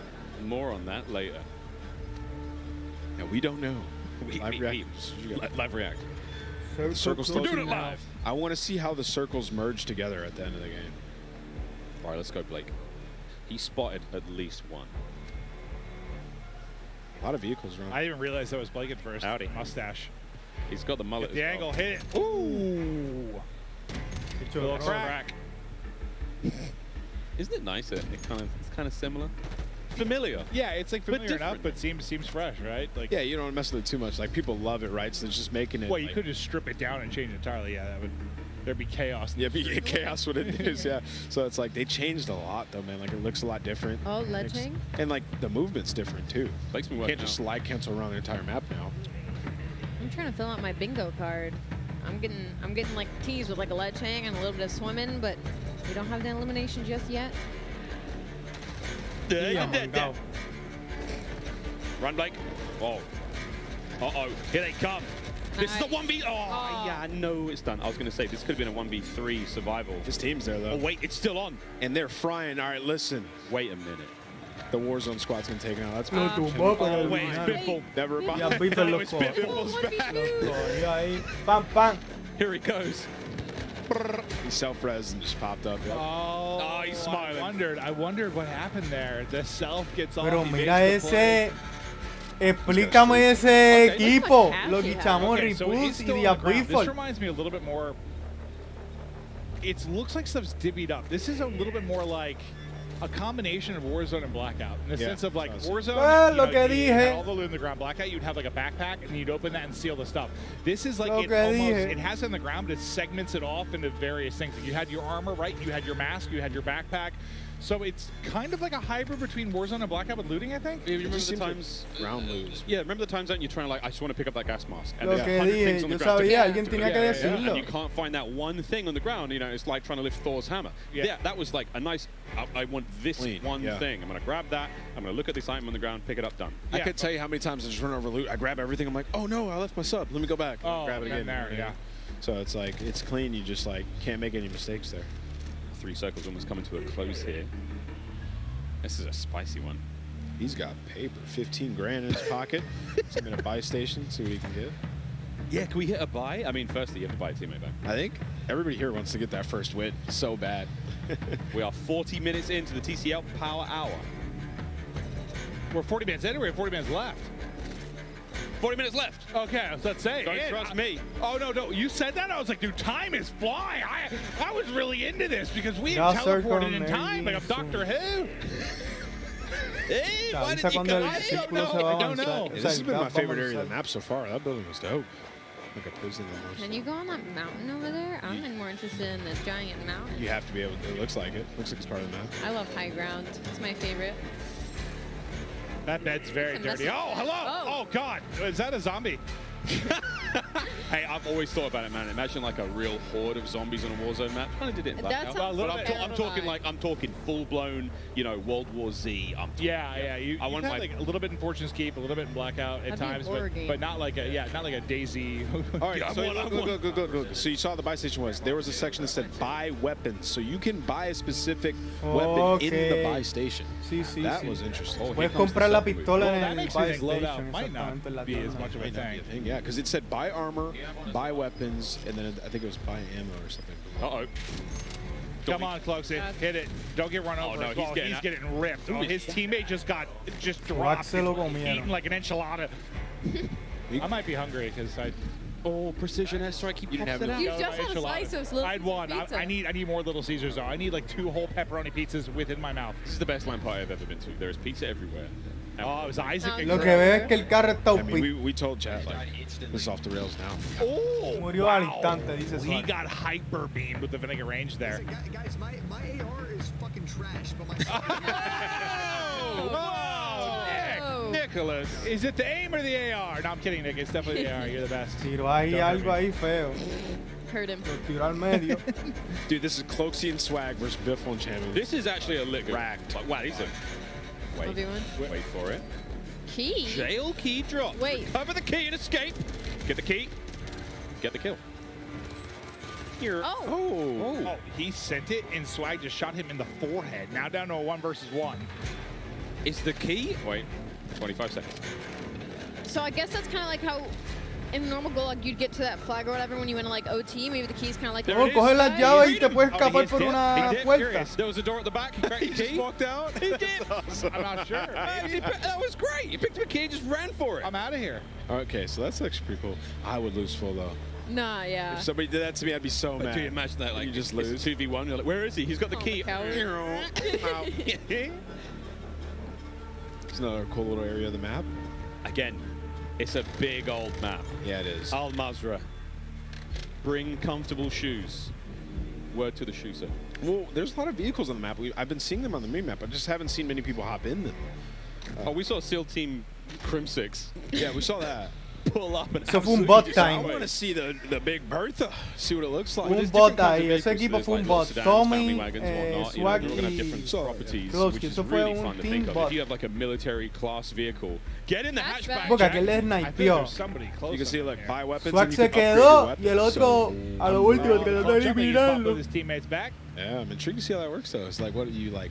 Buy a weapon with some of your attachments, then upgrade it to the attachments that you have, or is it attachments that the game sets for you? So we'll see. Oh, so many questions. Yeah, I have so many. I'm seeing a lot of highways as well. This is a lot of fun. We're going to see, I think there's a little bit more of a lean towards vehicular combat, which I'm very, very excited about, given the fact that like there's 19 ways to battle each other in cars now. Well, the one thing I'm kind of digging, like, yeah, there's going to be some new versions of combat, but like at least what we're seeing so far, it doesn't look like you have, and that might be the loadout change too, but I think it's with 5 attachments, like you can't beam someone with an AR 400 meters. Like it's going to force closer range combat. You're not going to be terrified to cross any open gap, which I think ARs have been too easy to shoot. Like this, that is more recoil than I've seen in 3 years. Yep, that M16 was kicking. Krim was like, I'm going to rethink this fight. But I think in general, like it's better if it's a little bit more difficult to shoot at long ranges. It just needs to be, in my opinion. This is what I wanted to see. How powerful is it? Can you gas. finally shoot them? It's running out of gas, man. It's running out of gas. This is Greeds, one of our streamers, content creators coming from Japan. That's awesome. Also, though, man, shoot them tires. I'm just thinking out. I mean, my mind's going forward. Solo YOLO is going to look real different when everyone's driving around with vehicles with no tires and like running out of gas. Running out of gas in the end. And it's like, and there's one person at the end that's got this like super high-tech military vehicle, or who has the Hummer EV? Who's got the Hummer EV? It's like I don't need gas. Oh my god, that's the meta, dude. Find the Hummer. The eco-friendly vehicle. Go green for the green. This is a duo. The Hummer EV. Big Bob. He's got a key. Wait, what is this key about? Wait, you see the key on his head? I'm not sure. Bobby's got a key. He's got the key to my heart, but that could be one of the sort of special loot locations. There's some subterranean spots. Chilling, dude. These are the guys I hate in Warzone. Camp in a staircase with Phoenix. Yeah. I need that proximity chat. I need like the people walking up and being like, I know you're in that staircase. The way he's playing, I feel like Bob's AFK and he's protecting Bob. That's what I'm getting from this, at least. Bob has not moved. Because the Symphony I know does not run up and down staircases 400 times. This guy has to be in fights over and over. He literally has to hold forward. So I mean, if you think I figured about something was going on. This is a really important map. Like whoever wins this, like they hold the record for most wins. Like it's your stream title right there. Just get it up there. Yep. Just get it up there right away. World record holder. There's a lot of those in Warzone.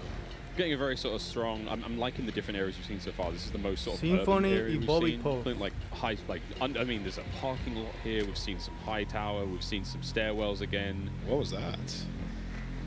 I hate when Symphony just aims at randomly the wall. aims in. It bothers me. Oh my god! The internet is already like sus. He's sus. Well, shout out Ricochet. Will be available stand behind him. Day One one. thing I am wondering. Day one. Coming for you, Scott. I always wonder about like length of games, and I always think I mean, I prefer when it's around like 20 minutes.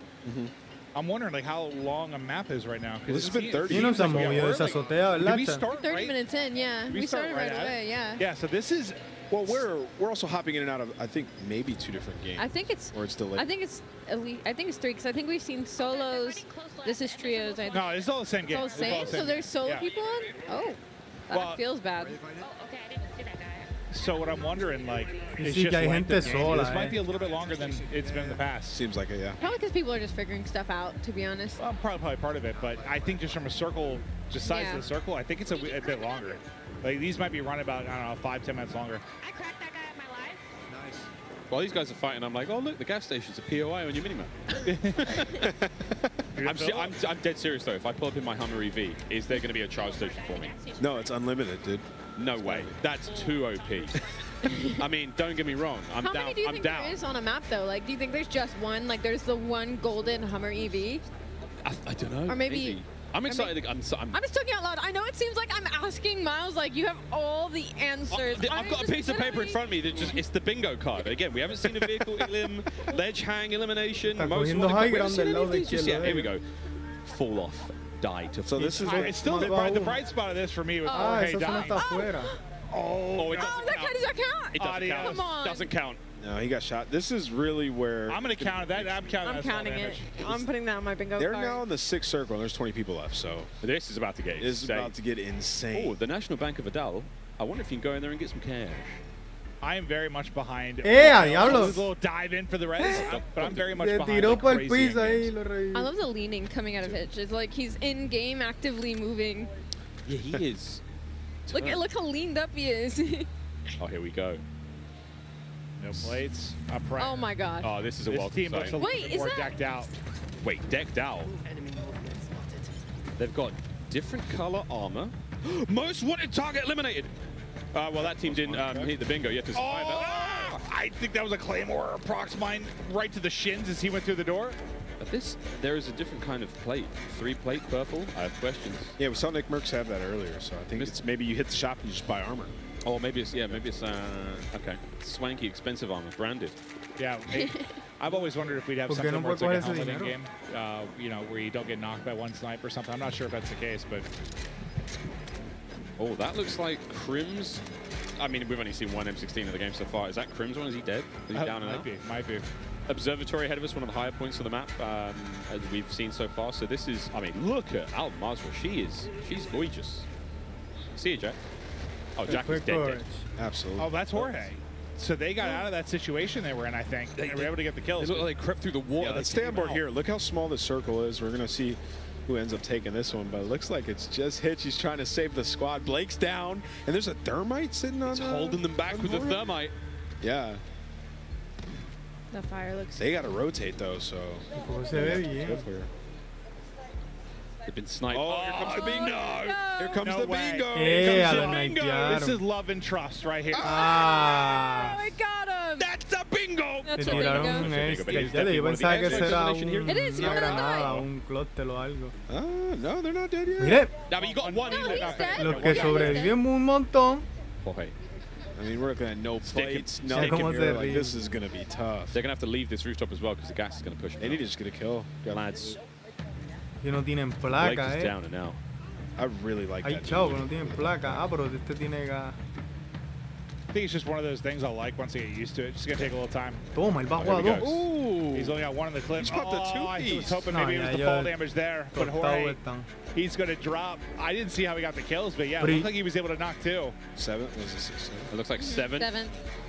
Ah, Handsome man séptimo blocking the view there, lugar. but over to Nick Merckx. Diablo, ni Merckx tiene Final four. dos muertes. Oh, they're in a great spot. Rotation coming in here in a second. No dice. This looks dope. This little tent that they're in.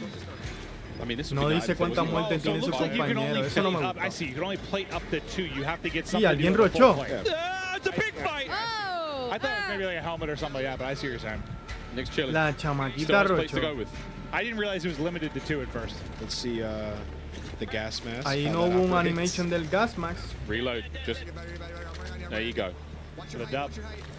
3 teams remaining, 6 players. They've got what, 2 left up? So it might be a Tres 2v2v2. equipos, 6 He has jugadores. the Ah, flip pues the un decoy 3 para players as 3 well. o That no. could get real funny. Oh no, you're in trouble now. Ellos tienen zona, no tienen que This is good rochar. decoy time. Just pop it. I love mixy endings. This ending is dope. This is so sweet. Coming out the gas, still across the bridge. You get the knock. It's just Nick. It's just Nick. Nick bajo a Here otro. they come. Oh, Oh! Oh. So 1v1. 1v2? 1v2. No, 1v2. No, he's the 1v2, res. You're right. sí. It's 1 player up because his teammate's still up. 1v1. Where are they? There they are! Oh, that head is not gonna be fun. Bajo a uno. No embuste. Lo ganó el And a three-piece to close it out. Tanto que se quejó el Was that condenado. a 1v3? It was? That was a bingo. Bingo! Bingo, mira esta gente. Oh, there it is, the first time. Vamos a ver Nick Merckx, your first cómo ever es Warzone 2.0 el cinemático de cuando uno se va. Get in the chopper. Get in. It was lit. Se llevó el replay del gato, el really Merckx enjoyed it. I think ahí. the match Tanto que se quejó. Really cool. Played a little bit slower, but I think it's just people. Míralo, míralo, míralo. Towards the enemy. Yeah, I wasn't even sure. Was that like a 2v3v1 or a 2v2v2? I'm not even It was sure. a 1v3 survival. Bingo, baby. Si llega a hacer eso un Solo, torneo, now si I'm lleva trying un par to, de like, chavos figure out ahí. the situation at the end. Like, Nick was just popping off. He's just frying. Yeah, I was a little 100%. too tense to see what was going on there, but I mean, hey, that was fun. Well, here we go. Oh, si hizo un 1v3 se check. hizo ahí. We saw airstrike eliminations as well, I believe, on that little I rooftop. don't think we got bingo though. We didn't get, but we got that at the very least. Ooh, no one got multiple grenade kills. Okay, 2 down. Unless we Este missed it. elimination que hicieron I ese. gotta see a decoy elimination. That would just be so funny to me. If somebody gets smoked by a decoy, I'm gonna be in tears.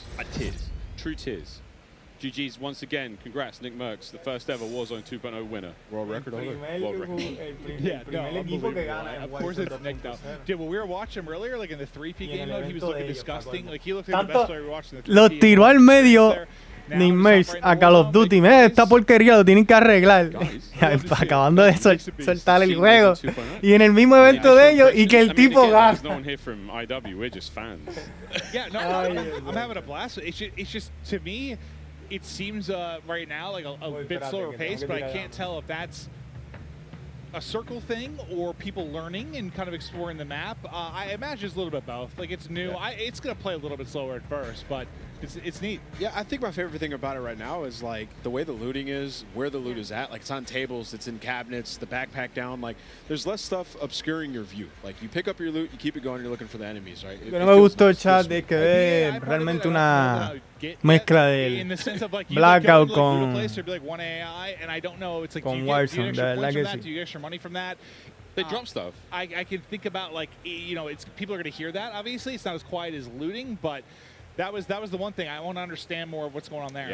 Yeah. It takes things to come. Ali, any sort of takeaways from you? First game of Warzone 2.0. I'm excited to load in. Like I said, I don't really play Warzone often, but this new 2.0 Warzone, I'm very, very excited to load in when it drops. Well, now we get a quick look at that first win. We're going to see the POV of Nick Merckx once again as he goes up in that 1v3 situation. Thanks to the guys at El Gato.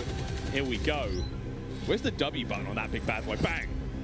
And this was the final play on that bridge, Clinton. So he killed 2 people. Yeah. So it was 1v3. Good teammate call out. Good comms. Let's go!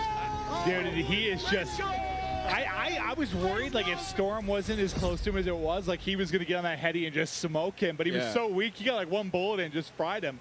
And then I think the guy he chowed, like, laying down the bridge, he, like, got all headshots. He smoked him, too. Yeah, I thought he was going to lose that.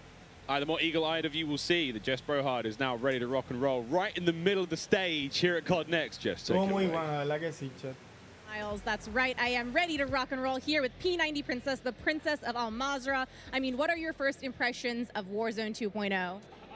So far, I'm really liking it. I used to play PUBG, so this is really exciting because it does have that tactical feel to it. But what I'm most excited that I've discovered is the vehicle enhancements. You can get on the roof.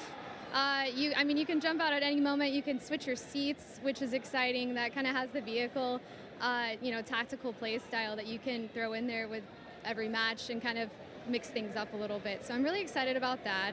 And everything feels pretty good. It's very new, so it's going to take some time getting used to, but so far so good. I'm having a lot of fun.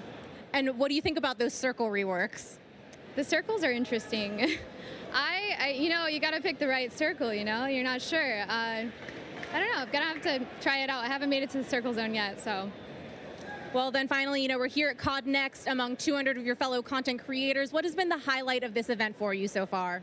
Honestly, the highlights being able to sit next to Huskers, my partner, and play games, and we have a lot of fun. But I did just kill him in the brand new Gulag for the very first time, so that was really rewarding and really exciting. But it's been a lot of fun seeing everybody and, you know, just seeing all the gamers out and about again after everything we've been through, so it's nice.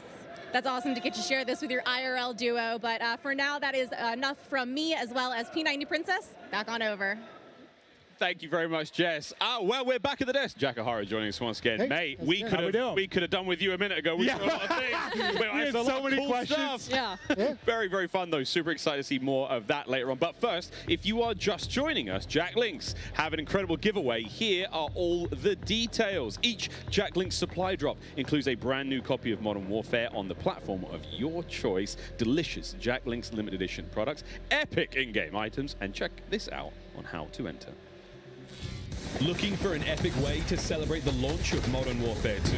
Jack Links has got you covered, giving you the chance to win the ultimate Modern Warfare 2 supply drop. Keep an eye out during the broadcast for the Jack Links Sasquatch to appear on screen. If you see it, grab your phone and scan the QR code, following the prompts to qualify for entry. Tune in to Call of Duty next. Squad up with Sasquatch and level up for the ultimate viewing experience, courtesy of Jack Links. Terms and conditions apply.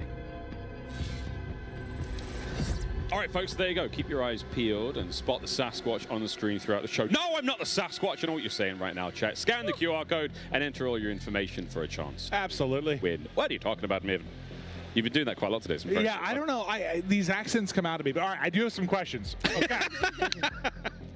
First, the one thing I was really curious about, like at the top right with the player number, there was like 2 different columns. What were the different player numbers? So that one is explaining to you the different numbers of people that are in each circle. Okay, so that's what my first guess was. Okay. Yeah, and the old information of like who's alive, how many squads, etc. So the top bar I think was like your normal numbers, and then the next one. I play a lot of Warzone, so I'm going to get a little bit nerdy. I just have questions. Other thing, we didn't see a loadout. Is loadout in or not in, or did no one buy one, or what's the deal there? Espérate, hay que saber si viene el loadout. The loadout drops are not in, and you're going to buy stations and you're going to strongholds to acquire the rest of your loadout. So you can go in, you can select, have weapon setups, etc. that you'll then find the buy station and inside the strongholds as well. That's one of the big questions I had. I was certainly wondering about because we saw like you could buy. It was like a weapons tab you had when you went to the buy. We didn't get to really look at it much because we're hopping around. We didn't get to see a whole lot of it. Yeah. What with the AI that were in different buildings, like when people were going to loot something, there'd be a random AI in there. Well, I guess I want to know, what is the impact on game? Because obviously, if you have to fight that, someone might hear the shots, right? You're not like looting silently, but what is the impact on the game within that, like, I guess, system? So we have obviously the AI that's concentrated around the strongholds, etc. And then we do have some smattering of AIs to the buildings that are there as, an extra target that you can kill, you can get their weapon, you can get some ammo, etc. So a little extra loot. Yeah, and then they can also serve as a warning that there is another player there. So right now we're experimenting with having them in various different play spaces and seeing where they're the most effective and the most entertaining, basically. Jack, as far as armor plates go, like a little UI thing here, there's a full-plated character has purple-colored armor plates versus the blue ones. What's going on there? So there's 2 sides of armor plate carriers, essentially. So you're picking up the 3-plate carrier, and that means you can go to 3 plates, essentially. Okay, that's a lot of fun. Okay, all right. Now, I also noticed that within the backpack, we saw Nick Merckx carrying C4 while also having, a frag grenade and a smoke grenade. So if I've got a backpack, is that a separate pickup on the ground as well, or is that something that your character comes equipped with because they're already a badass? So what you have is you have the strip at the bottom, which is your loadout, and then your backpack, you have a starting backpack that is a certain size, and then in that you can put extra items and you can hold duplicates of things that you want to keep. That's a lot of fun, yeah, because we saw him run a C4, and at one point he's like, I don't feel like C4 right now. This is very useful. He's able to swap that out in real time, and excellent. Oh, my God. So I know in a lot of ways, Blackout was the first iteration of this, and you have Warzone come out, which improved on a ton of things from a quality of life standpoint, but it feels like there's, like, at least from a looting standpoint, some similarities there, because you used to have, like, the backpack where you could carry multiple items. Then we shifted, like, everything on the ground. This seems to be, like, a middle ground to kind of meet both qualities of life, which I would find pretty dope. Yeah, we want to let players to be able to accumulate kind of the arsenal that they're going to carry through the match with them, and kind of be able to equip some items, some that in other game modes might be persistent, El árbol se movió. that they might want to keep inside their backpack and then carry out of the match with them, etc. So is the backpack that you start with, that's your backpack for the whole game, or is there an opportunity to ever expand your backpack? And if you can, does that affect the movement speed on the character if you pick up? That's a very realistic question. Ali, you're right. I'm sorry. I can't carry many things on a day-to-day basis, Miles. You should see me try to bring my groceries into my apartment building. It takes a very, very long time. So I was just wondering if that was one of the realistic things that was implemented. Fair. So there are different size backpacks, but they do not affect your movement. Okay, don't affect movement speed. That's the question I had. Oh, also, in the Gulag, it seemed like there was an AI that had popped up at one of the points if you were watching. No afecta el bulto, it seemed like it was a killable AI, though. It seemed like you put a bunch of shots into it, and it never went down. Are they even killable? Or? Y sí se extiende los bultos que tú cojas. Okay, so maybe the person we were watching was just bad. Yes. It takes some coordination to kill them. Okay. And that's not his final iteration, but he essentially is definitely killable. Okay. And if you gang up with him with 2 teams of 2, you can essentially take him down and get a reward and get out of the game. Okay, cool. Yeah. And if both teams take him out, So can everyone get out? Yes. Okay. Well, for those of you looking on screen right now, phones out. It's time to scan that QR code. Jack Link Sasquatch, he's on screen. I know you remember the video. Scan away, friends. Sprat now making a quick drop. Any particular hotspots you've got there, Jack, that you like? Well, Hydra is always going to be fun in my heart, which is the one that we're looking at right now, because that was one of the first ones we made. It was one of the first ones to incorporate the water and have the river running through it and having a little bit of current that can drag you along. And obviously a ton of fun boat chases through it, etc. It's a good place to find a boat. So this one's always going to have some funness in my heart, and I'm sure that the rest of the development team as well, just because it was the first one. It's really sweet. It's kind of like the heart of Al-Mazrah where it all kind of began. Exactly. Are there any sort of fun Easter eggs that you guys as a development team or the art team have maybe put in the game that we can find as players? So there's definitely a few locations that you might recognize. Maybe. Some in downtown, some in the airport, and some in the quarry. And then as you start playing the game, you'll discover little locations that are kind of little secrets and places to explore. Yeah. Check out off the coast. There's some wrecks that are underwater, and places to swim. Wow. So, I mean, depending on how, if you hit... Sorry, Maeve is just... I don't know whether it was... Listen, I came in with a question. I need to go back in time to the Gulag, but I nearly choked on a piece of pizza. But now I'm okay. While you guys were talking, I put down 3 of those. Very, very impressive.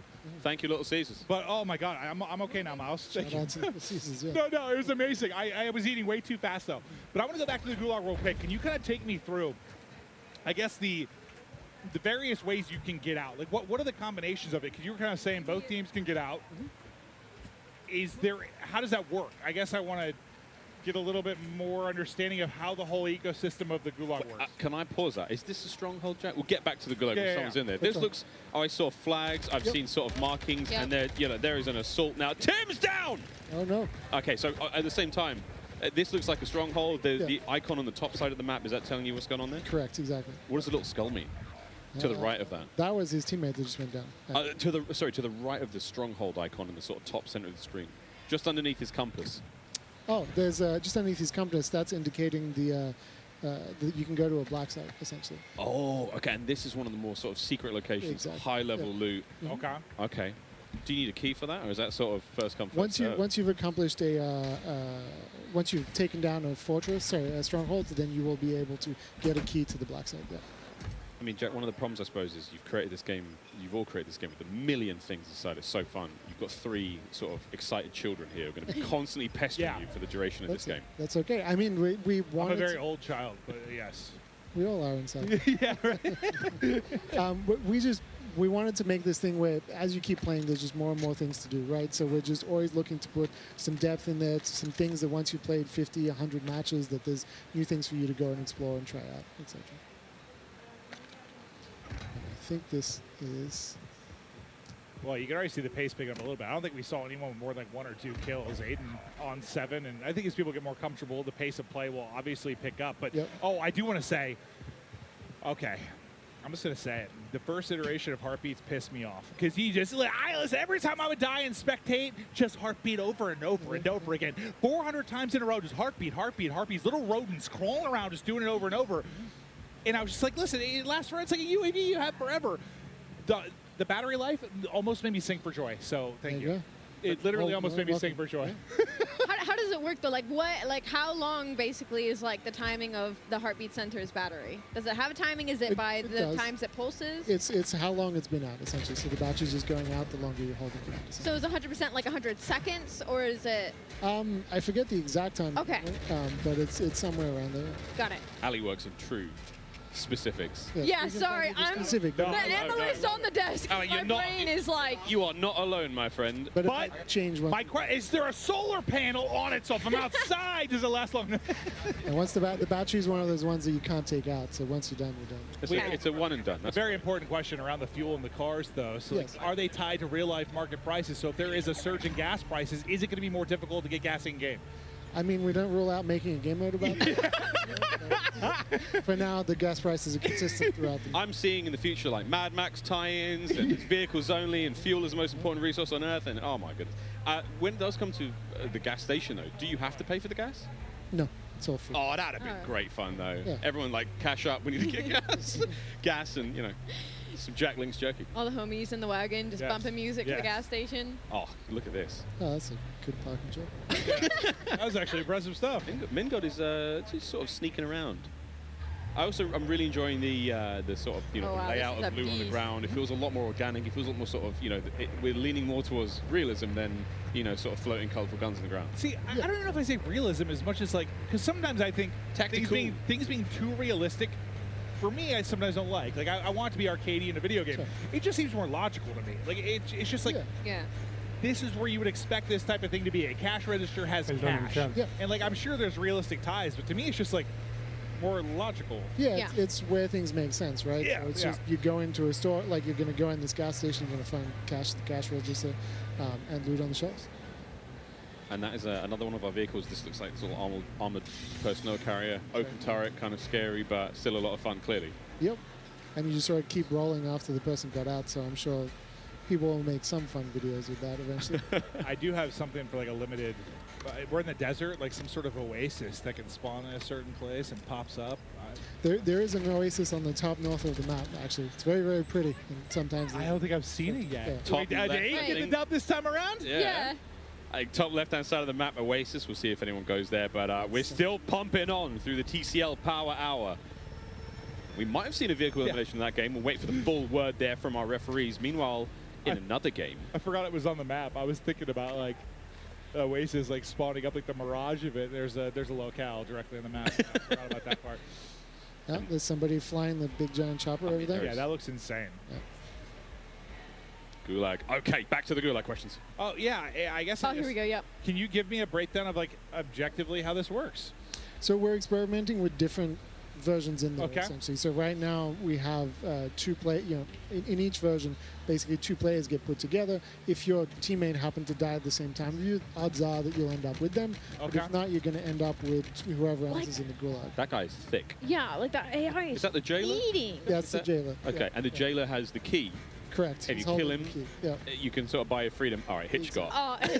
He's gone. He's gone. And I don't think he's realizing that's one of those things you need to group up on. Like, if you're going to do it, it's almost like, will proximity chat work in there or not? It does. It should, it should be talking to each other. That's what I'm kind of wondering. If there's a proc chat, everyone's like, all right, guys, let's be friendly and, take group up on the jailer. But then you lie, and then you kill them. See, that I like. However, don't team up with Maven, obviously. Yeah, I'm going to be dark and twisted.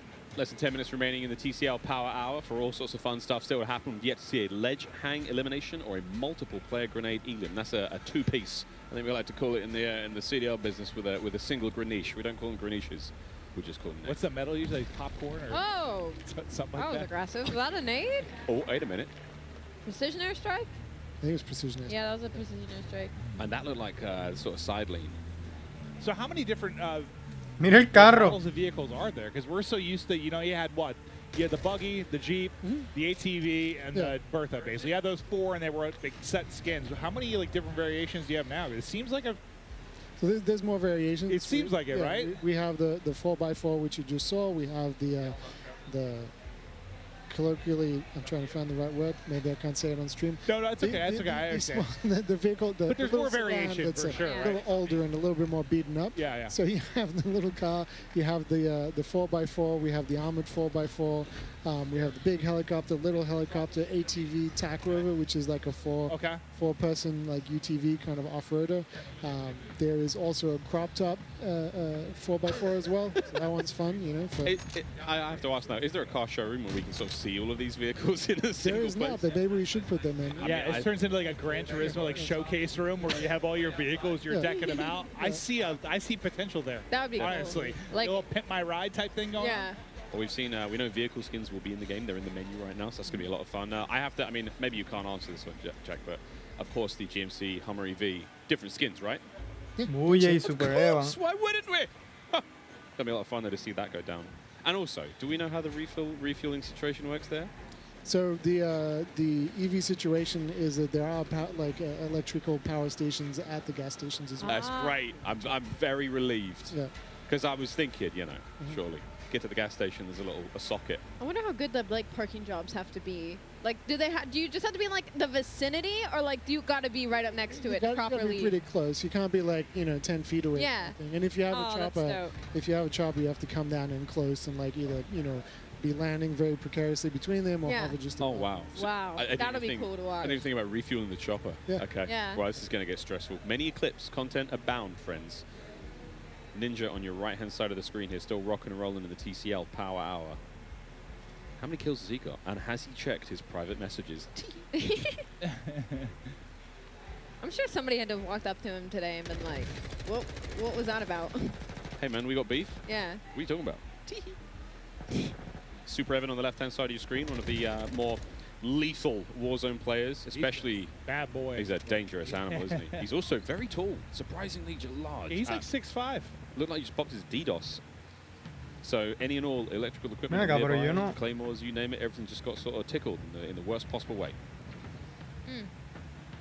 Actually, Jack, does that also affect players? Can they, if you as a player have been DDoSed, are you able to use any sort of equipment at that moment in time, or? No. Is it things that are already in play in the world? Well, things that are in play in the world, disabled vehicles can also get disabled as well. So it's a pretty powerful experience against that too. Okay. Yeah, that's good, because sometimes vehicles, there's a lot of them. It can be frustrating. You need a good way to deal with them. That sounds like it can be for sure. Say that's the circle. All right, so this might seem familiar to people too.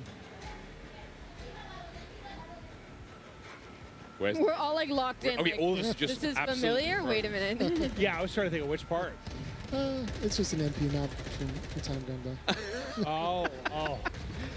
It's funny. I can like picture them all in my head, and Lord knows I can't like name them. Is Mason frying or getting fried? But look at his face; he's doing fine. Jack, the safe cracker there. What was that? Is that another sort of a contract? Yeah, so it's a new contract where you pick up the contract and you have 3 safes. You have to kind of crack the safe.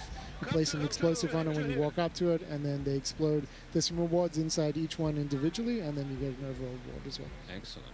So there's a time limit as well, so you kind of press to go do them as quickly as possible. Hey, one thing we sort of really enjoyed, again, Clint, the variety of contracts in Warzone has been so fun. I mean, whatever it may be. Okay. Ocean's 11 right now, starring Iceman Isaac. Ocean's 1, not as exciting. Still sexy, though. Thought it was like a booby trap at first, but no, just taking the cash. What do we got in here? And some cheddar cheese. Están tirando callouts ahí. And that kind of makes sense. Like it's a safe, right? You might have some rare loot, some extra money. Goodies. Yep, there's a train. Kept that one secret, Jack. That's right there. That's right. Kept that real quiet, mate. That looks great fun. I guess is that a sort of similar situation to what we had in Verdansk? A lot of toys on it. Yeah, and you're actually going to see some more things that are train related at launch. The fun one for me is being able to jump up on the roof of a car and then jump to the moving train. Oh, we're talking like Wild West style. Oh, like, wow. all right. This is going to be fun. Bobby Poff is absolutely lit, ladies and gentlemen. It's so funny just watching them kind of learn, hear them talk through stuff. So dude, Bobby's voice, by the way. He's found the key to a stronghold, though. So does that mean? So Jack, you have to kill the combatants around it, and then get inside. And get hit it. Get the key and then go to the next one. What does the key do? The key helps you get in. The black side. Okay, all right. That's the chain event between the two. So the second number, is that the team's like in a different circle outside of the one you're currently occupying? Crack. That is the one that you're in. Okay, so it's the one that you're in. That makes sense. Okay. Oh, Mason. Ooh, nice shots. Oh, God, now there's tank bullets. Ese carro está bien OP, mira cómo los bajó de un cantazo. That counts as a vehicular elimination if they get the kill. Bajó de un cantazo bien. Diablo, San Ale. He got the knock on the one. I don't think he was ready for the second to swap right into it. Muchacho, gustando a uno ahí. I love the idea of getting a key. Just sort of like, you know, I'm not going to fight this one out. I'm just going to hit the door. Wherever I may be. Symphony and Nick Merckx versus pointing off from Mingod. So what were you aiming for, like, time-wise? I'm just curious. Like, game, are they a little bit longer right now? It feels like. The matches? Yeah. We right now, because we're playing around with the length of like how long each circle lives before they collapse. You know, it might feel a little bit longer. Yeah, it felt like it was like closer to 30 minutes, like 25 somewhere. Just felt like a little bit longer. The circles do something interesting where sometimes you get a little bit more of a pause in the middle. Eso de jugar en equipo, aunque no son panas, eso está súper nítido. Lo que pasa es que si el pana que está al lado tuyo en el goulash no es muy bueno, sabes que vas a estar. I've got a question, Jack. 1v2. Specific one. Can we sort of like? Pero eso es una mezcla bien brutal de Blackout con Warzone, bien brutal. Okay. We'll hold on to that. No me gusta eso de glutear la escala, no me gusta la letra que le pusieron a... And meanwhile, our other teammates are just sort of staring at us. Tú vas a alguien o whatever, eso es de Blackout. I'm like, oh, maybe. How many kids you got? I'm like, help me. Prox chat alone. Help me. Prox chat is going to be something. I'm coming for you. Come on, Isaac, show no me something revivió. special. Te despierta, Tacho. We're back at the 10th. Toma! Oh, dear God. Hey, you know what? Parkour, baby. Hitting the shot. Parkour. They hit the other roof. Oh, look at them. Dude, that shadow, it looks so badass. He's like flying over the top rope. Great. Yo, whoa, TCL Power Hour still rolling, friends. Actually, we should be nearly finished with that one, but we've definitely had, hey, we've been having a couple of bingos. We'll get back to those in just a moment. Yeah, sorry for the bombardment. I'm not sorry. Questions. Not sorry for that bombardment. That was great, Jack. You're a beast. Well done, mate. I do believe that we are ready, possibly, a mí no me gusta. to toss to Gina. Gina, what's going on down ¿Cómo fue? No entendí lo que tú quieres decir. A mí no me gusta el Warzone o te gusta el mapa nada más. What's up, dude? It's been a while. It has been a bit, yeah.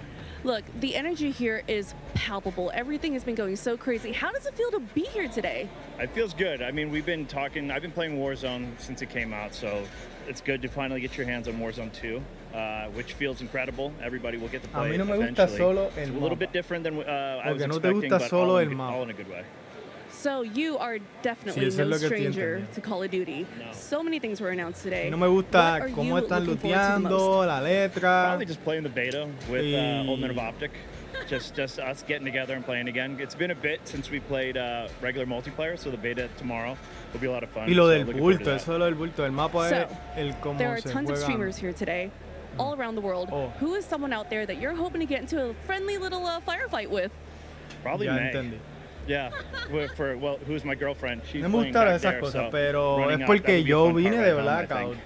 Y ponerte esas cosas en un juego supuestamente nuevo, pues no se me hace que sea nuevo. That's all from me here, y'all. Let's go back to the desk and see what's going on over there.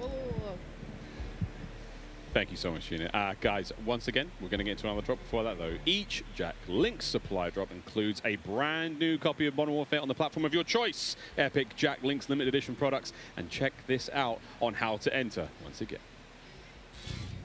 Looking for an epic way to celebrate the launch of Modern Warfare 2? Jack Links has got you covered, giving you the chance to win the ultimate Modern Warfare 2 supply drop. Keep an eye out during the broadcast for the Jack Links Sasquatch to appear on screen. If you see it, grab your phone and scan the QR code, following the prompts to qualify for entry. Tune in to Call of Duty next. Squad up with Sasquatch and level up for the ultimate viewing experience, courtesy of Jack Links. Terms and conditions apply.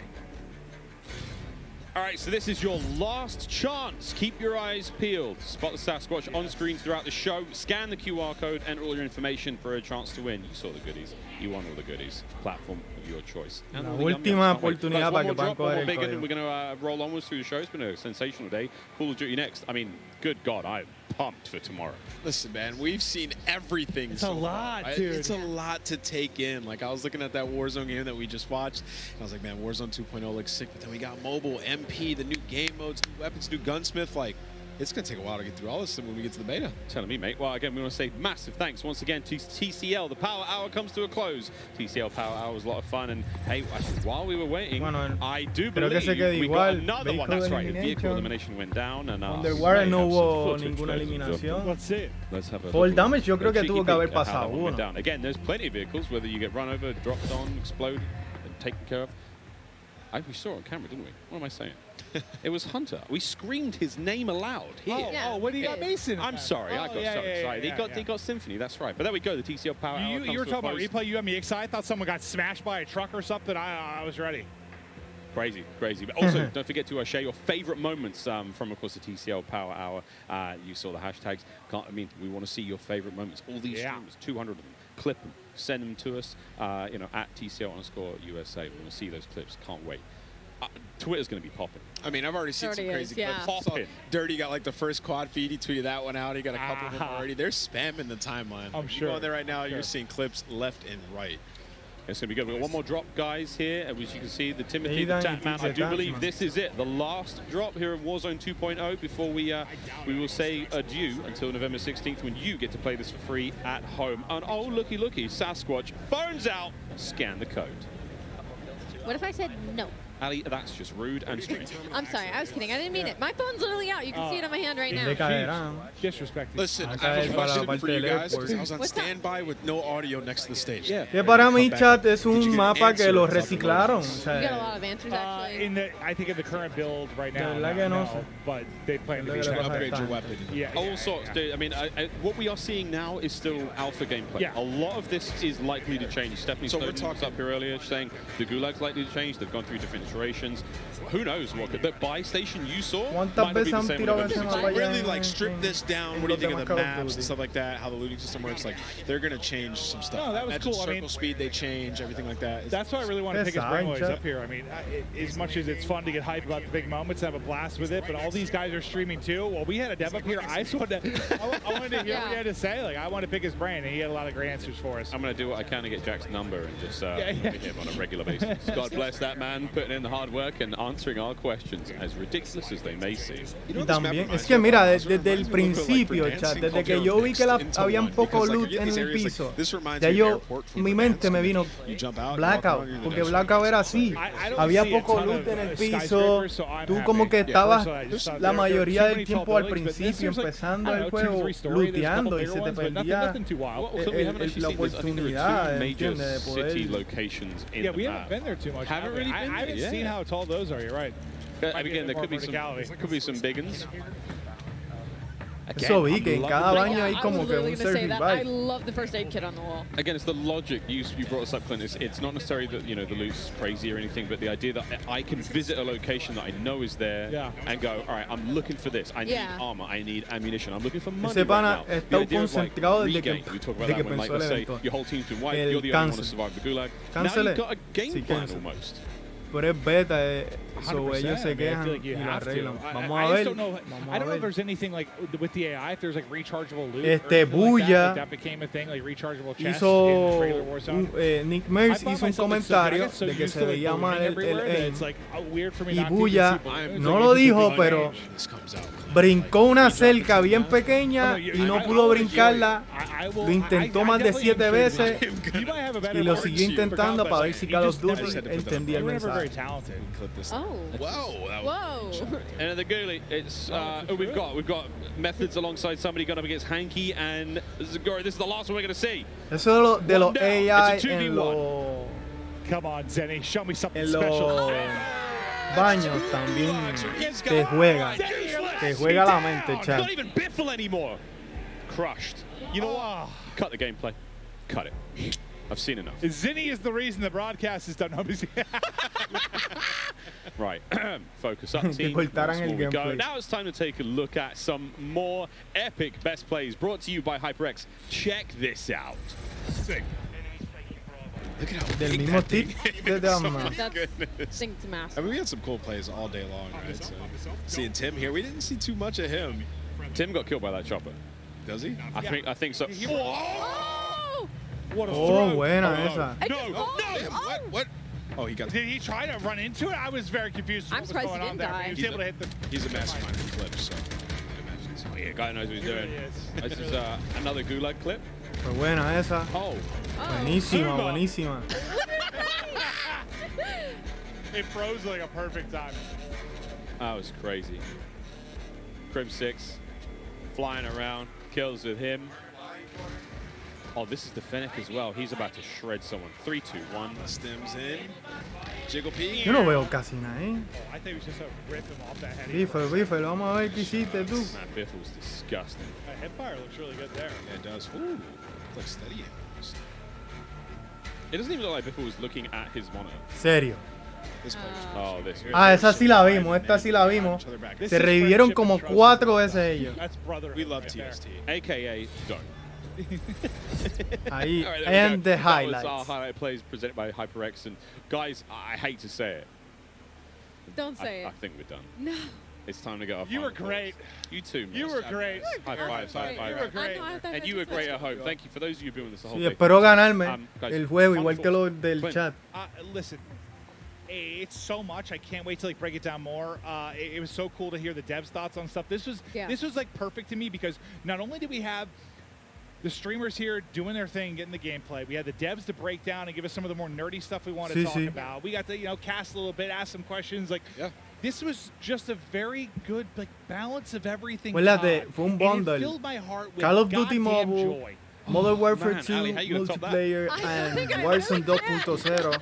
I'm going to be honest. Fueron 3 I want reveals. to say, O sea, 3 I'm going to echo war in my own reveal. wording. I mean, it was a lot or of questions 3 war answered, right? premiere There was reveal, so many whatever. what's going to be happening with the upcoming year, and we got all of it in just this mosh pit of Call of Duty. I mean, it was just half a day of just COD, and like it was an absolute pleasure. And honestly, I have to say, I'm so excited for Warzone. I never thought I'd say that out of my mouth. It was one thing about Warzone that it kind of turned me away because it was so chaotic, right? I couldn't predict things. I couldn't really break down a whole lot. Circles were chaotic. Loot was chaotic. And it seems like they've taken that, refined it, and now there's a little bit more stability. You know where loot's going to be. There's 3 circles, so it's not like if I'm across the map, I'm screwed, you know? Like, there's so many different elements now, so I just can't wait for November 16th. Jeff, Joe, you hear that? You got him. You got another one right there. And what about you, brother? I mean, it's amazing, and there's still so much more to come, right? Like we heard a little bit about DMZ. Like, what is that? Tell me more. Yeah. We're gonna learn in the future. Spec Ops as well. They talked about it a little bit. We even heard earlier rank play coming in the future. So we got so much Call of Duty. If today wasn't enough for you, like there's gonna be more. Oh, so much more. We do want to remind everyone, though, one more time that Modern Warfare 2, it launches October 28th, but is available to pre-order right now. Pre-order and get early access to the open beta that starts tomorrow on PlayStation and next week on Xbox and PC. Don't forget that the pre-order... Debería acabar eso. You're going to get those amazing-looking red Team 141 skins you saw today, but not only at the launch, you get those in the beta as well. So that's lit. Also, the FJX Cinder weapon vault. You guys have seen that in action today. That's the fully decked-out M4 weapon platform, and that's certainly something you're not going to want to miss out on. Insane. Oh, and also don't forget, pre-order any edition of Modern Warfare 2. Yo quiera que campaign up to a week early. I'm a campaign guy. Absolutely love to do that. La comunidad se queje mobile action live today de as well. And don't los forget, paredes you can also invisibles que go vi right now to the Google y Play se Store queje and pre-register for de your loot. free download No me of gustó, Call of no me Duty gustó, Warzone ¿verdad? Mobile. I mean, Abre frankly, caja y guys, there's a que lot. salga Whatever todo el platform loot y you're tú on, it's escojas all lo que tú yours. quieras. But No that que is it tú for us, escojas guys. On behalf desde of la caja. myself, Maven, Alicat, Siento que Nameless, all the other eso talent va here, a everyone behind the scenes, thank you so much. una We'll see you pausa on y the pues beta. cualquiera te puede matar looteando. Lo regular, completamente, el evento estuvo chévere.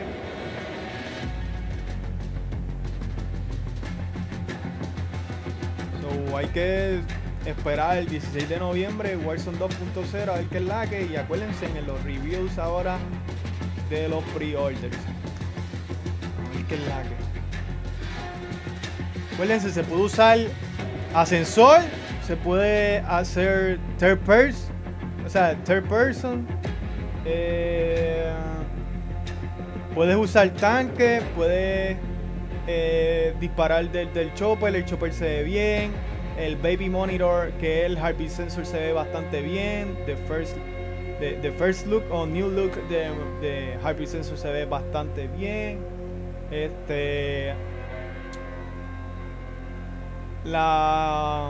te digo? ¿Qué más? El drop shot con un brinco muy bien, se ve bien, me gustó.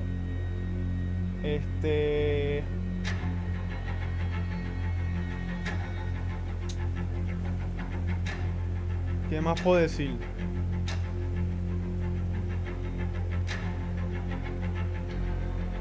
¿Qué más puedo decir, chat? Faltaba ver lo del zipline. Lo del grab. En el techo. Poder ver quién está en el techo y después subir. Está perfecto. Creo que